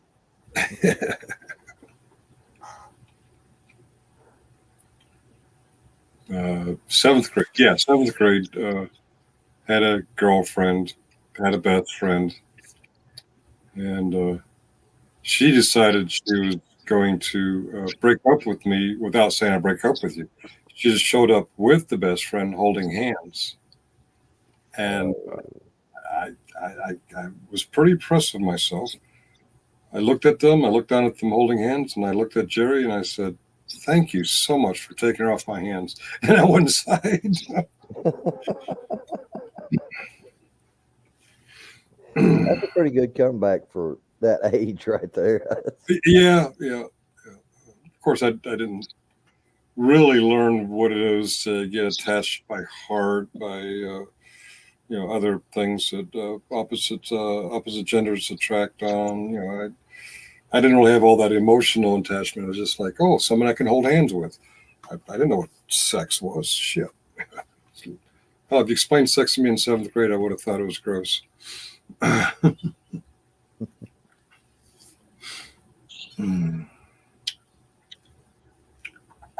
Now, would they? And with my luck, she probably grew up to be a hottie. What? I was just going to ask, would they have done that with wall paintings or etchings, or how would they have taught that in school at your time? Oh, Danny's not here to bust your balls about that. So, and you really think I'm going to come over there and break your lawn? Yeah, okay. I get this abuse. I get this emotional abuse constantly from you guys. And you won't, yeah, okay. Well, somebody, they're not in the chat. You got to be covered for. Well, I was going to come over there and rake your lawn, but since you threw that one more insult at me, I'm just going to have to retract. You believe me, right? I was actually going to do it.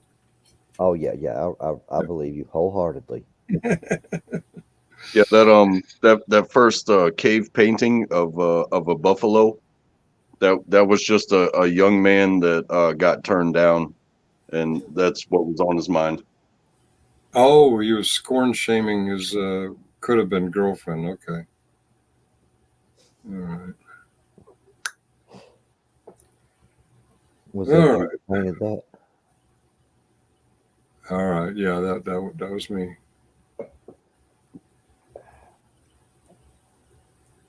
Oh. All right. Well, I see the chat is as bustling as ever. Sorry, what's that? See, the chat is bustling as ever. It is. The last entry was you're the last man standing at 10:11 a.m., which is over an hour ago. It is a beautiful day out here, at least here. I'm wondering if maybe we should go on about our day. Well, I've got things I need to do around here. She's going to be mad at me if I don't get some of them done. Oh yeah. You got your chore list. But I still have a few days too. So. Oh, okay. You see, your deadline's not approaching yet. Okay. Did Ariel or Muckster indicate when, if and when they'll be back? Ariel just dropped off. He didn't say anything. He just dropped. That means he ran somewhere else and was on somebody else's panel. Yeah. Okay. Muckster had to go take care of some business, and then he said if he didn't come back pretty quick, he had company show up. All right. Right. Okay. Hey, Kentucky Reacts. What we've got here is failure to communicate. Okay, I'm going to try that again because I don't know if that cut me off. I said, hey, Kentucky Reacts, how are you doing? I don't know if any of that came through. Got what we have here is failure to communicate. Oh, and Ariel just put in there, he's got something to do. You're panel whoring somewhere else. You know it. You can't fool us. Well, that's something to do. It is something to do. KY is doing great. Glad to hear. Glad to hear. Yep. Glad to hear that. I'm going to go about my day. So I'll talk to y'all later. And you guys too, Ariel and KY and Untrackable, have a great day. If I don't see you sooner, have a great Memorial Day. Wait a minute, it's Wednesday. See, look at there. You're leaving, and Muckster was just about to come back in. He was waiting for me to say I was leaving. He's avoiding me. Oh, wait, what? Lost StreamYard. What do you mean you lost StreamYard? It's the website. www.streamyard.com. Enter. Well, the link is still pinned.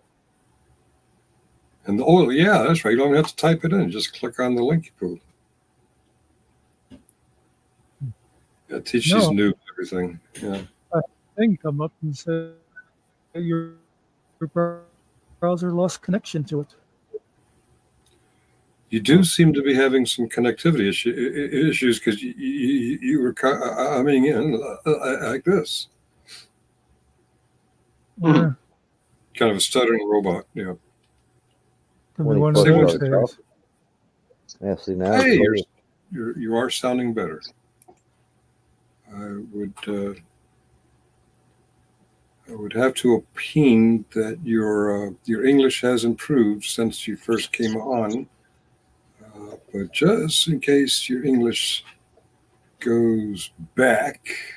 English, motherfucker, do you speak it? Yeah. Okay. Finkel, you're getting a shout out for a panel. I am, KY. You have a good one too. And don't talk about me when I click leave studio, okay? You never know. I might be listening. Does that matter? That's true, yeah.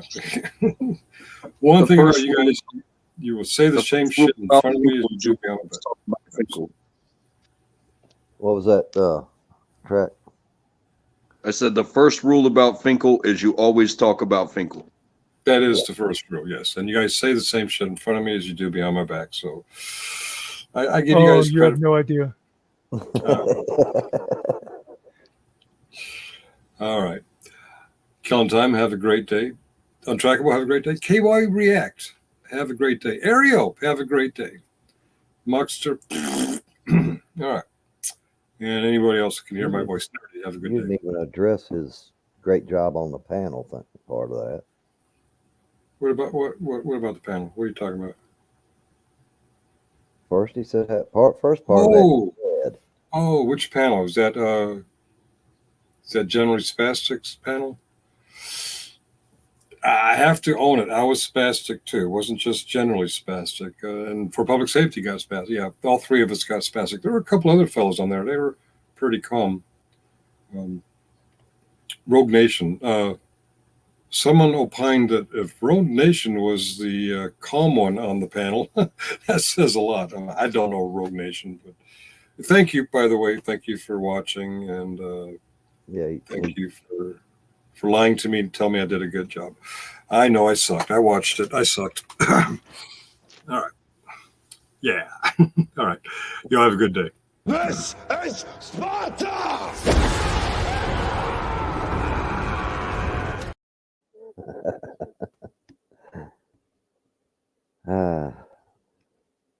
Leaves on the high note, lands on the low one. Well, welcome back, Muckster. Hope everything went well for you. Yeah.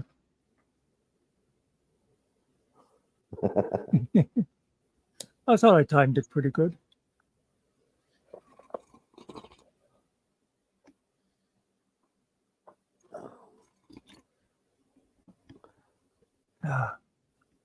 Oh, Crack, did you cover anything interesting while I was away, or more Finkel's BS?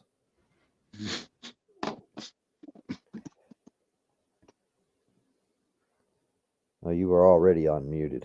I just wasn't hearing you talk.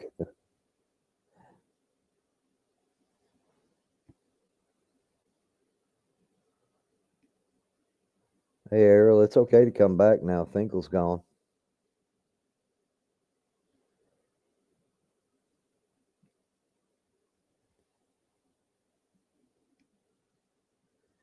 That'd be funny if he did pop up here now that Finkel's gone. Just doesn't have to stay long. Just pop up here, stay for just a short time.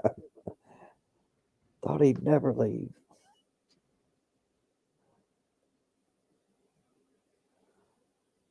Smell check. I'd love to find a way to fake Danny coming up. Yeah.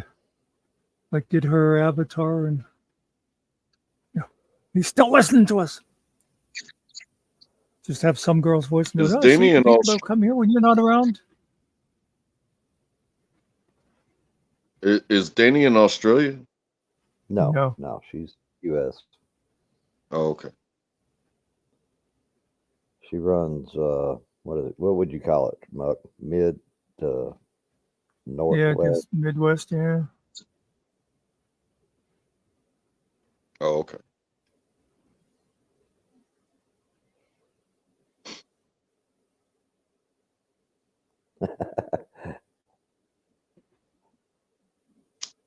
See, even KY Reacts knows that Sarge is slow. He had to spell that out for him. Well, notice he didn't say that he didn't suck. He just said it wasn't the question he was answering. Hey, Muck, you may want to try and drop and come back in because it keeps kind of modulating a little bit on that when you try and talk. I don't know if that'll fix it or not, but the way Sarge was saying you started talking earlier, it keeps doing that. Yeah, kind of a thing. You'll be clear for a little bit, and then it'll do that, and it'll be clear and do that. Yeah, like a robot. An old robot that sucks.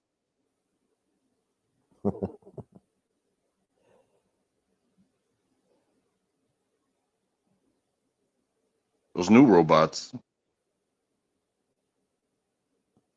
Oh, do They still sound like robots, but they enunciate very well. Yeah, but the important part is, do they suck? Yeah, but the ones that do, they don't talk, and I think those way better.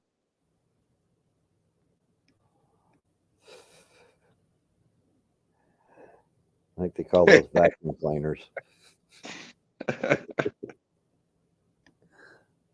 I would never trust a robot like that. A robot can talk to me all day long. That robot ain't getting nowhere near. I don't trust you. I think he's going to try and see if it fixes his issue. Or at least one of them.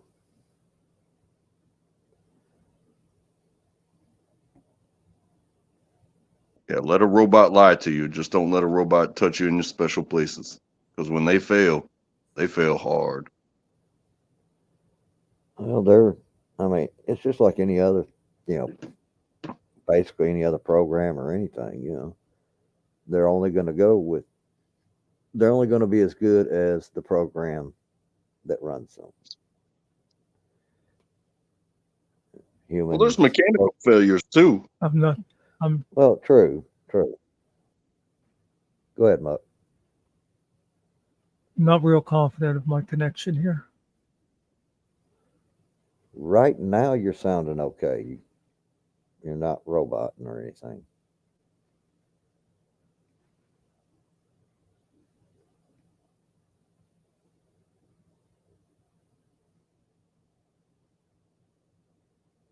Guess the real question is, do you have anything to say? Are a difficult denizen. You doing okay today?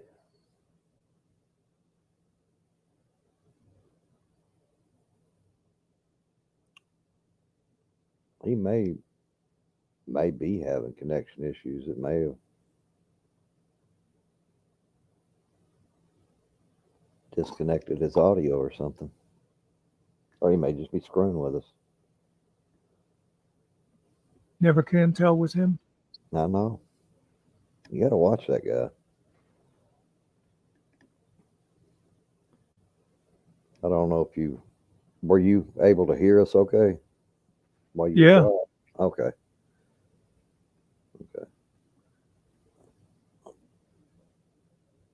It's like when you think about it, like all the different connections that we use to even get here.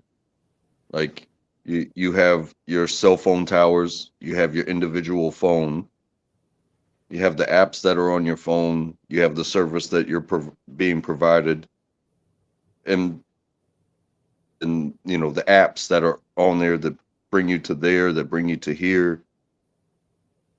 But they're all independent of their own service that they provide. And when they decide to do an update, it's like, okay, today I'm having signal problems because that's updating. And then it's like, okay, my signal's back. It's strong. Oh, but now my phone's updating. Okay, my everything's perfect. And then YouTube updates, and then StreamYard updates, and then the United States government updates. And it's like there's always something that's going to put a strain on the system. And then, of course, there's always the inevitable computer updates. Doesn't matter what system you're on. If you're on a computer, you got those updates.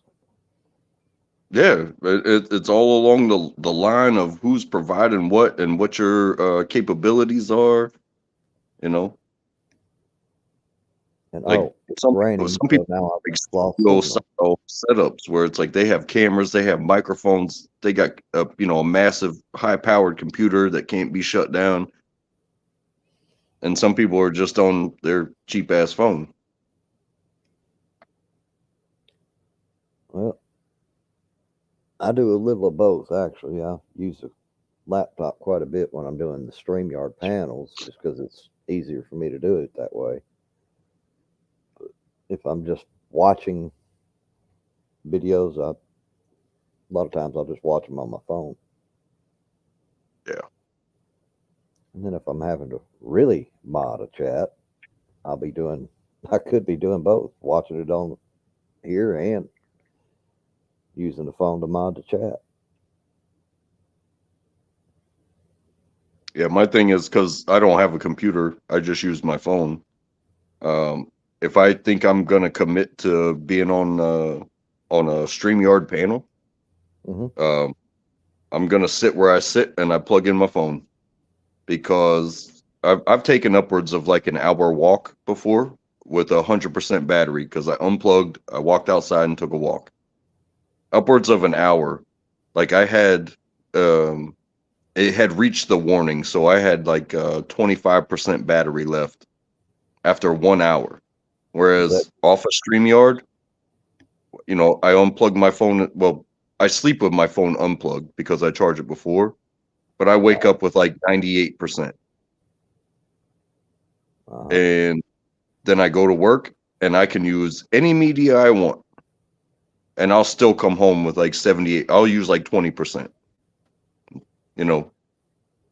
Just with normal usage and when you're bullshitting at work and you're just checking in on these channels and stuff like that, it's like, okay, yeah, that app's going to use some video, it's going to use some audio, blah, blah, blah.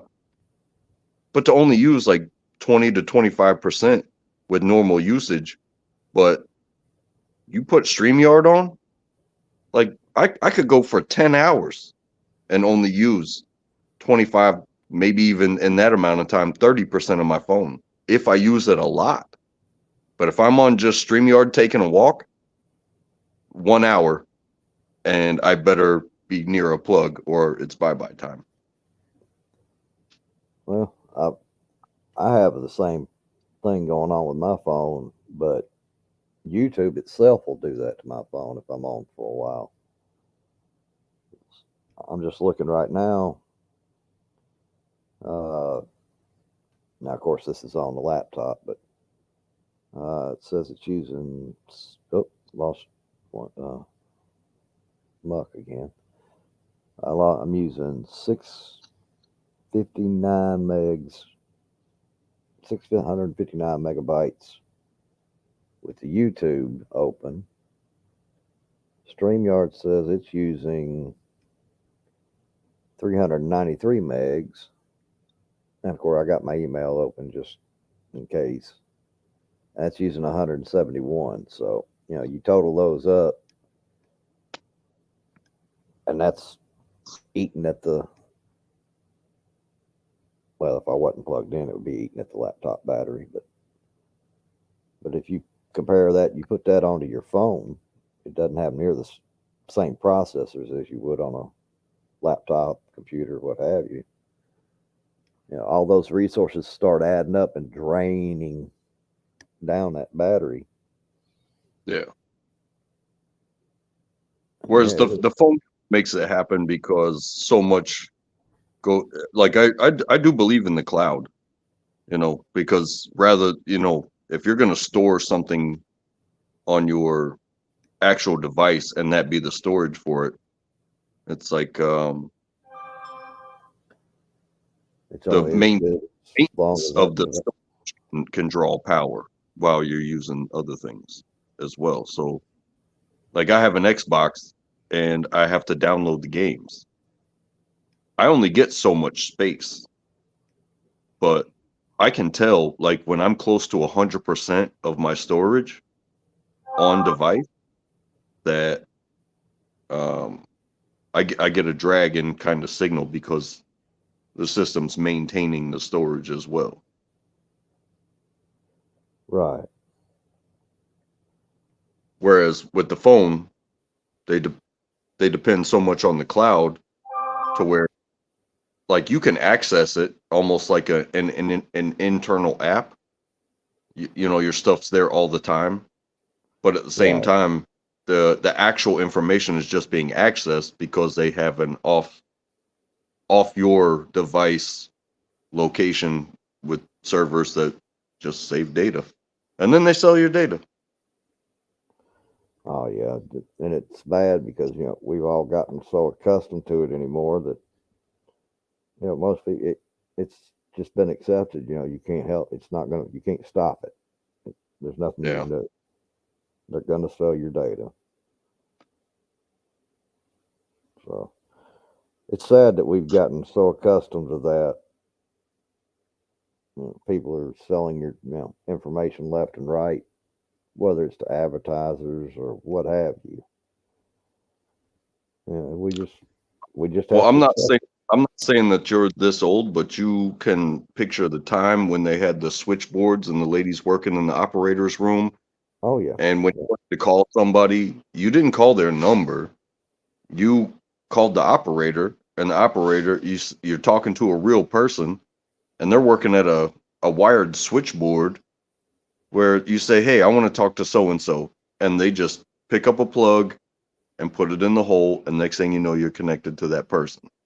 But at the same time, they have access to whatever you're saying. But then after that, it becomes word of mouth. Whereas what they have now is like, it's the same type of idea of connection, except it's over the waves. But anybody that's providing can listen at any time. Or they can record it. And then when you actually get caught up in something, they can look at your history and be like, okay, this is the type of stuff you texted. This is the type of stuff you said. These were the panels that you were on. Oh yeah. Yeah. Anybody thinks that there's any privacy if you're online or even using a phone, they're fooling themselves. I mean, people's they sell you these home security cameras. But if everything's working off of Wi-Fi, you think Wi-Fi can't be hacked by, you. I'm not on that level, but I'm certain there's a friggin' YouTube video that can teach you how to hack somebody's home security system on unprotected Wi-Fi. Well, there was a while, and it's been a while back, but I did see. Let's see, that was not too long ago. Untrackable. I guess he's talking about the switchboard. operator switchboard stuff. Yeah.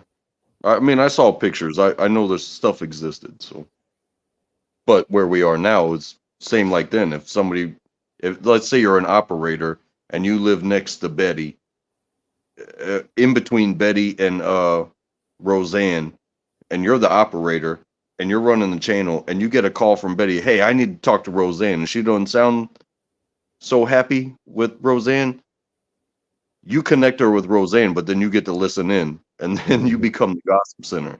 Yep, that's what I'm getting. Whereas they do the same thing today, except they do it for, allocations of money, like who's talking about what. Your Yeah, phone listens to you, you say something, you could be having a conversation, your phone is off, it's in your pocket, but you mentioned the best brands of Band-Aids. Well, of course, Band-Aid brand is the best. But it's also going to show you a whole bunch of other stuff because, like, hey, I heard you talking about this. Or I heard you talking about military stuff. Or you searched military stuff. Hey, next thing you know, your feed is nothing but that. Well, you're talking about that, and I've shown I proved to my wife. She was she wasn't, I won't say she was in denial, but a little skeptical. But we had our phones, it wasn't over on computer or online or anything, but phones just sitting on the tables. And we were talking about having to, lost untrackable. Am I doing this? Am I causing everybody to leave?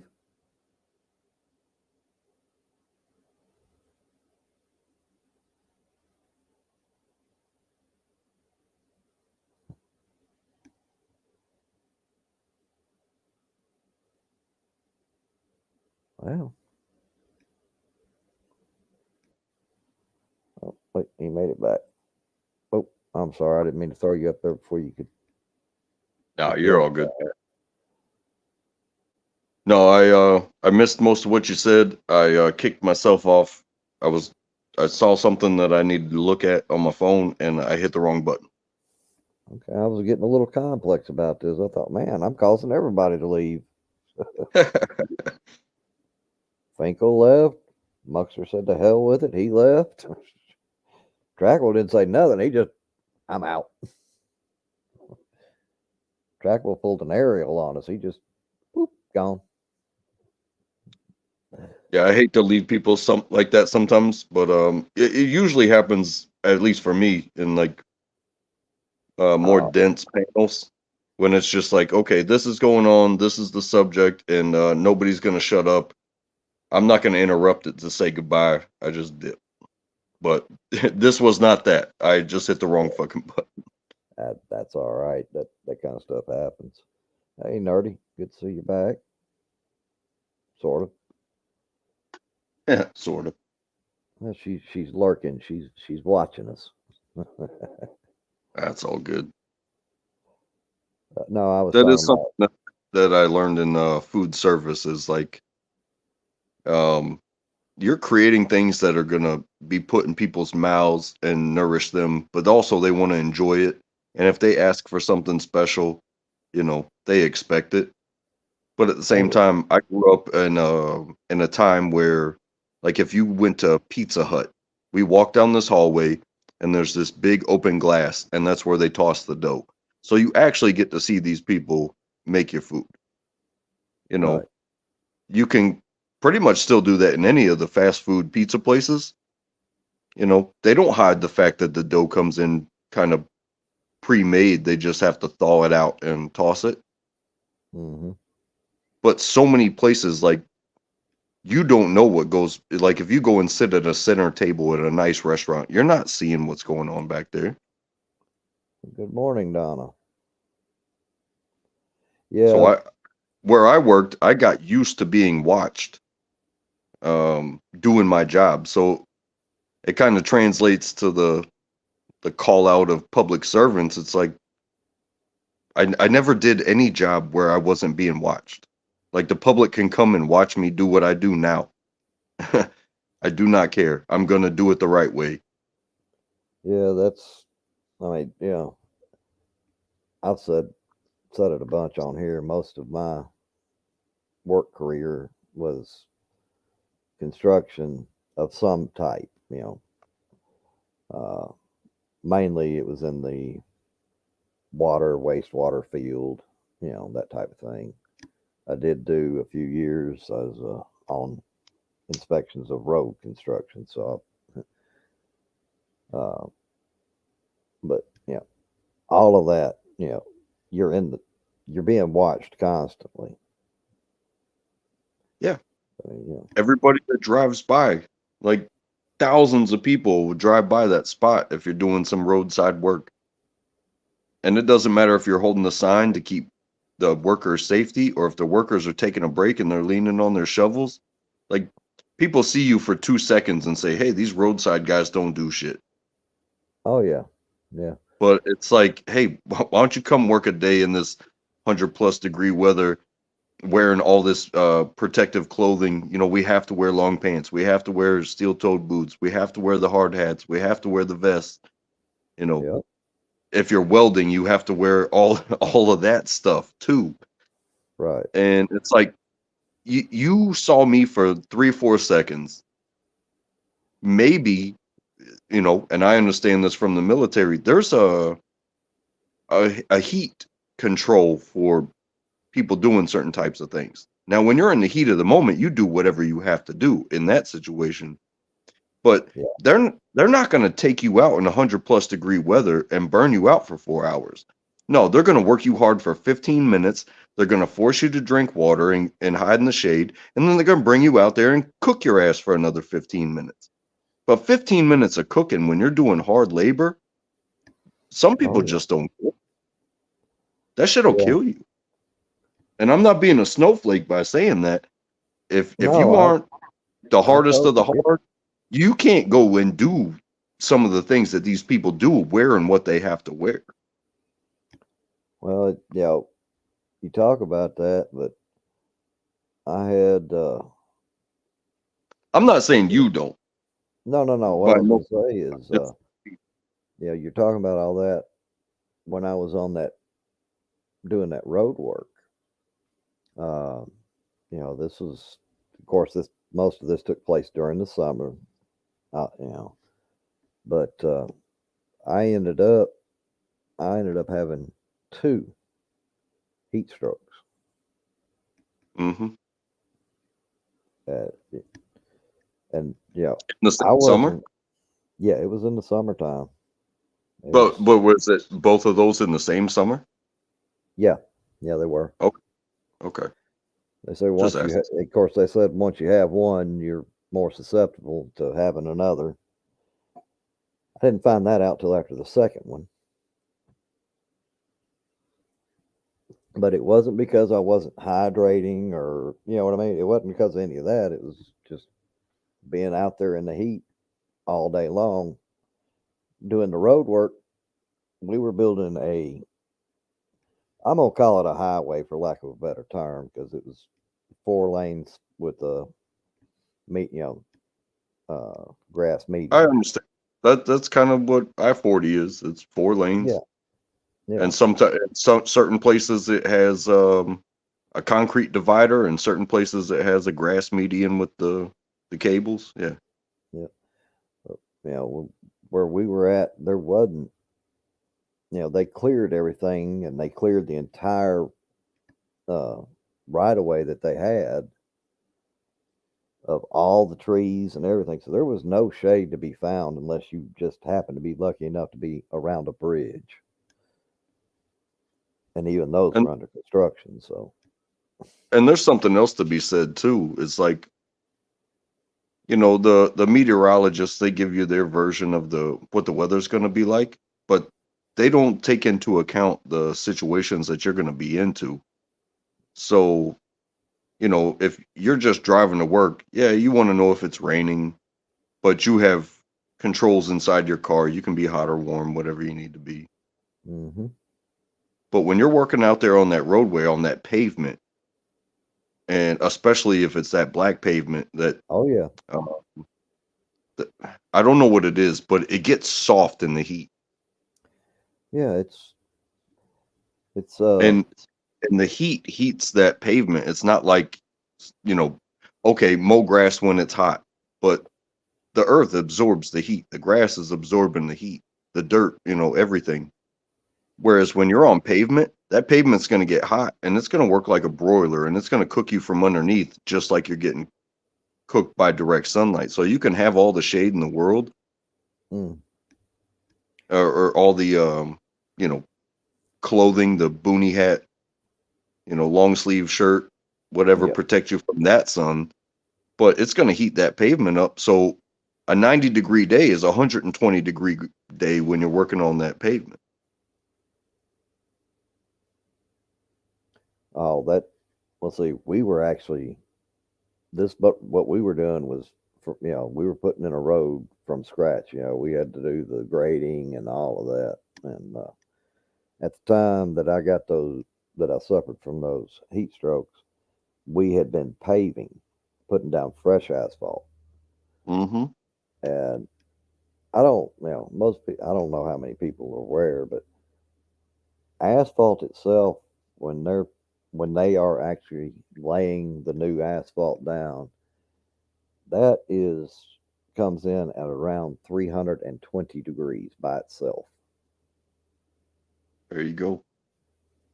Now, you're walking, and the air quality around putting it down, it puts some of that in the air as well.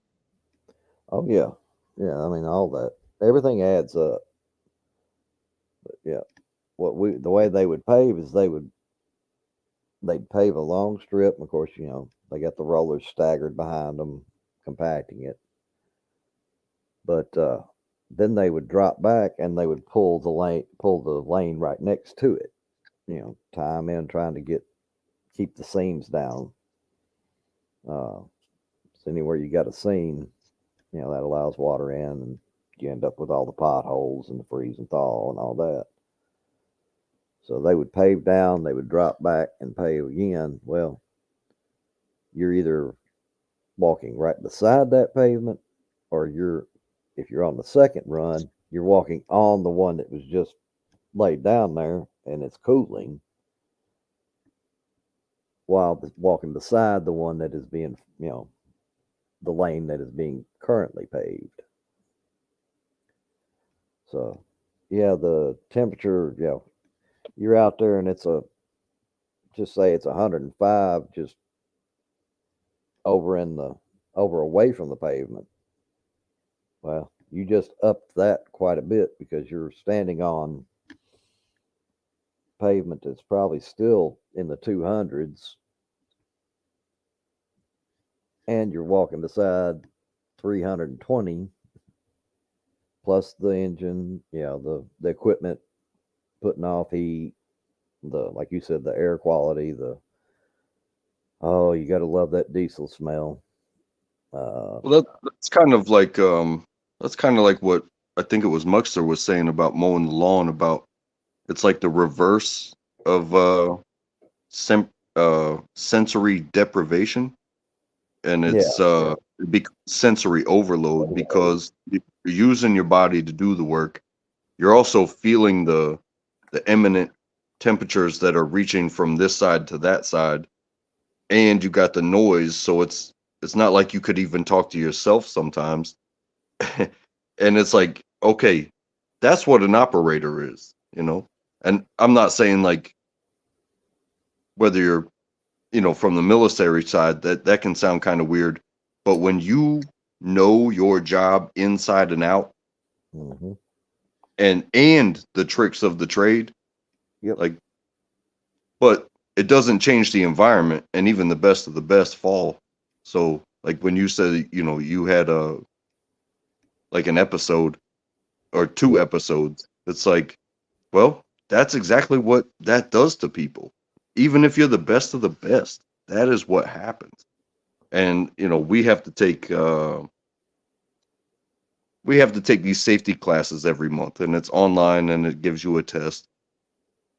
And even you said, it's like the protections are so basic. Drink water, take a break, time it right, all this stuff. But that doesn't mean that it's not going to happen to somebody.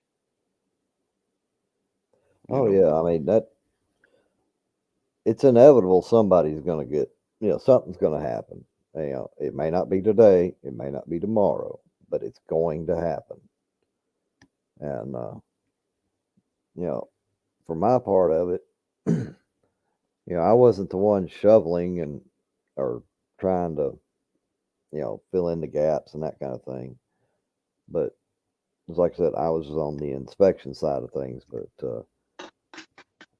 where I was walking, I don't know how familiar you are with the paving setups. Basically, dump trucks back up, dump it into one machine, it mixes it, and dumps it into the next machine, which is the one that actually lays the mat down.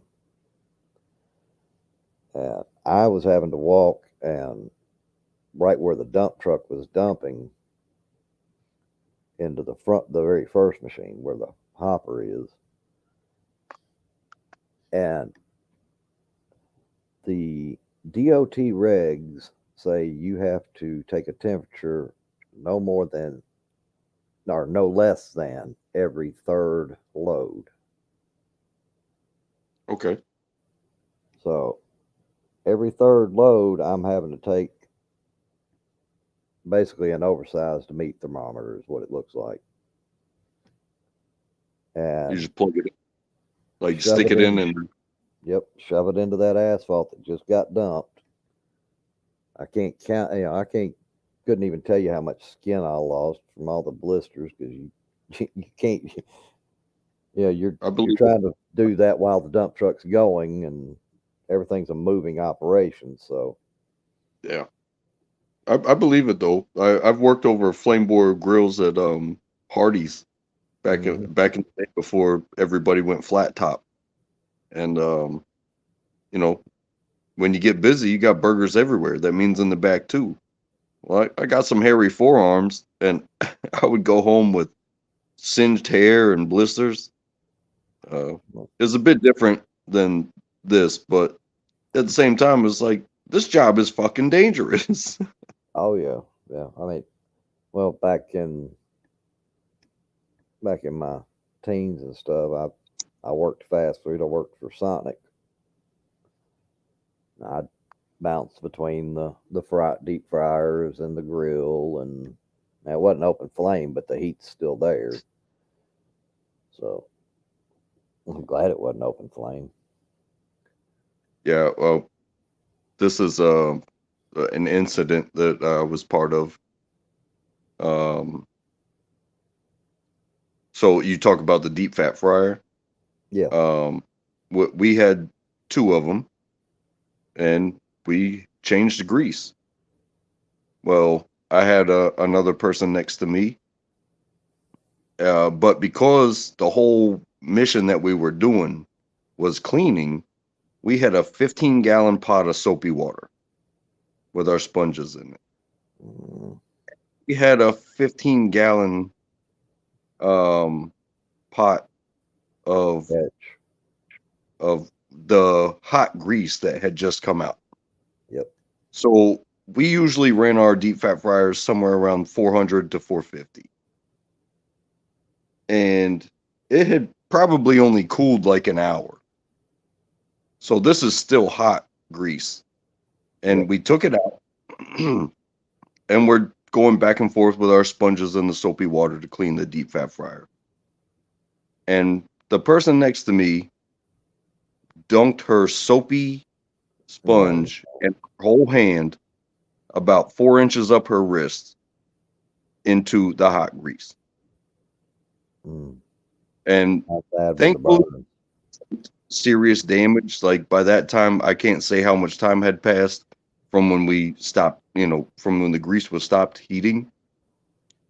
But it was about 30 seconds of her looking at her hand before it actually started to feel the burn. Yeah. And like I said, it didn't destroy her hand. She barely had a blister when we got done because we took immediate action. But bro, that putting the soap that is in the same type of container next to the hot grease, you're just asking for a problem. Like, And you get into so, that rhythm, and you, okay, I know my bucket's here, yeah, or whatever, whatever yeah, container. and you catch the bucket out of the periphery, and it's like, yeah, that matches. Hand Yep. in, hand out. Wait, that's not soap.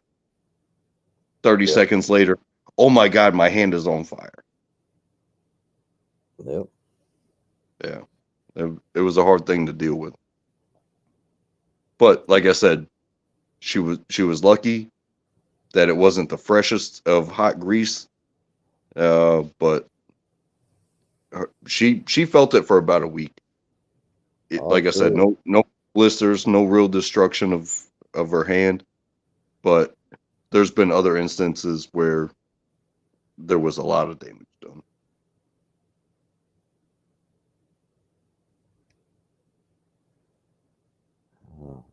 Huh. Ariel, you got that?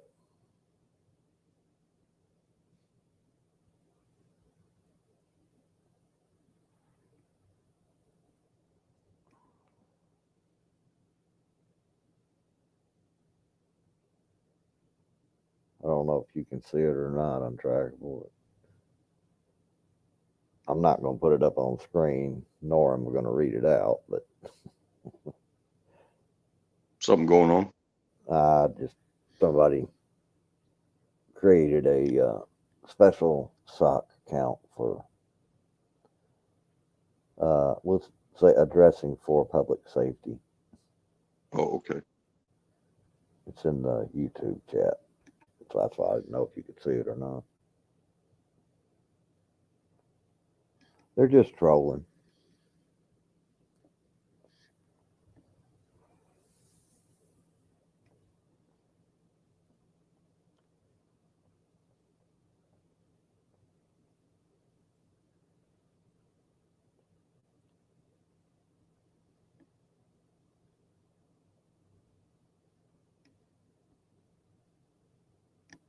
There's a difference of opinions on between this channel and the one we're normally on as to Gotcha. what should be done with troll comments and stuff. So, Well, I'm just a visitor.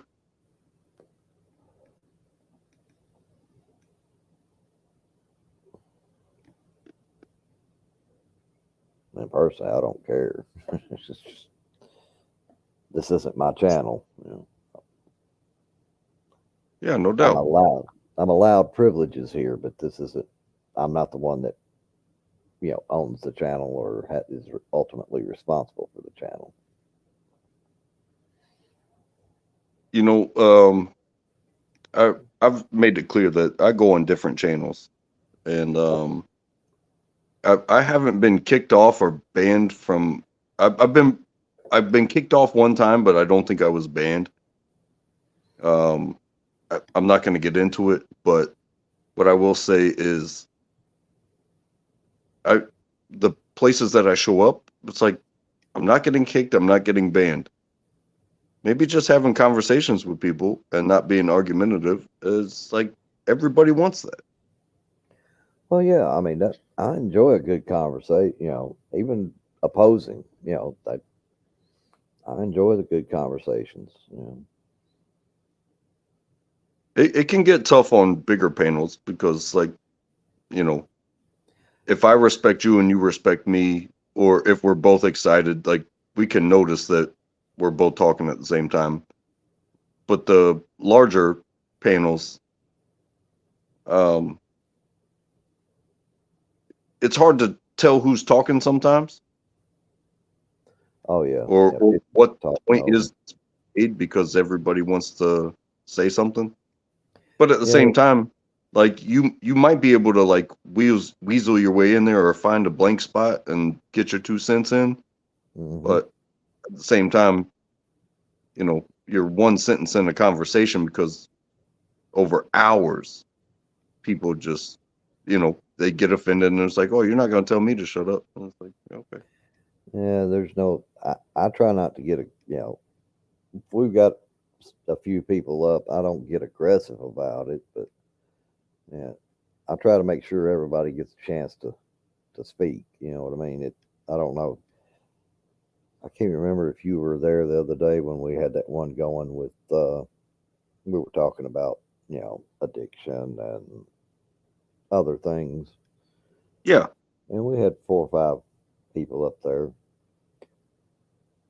and I felt like everybody was respectful because yeah, you say something and then you stop, because I think that's part of even what we were talking about was like, I'm not going to sit here and tell you a story that never ends. It's like, let's tell this right. experience and see what other people have to say, because that's listening is part of it.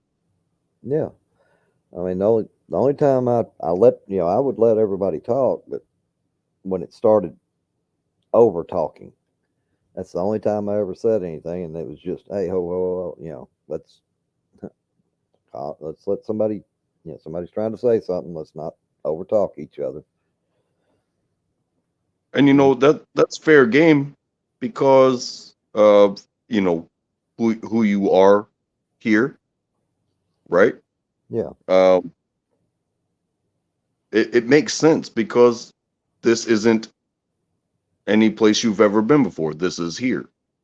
So if one place says, hey, somebody tells you to shut up, like, you either shut up or you have it out with them. And some places, like, you might say your opinion and they don't like your opinion and you're gone. That's their channel. So you, Finkel, and Muck all kind of come together, an area with capabilities. Like, you guys want a camaraderie of, have what you have to say on panel, but don't turn it into shit show, some sort of show. You know what I mean? Yeah. I respect. Yeah, and we don't, we don't kick you for just having an opposing opinion to somebody. We'd rather hear it.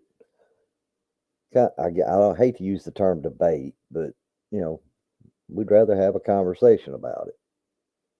Hear both sides. Maybe somebody walks away and feels a little bit different way about something.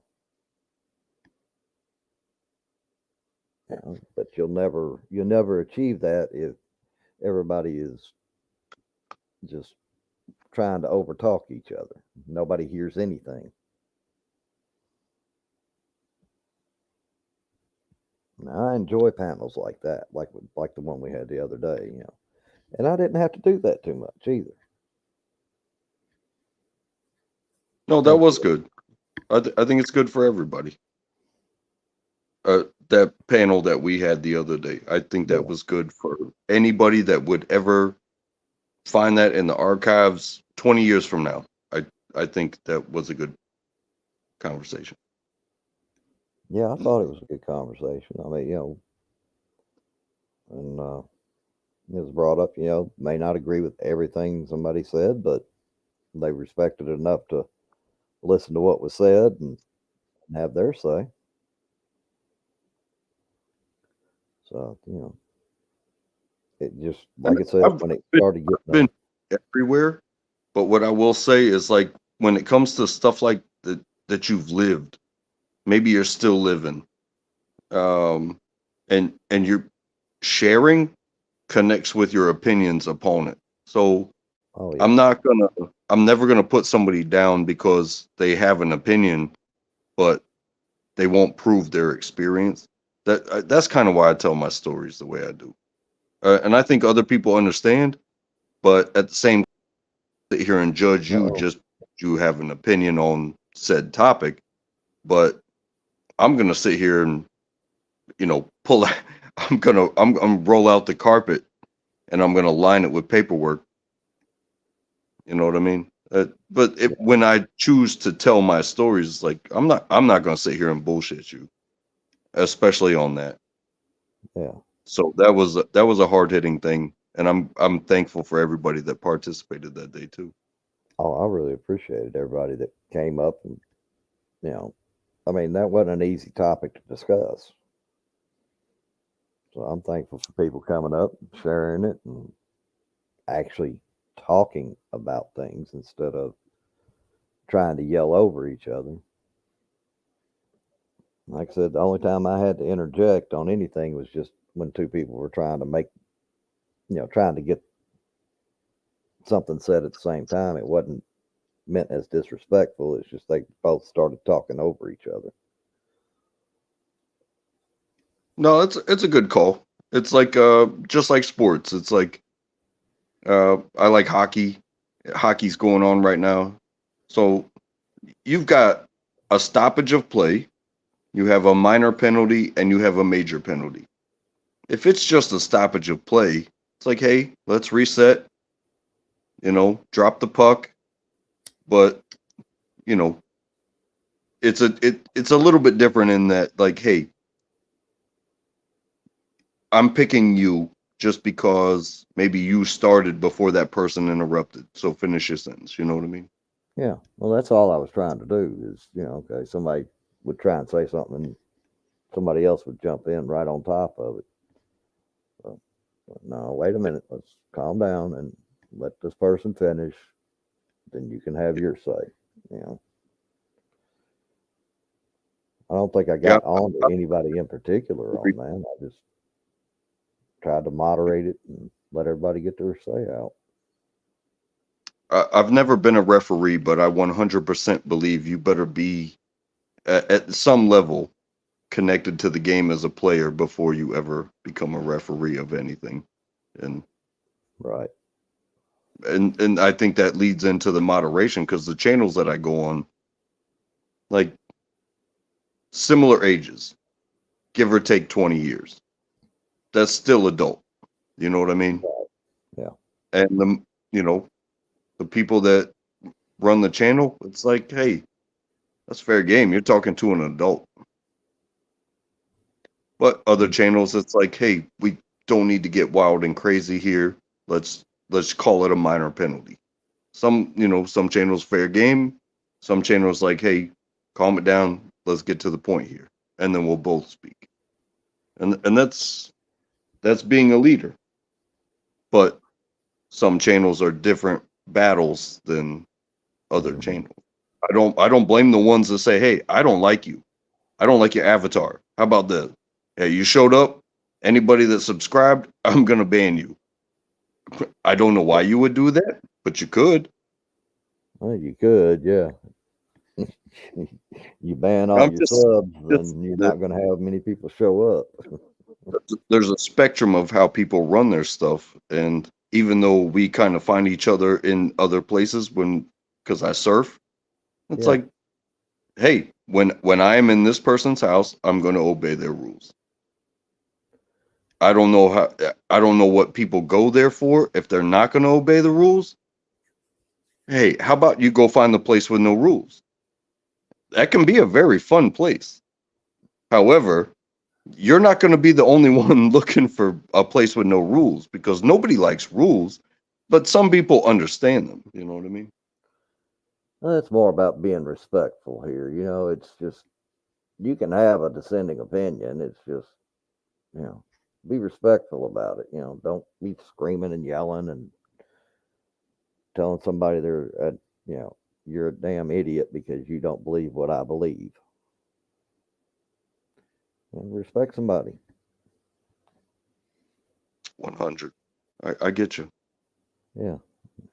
Nerdy says a social contract of decency. And of course, our resident anarchist there, Ariel, F the rules. Okay, Ariel, come up here and play some band music. I'm not gonna say what else you could do, but go on, come up here and see if you can get this channel banned. Oh, because there's that's no what they doubt do. he could get it struck.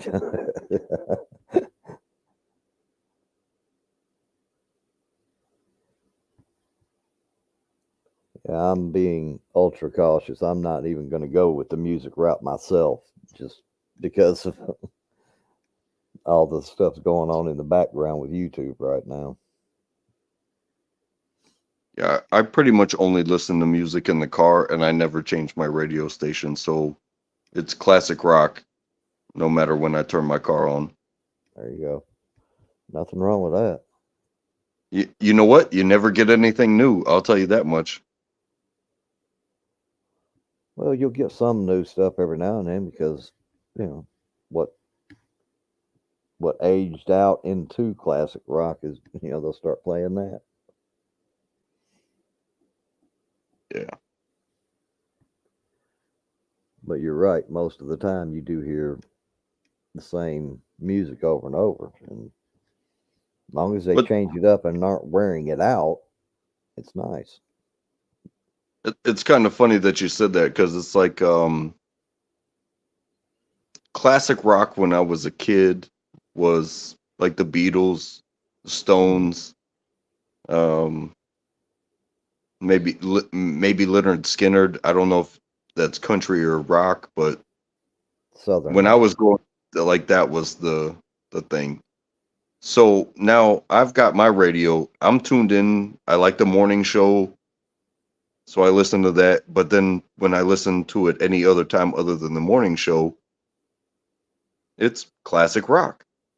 And then, you know, I can almost understand based off of the story that Nirvana's on there, but Green Day, because I actually bought like their CD when I was a youngster in high school, and it's like that's classic rock now.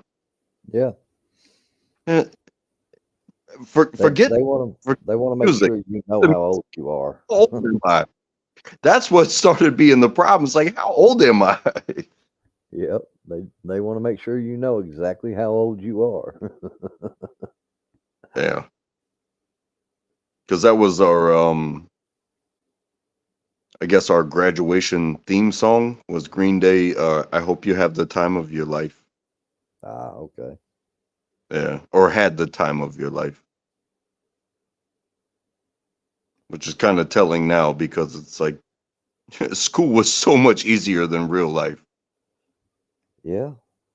It's I've said it on here before, the first 21 years of your life, you're in a hurry to hit that next milestone. You want to rush right through.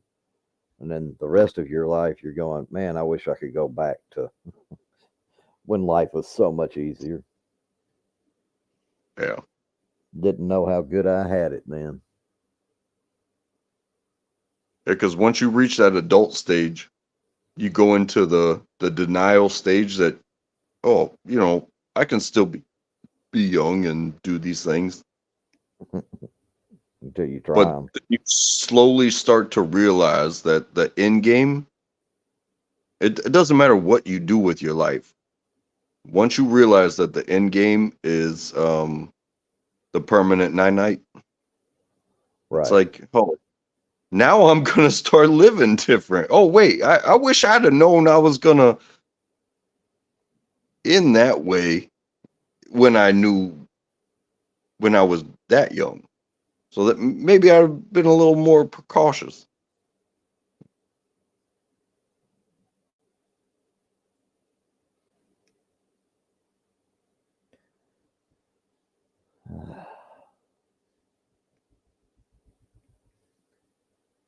But no regrets ever.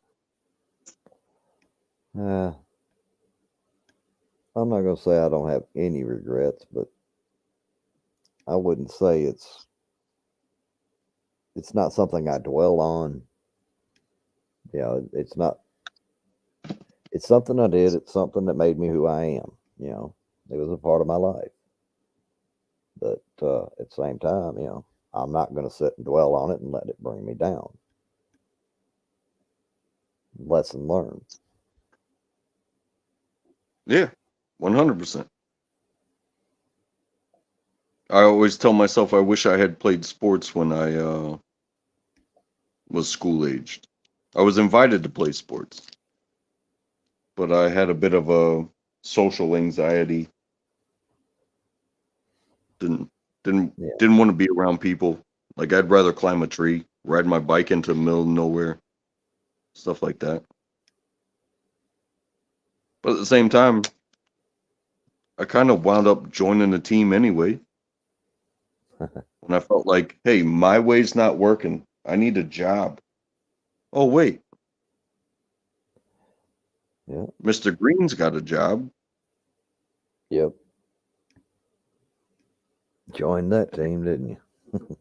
Yeah. So I joined that team and I learned, and I've said it before, like you said, same things before.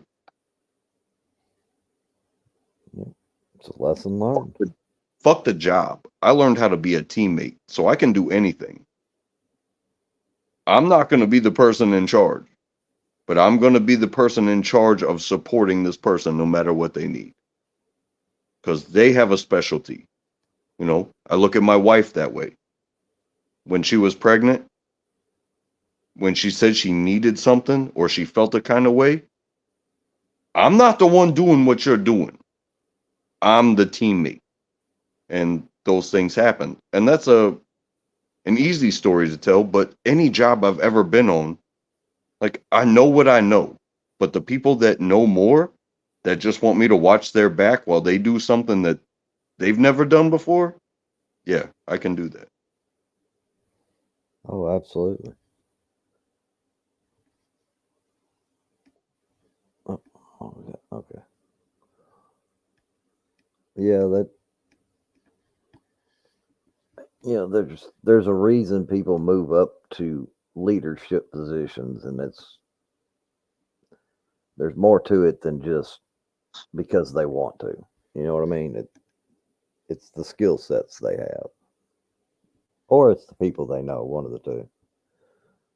But Yeah, there's the bureaucracy side of it, and then there's the undeniable side of it. Like if this person's going to be a master of their craft, we cannot sit here and waste our time having that person do that. We need to turn this person into a teacher. Whether they have the teacher side of them in there or not, we need to give this person authority so they can bring the next level up. Because, you know, like I know, that's a young man's game and people don't stay in that profession forever. that's right. I mean, it's funny you say that. You know, when I worked for the water company that I worked for, I'd been there, I don't know. Well, total time I was there was just a little over 17 years, but prior to that, I decided, this is where I'm going to retire from. I'm going to ride this all the way out to my retirement age. And life had other plans. So that's how I wound up going. I went as an independent contractor doing inspections.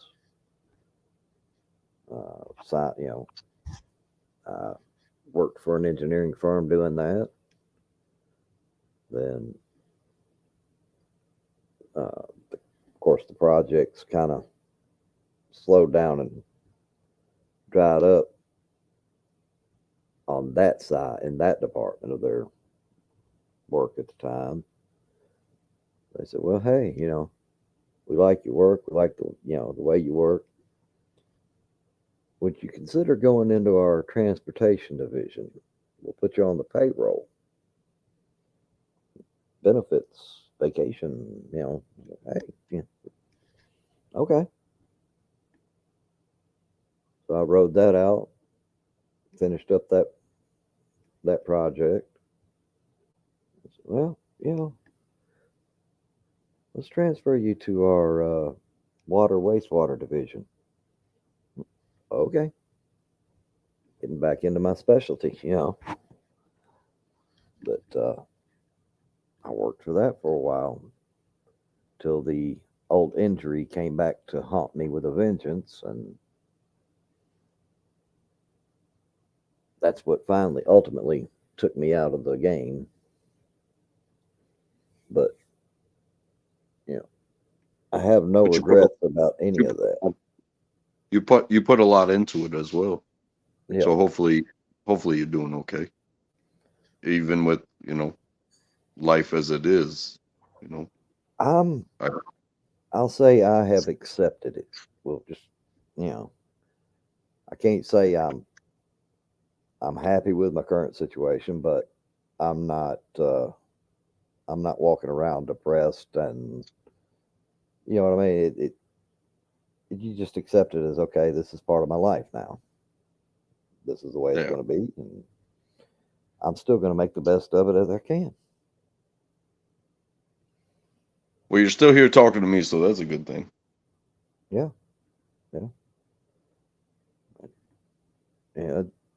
I look back on some things and go, wow, I don't know how I got out of that one unscathed, or look back on them and go, well, I know how I got to where I am now. But in either case, it's just it's okay, it happened. You learn something from it and you move forward. Yep. You can't stand in place all the time. You got to move forward. Now, again, even coming from nobody special, I like that. I like that movie G.I. Jane because, well, the movie itself, it's Hollywood shit and before its time, but what her commander or whatever gave her was a poem that said something like a gull will throw dead from the bow before feeling pity upon oneself.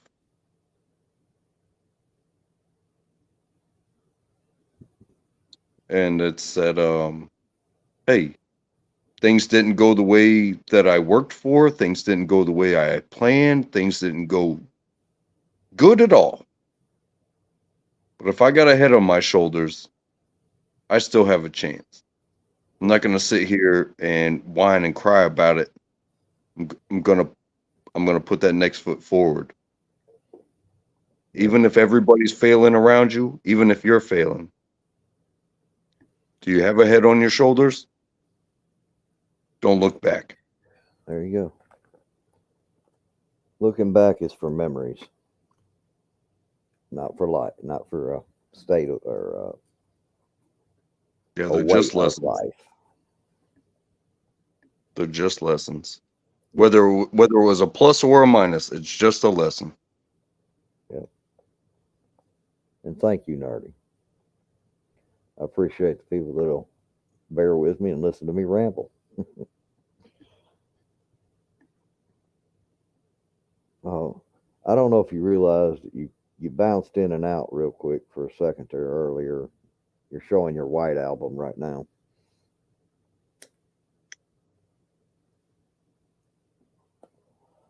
Don't know that it matters to you, but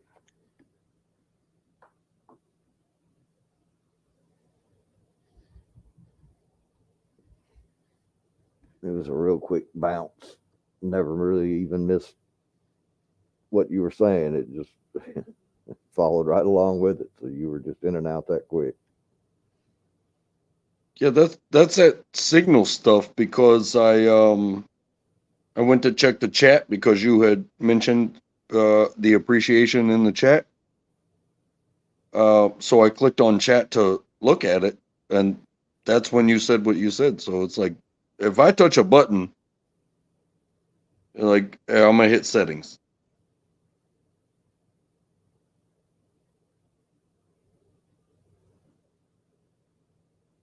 I'm gonna hit chat. Oh, okay. Well, It picks and chooses when it wants to do what it wants to do. Did it change back to the white? well, yeah, you've been on white for a while. you were talking and telling there you go. Now you got your car up there now. Little blue Viper. I like it. Oh yeah. It won't. The reason why my name is untrackable and my picture is this. I don't know if you've heard it, but that model of I think it's Matchbox even, which Matchbox and Hot Wheels same thing. It has the side pipes, not the rear pipes, and they stick out farther than the wheels. So this car on the orange track, it won't run. It rubs. Oh, okay. So it's untrackable. I got you. It's not that somebody can't find me. Like we've already had that conversation, but Yeah. that's where that name comes from, and where it's from the picture. It's like, hey, this car,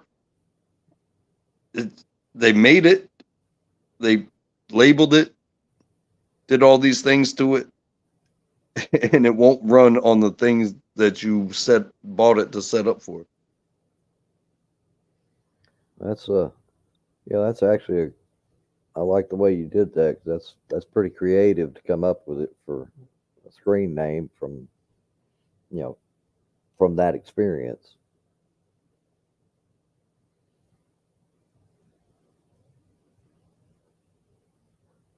I appreciate you sharing the story behind that because I never put it together. Yeah, it is what it is. Like, hey, and it honestly came from like my daughter growing up, and she gets all these toys. She gets all the Barbies. She gets the baby dolls. She gets the little playing house things. Mm-hmm. Like, how am I gonna relate to my daughter? Well, I drive a car. Mommy drives a car. Kid's gonna grow up one day and drive a car. So cars have no side to it. And it's physics, especially when you get into the track side of things. It's not just, playing with a car, roll it around on a flat mat. It's like, open that gate and see what the car does. Did you build the track right? Or is there a problem with the car? And so for my birthday, when she turned 3 and 4, I spent $50. So $100 in Hot Wheels got us 50 cars, basically, and 40 feet of track. So we can run 40 feet of track in however many turns we decide to put in, or we can run a drag strip. And I got this car, and we're sitting here opening them up, racing them straight out the package. And that Dodge Viper scraped its way all the way down the 45-degree hill. And when it hit the apex into the straight, car stopped. Other one went the whole way through. But that car, even for winning that race, gets no notoriety. It's like, okay, you finished the track. Why won't this one go? So then we ran it 3 more times by itself and was like, oh, those side pipes. And there is actually a YouTube video about the car that says, take a blade, shave the pipes off. The car works great because it's already wide. But I'm like, no, I think I got something on my hands, even out of package. And it makes sense, just like untrackable. Like you bought a car that you can't put on the track. Why would you do that? Why would, as a family, why would you buy a Miata when you got 6 kids? Yeah.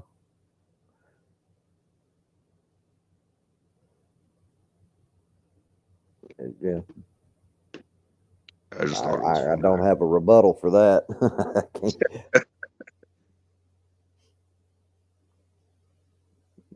No, but that's a long story about how I got my name screenshot. You know what I mean?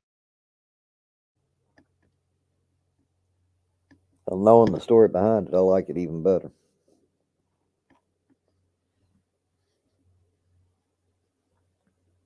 Well, thank you. That's real life. Yeah, that's what I say. Knowing the story that goes along with that, that makes it even better.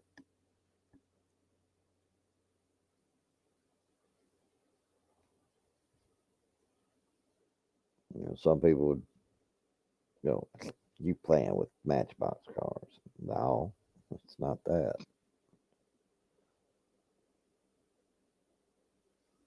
There's so much more to that. Yeah. Always. Now, you probably just made a bunch of collectors go, oh no, he opened it. That's all What right. do you mean you're playing with a collectible? Blasphemy. Well, it's in really good condition because it was only tried like those 4 times. And so it just kind of floats around the house. It's almost like Elf on a Shelf. There you go. Always around, always watching. It's a Viper. When those came out, I wanted one of those so bad I couldn't stand it, but I knew they were unobtainable for me. Oh yeah, I believe it. Of course, most of the cars when they come out are unobtainable for me. So hey, if I can find somebody's good leftover at a reasonable price, that'll work. I find especially in that era, there's a lot of things that were presented where, like you said, they created unattainable. Oh yeah. However, if it was a legit thing, it was like, well, we actually made something that works. So now we have to race it. Well, in the leagues of racing that I follow, you have to make a certain number for a market. Right. And so that kind of became a thing because the Dodge Viper was a hell of a drug in the racing game. As well as like the C6 Z06 Corvette. They had to change the rules because of that car. Oh, I didn't know that. Yeah. But that's been racing. I mean, I had a conversation with somebody else about racing regulations, like talking about like NASCAR and everything. Right. And every time somebody wins consistently, a new rule is made because they dissect the cars and they're like, okay, this millimeter over here, it's not going to work for the league anymore. So you guys got to put that millimeter over there. Oh yeah. Yeah, it's you talk about NASCAR. The way it started to where it is now is two completely different things. I mean, nowadays, nowadays everything has got to be. I don't want to say equal, but pretty well. One's got to be able to compete with the other. Yeah, I get that. But like I was saying about a previous conversation was that I watched a documentary about cheating in NASCAR where it's like you can follow the rules all the way through. And then this car pulls into the pit stop and you can see people hammering on a fender that wasn't damaged because that was their secret, was to change the airflow. Mm-hmm. It wasn't even an engineering cheat. It was hey, if you're not going to hit my car in the right spot, my crew team's going to hit the car in the right spot. And now if you get caught doing that, you're cheating. Oh yeah. But the whole, like you talked about from the beginning to where we are now, Yeah.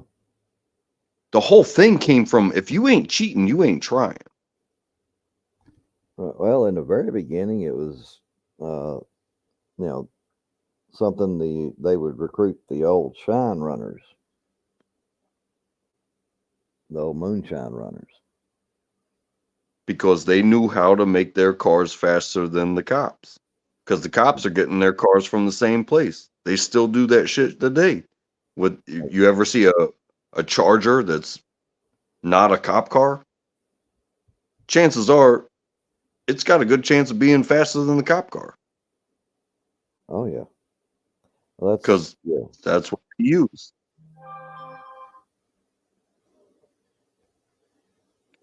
Oh yeah, that's, they try to I'll say, keep up with the Joneses, just for a example. Oh, I got but you. They, you know,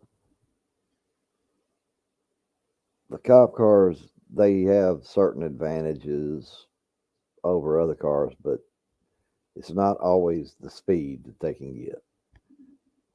Well, the cop cars have contracts to those advantages, whereas that knowledge, because you have YouTube, because you have the world at your fingertips. All you need to do is know what you're talking about when you're talking about an engine, and then have some sort of funding, and you could probably do it better than they did. They have a fleet of cars that they got a budget. Right. You just have one. You just that one can end up costing you what it costs them to have two or three. Well, exactly. If an individual has a $100,000 Charger, performance wise, it's damn near a NASCAR already. Yeah. Hey, Errol. What's going on, guys? What's up? What's up? I'm waiting for a phone call, and I got to go to an appointment, and I got to get a hot water heater, all kind of shit, bro. I thought didn't you just do something with your hot water heater not long ago? Well, it started leaking, and I thought it was like a little crack in the fitting, but it's not. It's actually the bladder that's leaking, so now I got to replace it. I just had my AC fixed. That was how much was that? Charged me $100 an hour for 4 hours work, and the part, yeah, some $600 or whatever I spent. It's always something when you own a house, right? Yeah. Yeah, that's the truth. That's the thing. Yeah, tell me about it. We're about to have to finance a roof. Yeah, I did mine. I put a metal roof up track. That's the best way to go. I don't know if that's something I'd have to look into, because I'm down with that. You in a HOA? I'm in an HOA, so I don't know how that's going. It probably won't go then. They actually make metal roofs that look like shingles, but they're not shingles, but they look exactly like it. So you may be able to get away with that. All right. Because nobody else in this neighborhood has a metal roof. Oh, okay. And I'm tired for it. I spent on that, guys, and now I got to spend another. Whatever. Yeah, I love life. Something that I'm looking at is this is why I will never own my home, because it's looking like the best option for me is to take a loan against my home for the down payment of the roof, Right. And I don't want to do that because to me it looks like working backwards, but I do have to keep my home. You know what I mean? Yeah. Oh yeah. If you listen, if you don't fix it, it's going to cost you even more money from all the other damage. Yeah, so rather than working towards ownership, it's just like money going around in a circle for the rest of my life. And basically, instead of renting from a bank or from a person, you're renting from the bank. Yeah, pretty The much. advantage of it is you can take out a loan against it. Yeah. The disadvantage of it is you still have to pay that money. Yeah, like I said, pay till you die. My mom's not even in the house that she's still paying for, and she'll probably, because she had to short sell it. Oh, Yeah. And yeah. she's an old lady. And so she said it when it happened. She was like, "Yeah, I'll probably be paying for this for the rest of my life. But what are they going to do when I'm dead?" That's right. They'll get their money some way or another, but yeah. Only thing they can It do won't be after from that. her. It won't be from her. So Honestly, the short sale, it's probably, I mean, it's been 20 years. So, almost 20 years. So the bank's probably already got their money from it. Oh, you know they have. And that's if it's only changed hands one time, you already know they got it. Right. It's just money going around in a circle. And so I've been less offended by my bills because it's like I'm never gonna not have bills. So just look right. at it as No, money no. going in a circle and stay in the circle.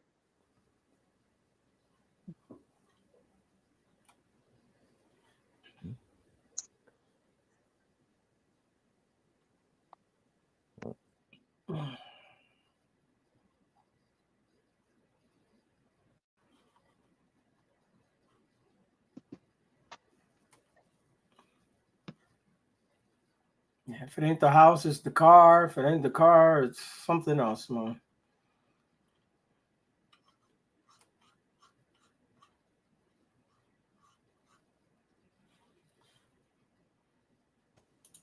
Yeah, something's always going to find a way for you to spend your money.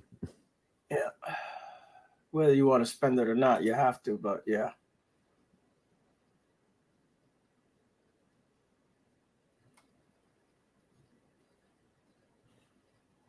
You know, I kicked myself for a while because I did a first I did a second mortgage, which I thought I was taking out I thought I was doing a refinance when I did that, but evidently they decided no. They pushed it through as a second mortgage. So, Oh yeah. like, oh yay.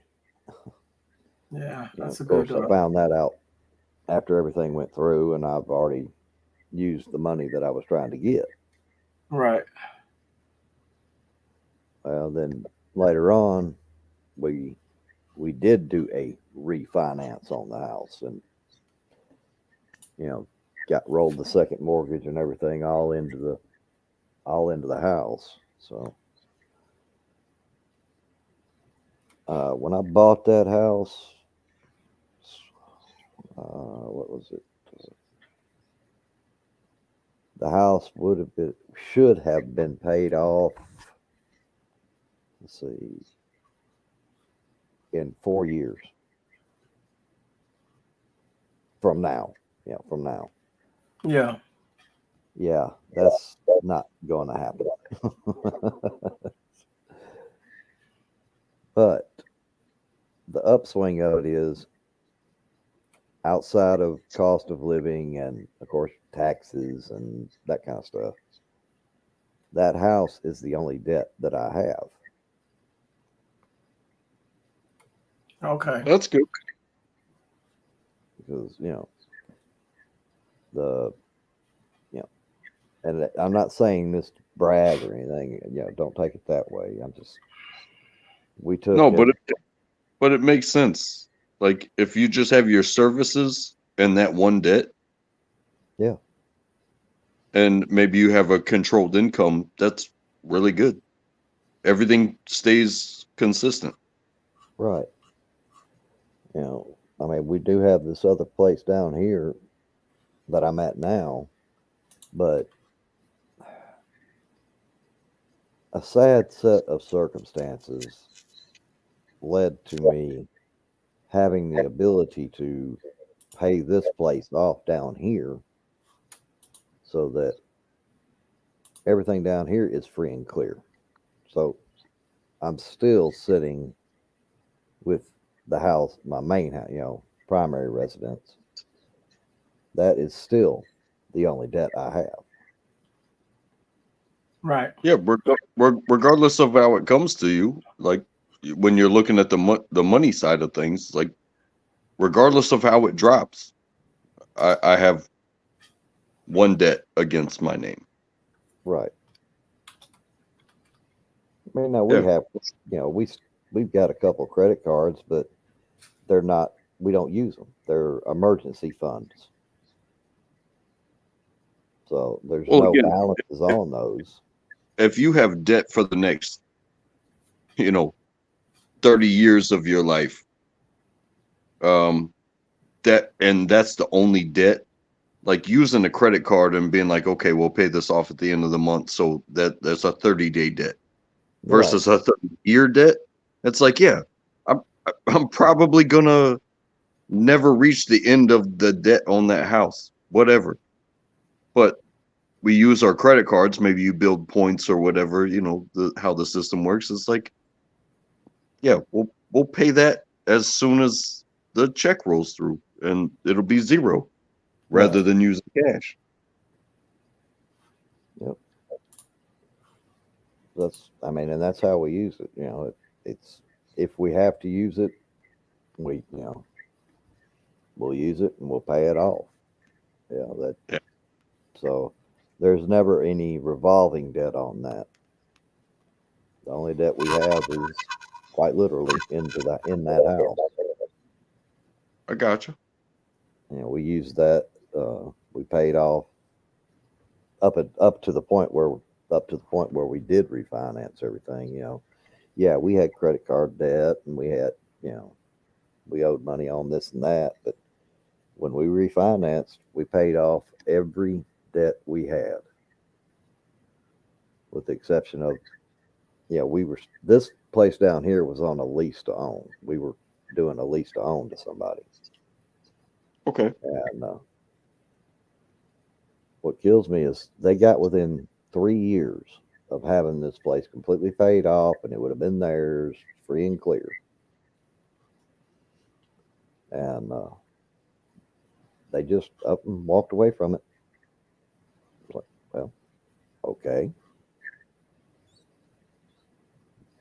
Well, so who does it go to? Does it go to the bank or did it go to you? oh no, we had the mortgage at the time. We had the mortgage on this place down here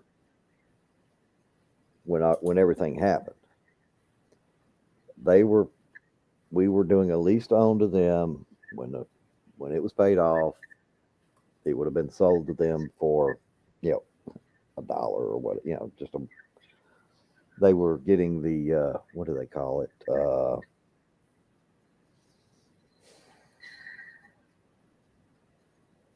some type of equity interest.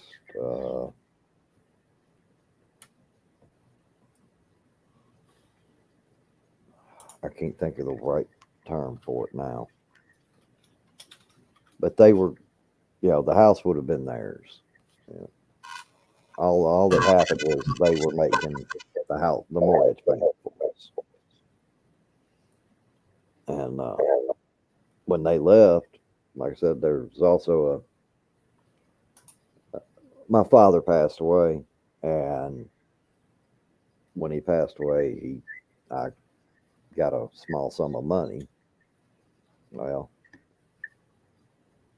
when they walked away, it wasn't enough to pay off the house that we had, but it was enough to pay off this place, that this other place,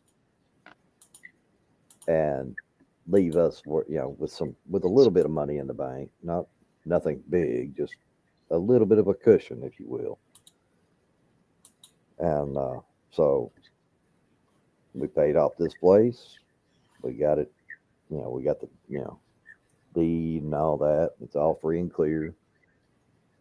So we're back to the only debt we have is the primary residence. But the way I talked to my wife, I said, the way I look at it is, if something happens and we get into a situation where, hey, we have, money gets to where we have to sell, we can't afford the house payment anymore. We sell the house, pay off, make sure we get what we need to out of it to pay it off, and we can move down here to this place, and we won't have any debt. We'll be able, we're just having to cover cost of living. Yeah, that makes sense. Because it's like your in-game finances, even though you may have debt on that house. Yeah.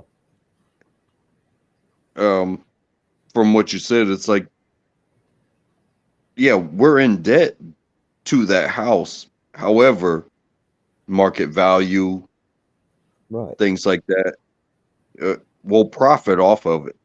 Now, we're going to have to do something with that money specifically because we sold the property, but that's extra stuff in the game. But at the same time, even with fees included, you're going to come out plus when you get rid of that. Right. But for the time being, you have access to two places, and that's a beautiful feeling. Oh yeah, yeah. I mean, that's part of, they were talking about, I had some chores to take care of, and that's part of it, what I'm doing. Part of the reason I'm down here is to take care of some of the maintenance that was neglected here.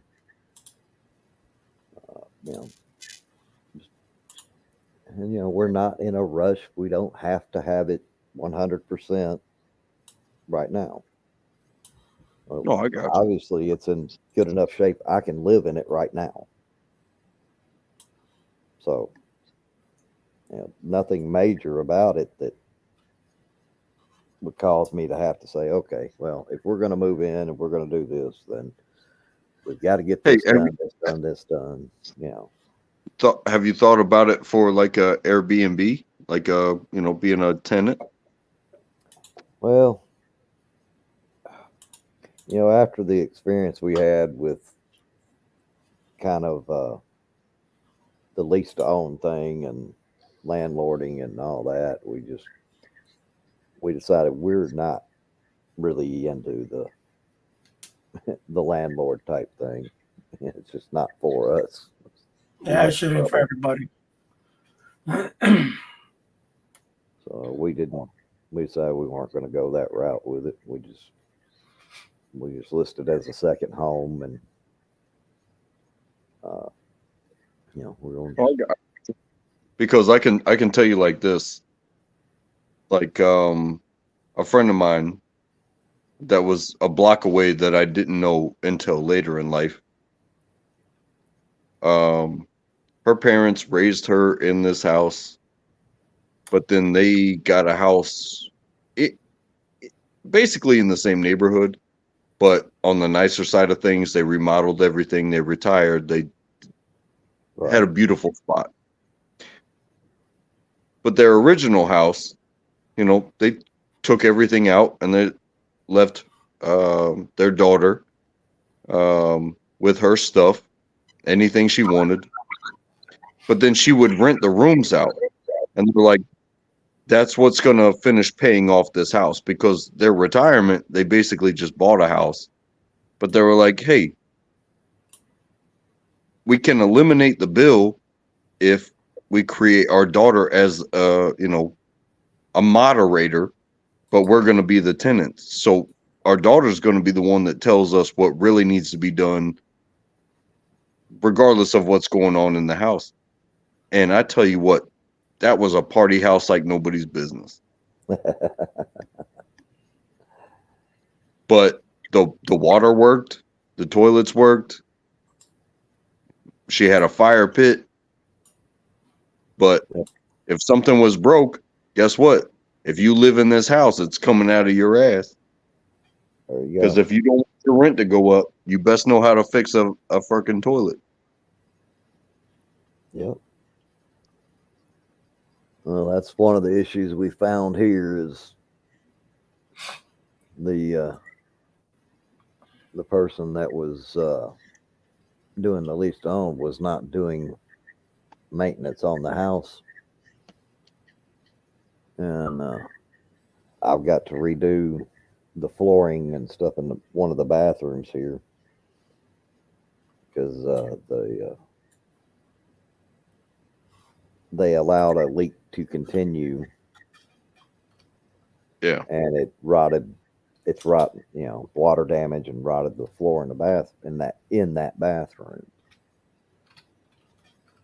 So, that's that's probably the biggest thing to get that bathroom repaired,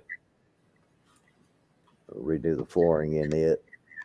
And then the rest of it is just a matter of, doing the I'll say carpet or hardwood, vinyl, something, replacing that and painting the place on the inside. I mean, do that, and this place is, I won't, it'd be almost 100%. So. That's something I still got to do. Some jokers like to tell me to paint my garage, but my garage does not need to be painted. But however, the inside of my house, they have it like that Adobe sand color. Oh yeah, yeah. It's light brown. If you know what I'm talking about. Yeah. The entire house on the inside is that blank light brown Adobe sand color, and I'm like,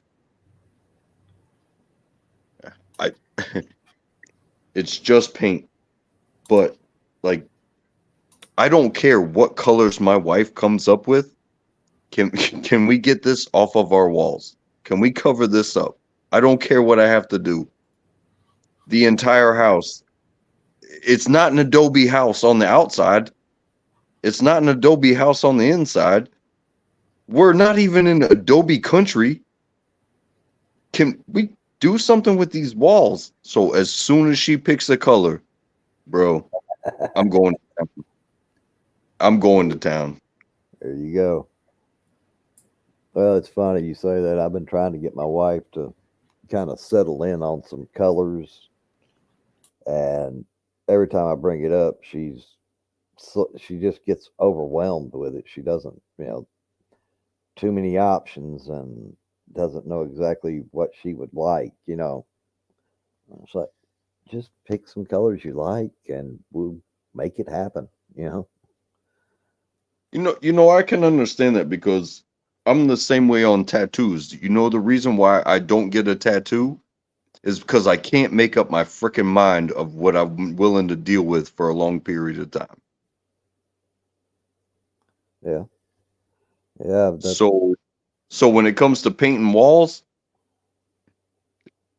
if I can change them to whatever she says, that's fine. If she changes her mind next year, that's fine. But what you can't do is you can't take a tattoo off just like painting over something like, because I love and appreciate tattoos, but it's like painting a wall. Our walls suck. Please just pick something. Yeah. That you say that, and I was sitting there thinking about, I've got a couple of tattoos myself, but that is once you do it, it's lifetime. It's not something you can go back over and repaint. Yeah, and that's what I like. Is like, hey, when I see somebody with a tattoo, I don't see. I don't have any tattoos. Well, I don't put that on them. Hey, if anything, I'm gonna say, hey, what's that tattoo about? Especially if you only have one, be like, hey, what's it about? Yep. But You when I can walk tattoo with your tattoo. okay, if that's the story, that's the story. But like when I walk into somebody's house, I'm not gonna look at their walls and be like, hey, why'd you do your kitchen in apple green and white? No, I'm gonna walk into their kitchen and be like, hey, this is a kitchen. That's right. Food tastes good. I don't care about your walls. As long as Exactly. they're not dripping with grease and stuff, you're fine. Don't have any, doesn't give me a right or any artistic criticism of why or how or who did your tattoos.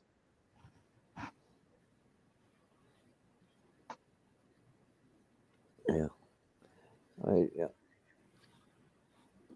Something, on the subject of tattoos, there's people that go out and see something they like in a artist's book and say, "Oh, I want that," or "I want a version of that," and it's just because they like the way it looked. There's no meaning behind it other than it's a tattoo. They liked it.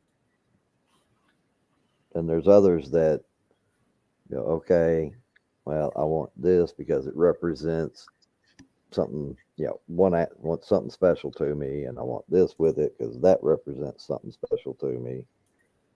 Those tattoos are, those are much more personal to people. They have a meaning behind them other than, ooh, it looked good in the book, so I decided I wanted it on me.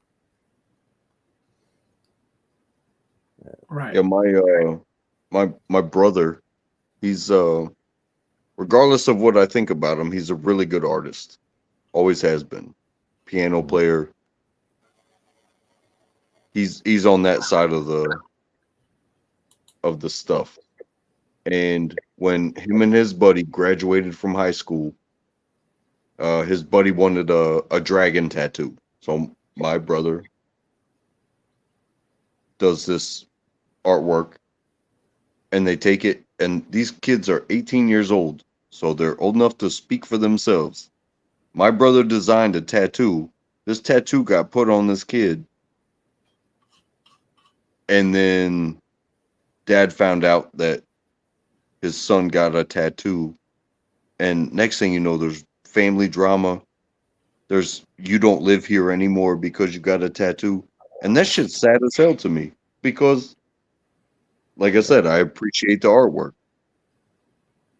Yeah. And once you're an adult, you do what you want to do. But at the same time, how strict can you be that you live under my roof? And okay, you got a tattoo. You didn't commit a crime. It's like you didn't steal from me. You didn't wreck the car. You didn't cost me more insurance. You didn't do none of that shit. You got a tattoo. Two young kids. One's an artist and one's crazy enough to get a tattoo. But dad went nuts and was kicking the boy out of the house. He's like, either you start the removal process or you're out of this house. And that was sad. And I was a youngster watching this. Yeah, I was going to ask you what era was this? Because there was an era where tattoos were taboo. There was only certain types of people that got tattoos. And bikers, ne'er-do-wells. It was just two 18-year-olds that were graduating high school, and one's an artist, and the other one's a little bit of a crazy boy. It wasn't that long ago, so tattoos were in back then too, so it wasn't that bad. But I get it. My wife has a tattoo. She's from my era. She has a tattoo, and I don't give her anything about it. When she wants to talk about it, when she's talking to other people about it, because we have these types of conversations about a tattoo. It's like, yeah, my wife would tell you she's got a tattoo. She'll show it to you. I know about it. I don't care. But like I said, the reason why I don't get a tattoo is because I can't even explain it why. Not your thing, bro. That's all. No Yeah. big deal. Not my thing. I would never get a tattoo. But that's me. But I appreciate the art. Yeah, I think they're cool. I mean, I can appreciate a painting, but that doesn't mean I'm going to have it in my house. Right. Yeah. It's like cars, right? We all like different cars. They all have four wheels and they run, but they're not gonna buy. I like motor vehicles, but me on a motorcycle is dangerous. It's just not going. It's just not going to happen.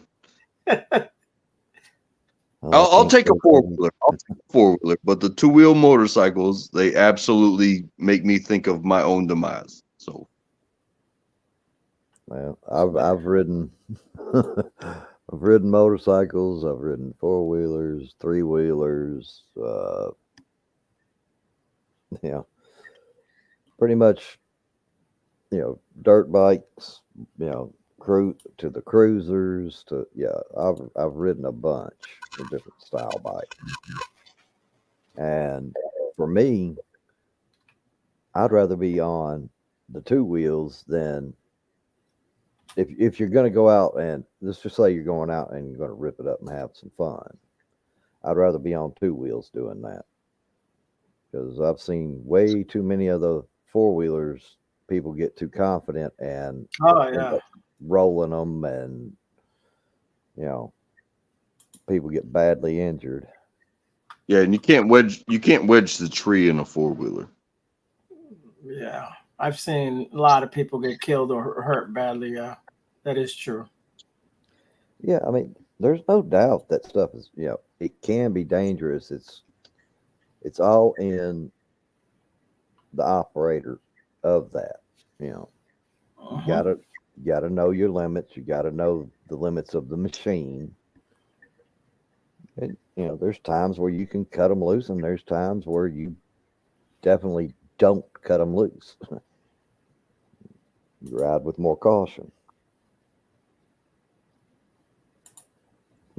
Physics starts with toys, and I'm so thankful that I've taught my daughter about Hot Wheels because when you hit that turn too fast and you wind up flipping into the audience, you can use it as physics, but you can also turn it into a metaphor. And here you go. You're going too fast. It's a real life lesson. I mean, you can say the physics and all that, but when you're breaking it down to the younger minds, you can use it as a real life lesson in simpler terms. Now, see, this is what happens when people don't know their limitations, or they just drive crazy or whatever. It can be a life lesson. Yep. And if later on, if she's of the mind that she can understand, okay, this is the physics of it, you can break it down that way. I'm not saying she's not now. I'm not trying to say she's not able to comprehend that now, but no worries. Yeah, crazy old man says tattoos are God's way of saying we aren't pretty enough.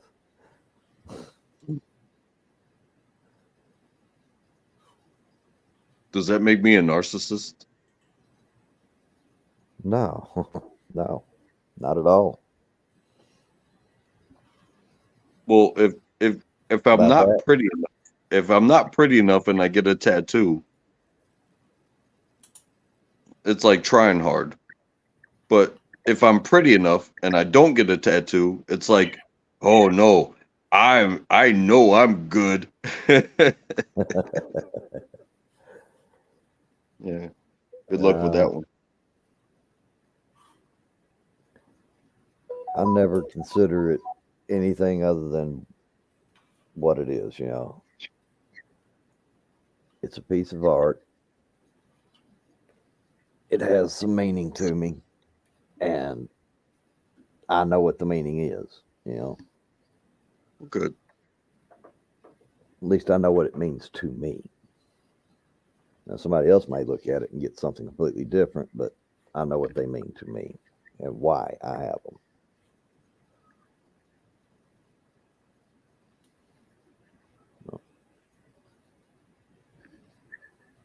I've thought about it. Trust me, I have long and hard. Well, I'd say for you, keep A thinking about commitment side of I do have a commitment side of my personality, but if I want somebody to see my personality like permanently, they would still never see it because you have to wear a shirt at work and things like that. They would never see it. Yeah, placement. I mean, the placement of them is key. That's why the ones I have, I can cover them with a short sleeve shirt if I want to. You know, I have one on each shoulder, and a very, very small one on it's on my shoulder, but it's on my back. You know, like where your shoulder blade is. This is an interesting story as far as like tattoos and military is concerned. Is that when I was in basic, there was a man who on his calf had a topless lady, and you know you got to pull your socks all the way up. But even with his socks all the way up, where this lady was, it was still cartoon boobies, right? And so they come to him, and this is a time frame where you don't just send somebody on their way. We're trying to keep everybody. And they told him, he said, hey, in front of everybody, they said, hey, we can take you to a place and you get covered up. You're going to get another tattoo, or we can send you on your way. He said, let's cover it up. Really? Yeah. He said, let's cover it up. So he got to leave. He got to leave our indoctrination program for a day. He had a. If you already have a tattoo, chances are you had a fun day with it. But you get to leave indoctrination to go to have a fun day where you're gonna get a tattoo, and then you're gonna come back to us. Like, do you know what we did all day?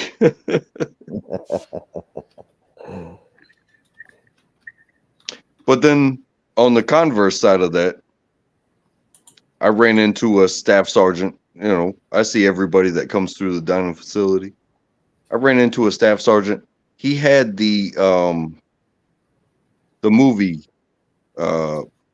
poster version of Psycho around the back of his neck.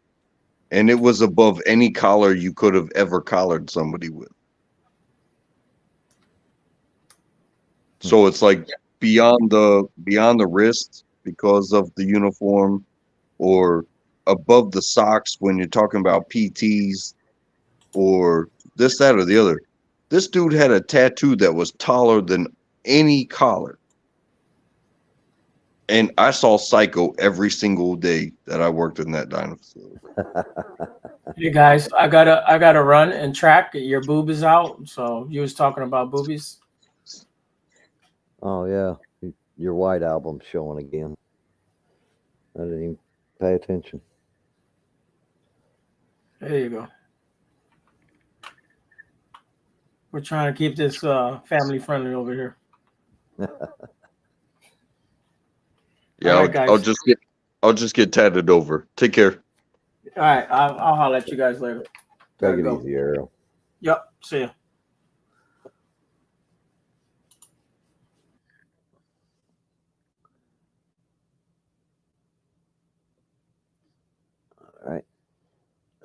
So what are we like, Thelma and Louise? I We guess. driving this off the cliff, bro? Whenever you're ready, we can shut it down. I mean, it's up to you. I'll sit and talk and procrastinate on doing work around here. I'm not too proud to procrastinate.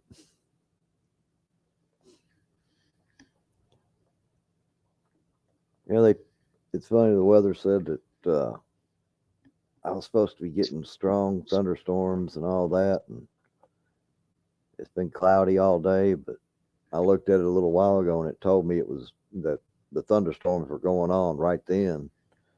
I looked out the window and went, there's not a drop of rain that's fallen here yet. But according to the weather, I'm under severe thunderstorms right now. Interesting.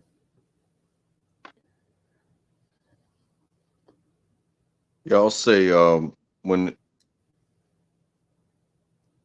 in central North Carolina, like you have the rain that comes from the east, like from the ocean, but then you have the breakup of the storms that comes across the mountains from the west. Right. And so when it says 50% chance of rain, like you really have to have been in that place for a while to know what that means. It's not just, them telling you, hey, this is what's going to happen. It's like 50% chance here probably means more like 20% chance. But if it happens, it's happening 100%. Right. Now, used to, and I don't know if this holds true or not, I had heard this. They were, a meteorologist on TV was explaining, and it was many years ago. But used to, when they gave a percentage for an area, like just say, just for a number, we're going to say 20%. That percentage was 20% of the area they were talking about would get rain or whatever they were predicting, rain, snow, whatever. But it was 20% of the area that they were covering was going to get that. So it wasn't when they said 20% chance, it was you might be in that area that's going to get rain. There's, if they say 100% chance, then allegedly you got everywhere that they're covering is going to get rain that day. Now, I don't know if that still holds true as to the way they use their percentages or not, but you can also look at it like this too. Like you talked about the weatherman, but what about when you get to look at that Doppler radar for yourself, and you know where you are? You can zoom in on where you are. Right. You can take their information into consideration, but at the same time, you can watch where the red spots are, and hopefully, if you've been there for a while, you're like, okay, maybe I can predict this, that, or the other as far as how much time you have to not get wet, or whether you're going to get wet at all. But sometimes it's like, oh man, we're going to get rain tonight, and we should probably get home before X amount of time. But then you look at the Doppler, and you know what you know because you've been there before. It's like, this thing's going to run through. So yes, it's going to rain. It's going to rain directly on us, but it's going to last about 10 minutes. It's not the biggest part of the storm. Right. No, I get what you're saying, and I do that quite a bit. I'll watch the radar myself. At certain sites, if you watch radar, the same sites for the radar, you'll learn the different colorations. Like you just say it's just a rainstorm, not thunderstorm, nothing like that, just a rainstorm. Yeah. You'll learn the different shades of green on that site, and you can look at it and go, okay, that's not even reaching the ground. I'm not worried about that part of it. That's going to be a light rain, and you could just on up to medium, heavy, whatever. But and that's what I do. I watch a bunch of the tornado stuff too. And so like if you have a big patch of light red, like yeah, you got a big rainstorm, heavy rain coming through.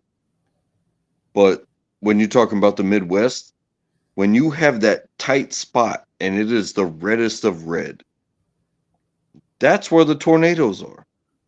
Like those things concentrate. Like, a hurricane would probably be a big red, orange, yellow, and then big red in the middle.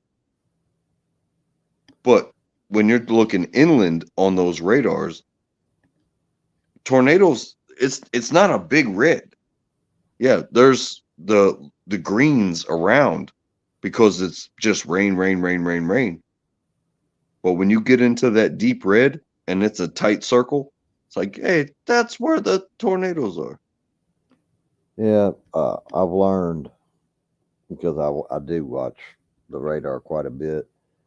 Is to watch for they call it the hook, and you'll see on a lot of storms.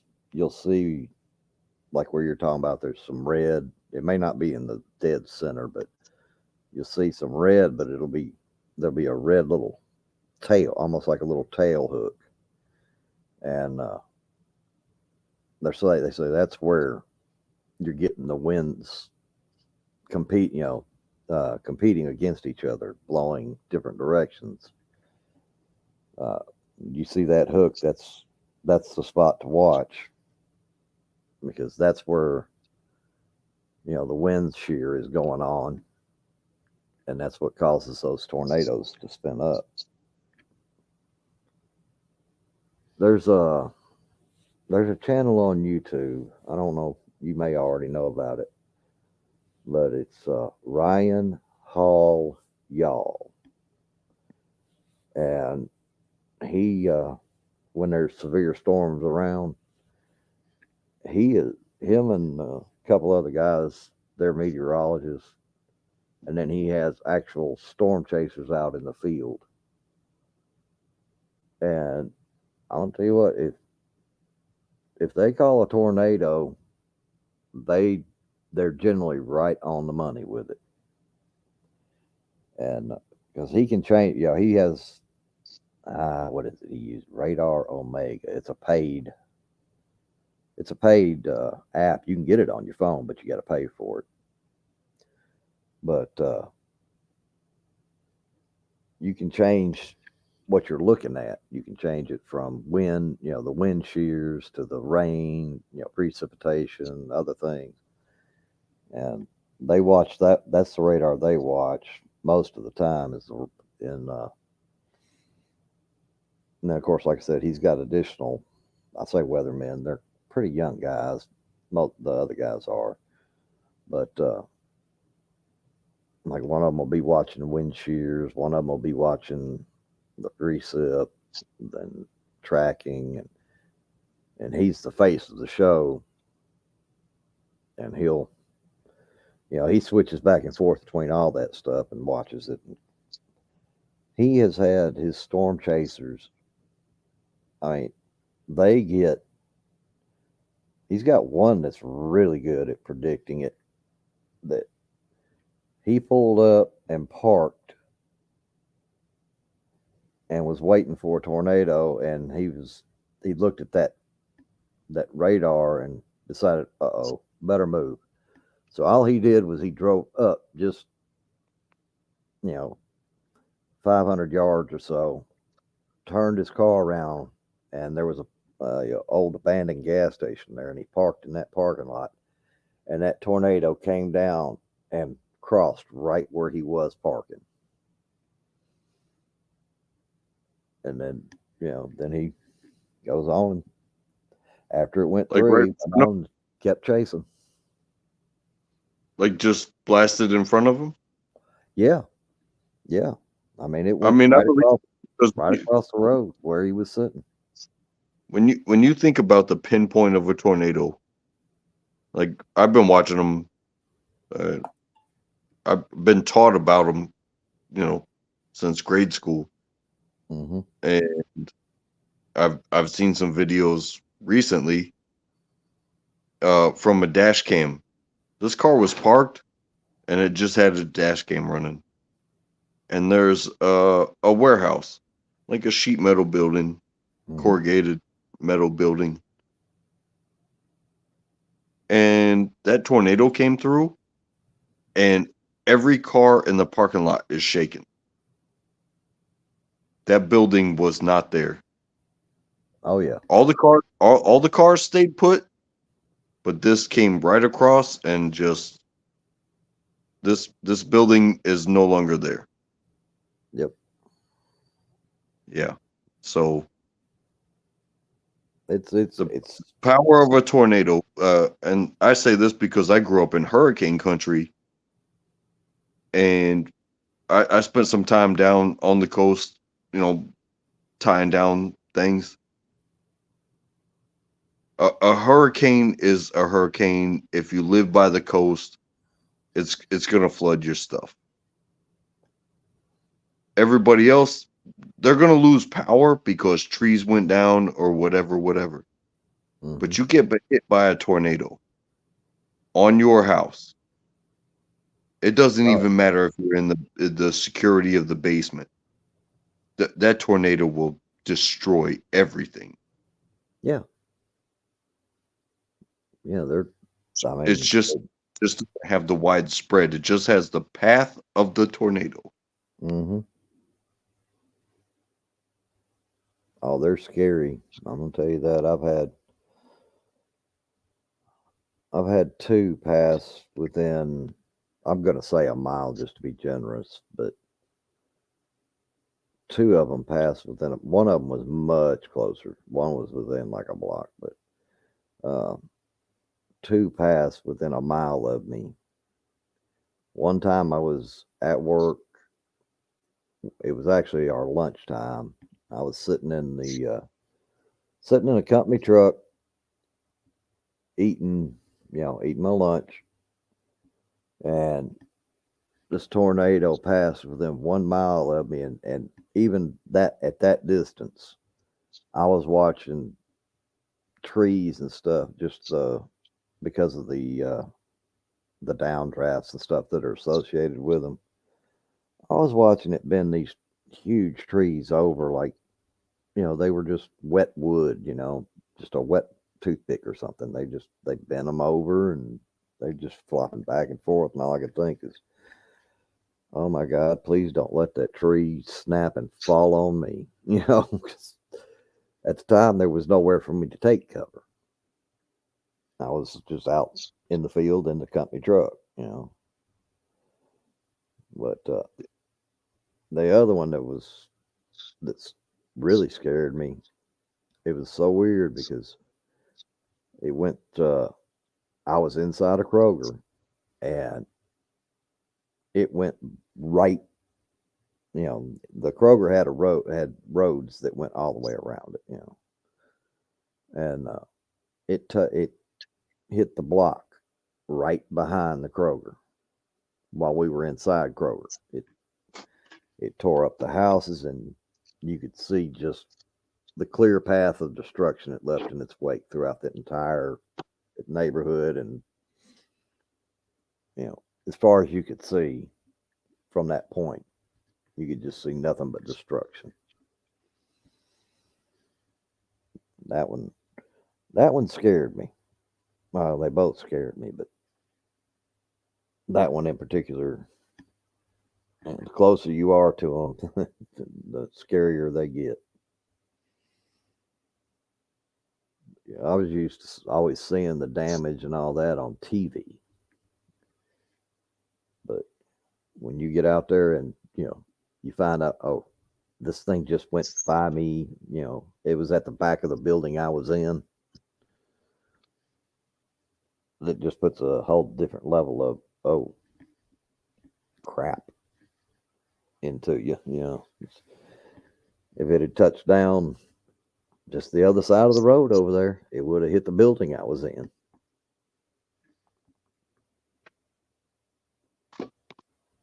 But they had the Kroger locked down, wouldn't let anybody out.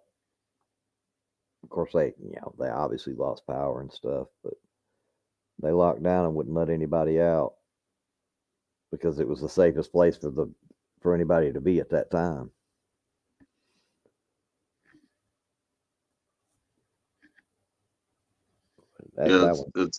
That's a good thing. It's like sometimes sit still, stay alive.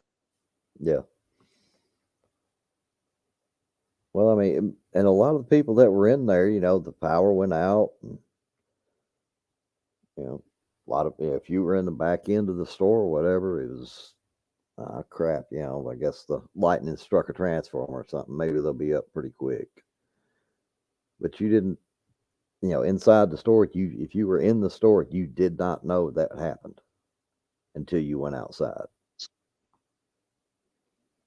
But once it touched down and passed, and they let people out, of course they weren't you couldn't check out with any food or anything because they didn't have any power. But it, you go outside, you get in your car, and you make a turn, and oh my God, there's nothing there anymore. Where there used to be a couple of houses or whatever. It's just a path of destruction. Trees are, trees big enough you couldn't hug them. You know what I mean? Couldn't get your arms all the way around. They're just snapped over like toothpicks, completely uprooted. Just the houses are gone. There's just rubble. And you can just see, it went down. At that particular place, there was behind the Kroger, their neighborhood had a little bit of a dip, and then it rose back up over a hill, and that was as far as you could see.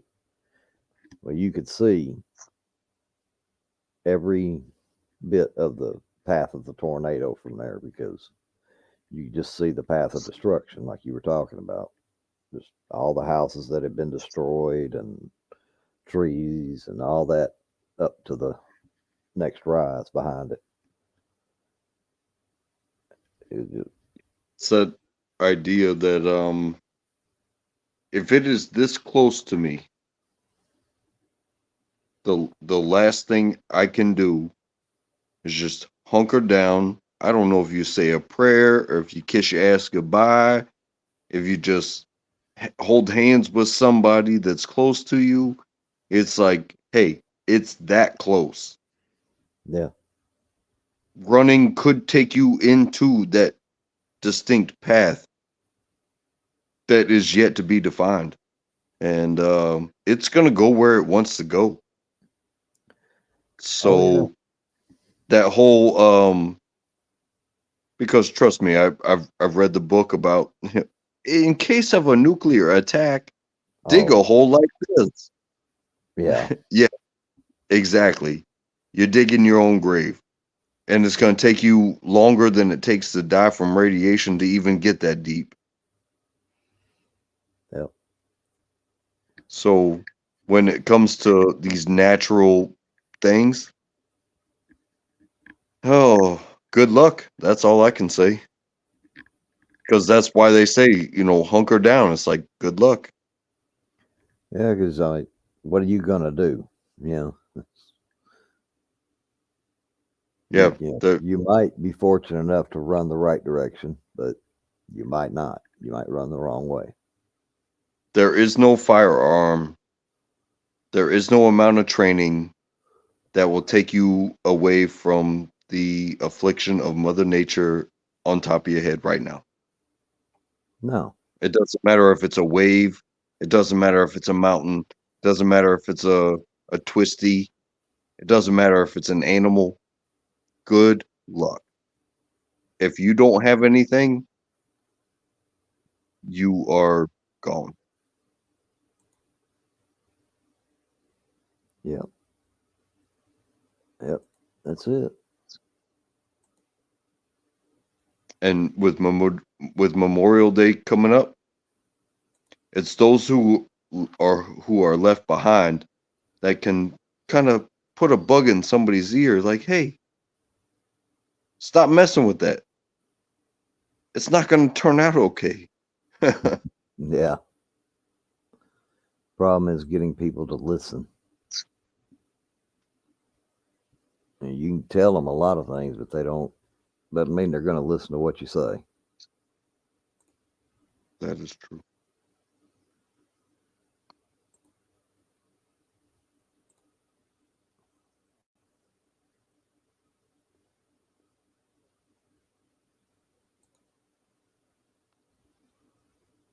Bear with me just a second here. I'm trying to get something. So okay, there we go. I need to grab me a drink. I will be back in just a moment. Well, hey, I'm going to go ahead and back out. I got something I got to do. I got to back out. Oh, okay. All right, buddy. I appreciate you hanging around. Always. Good to talk to you. Hey, take care of yourself. You do the same. Thank you. All right.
All right. If anybody's here and listening, we're going to be restarting another live.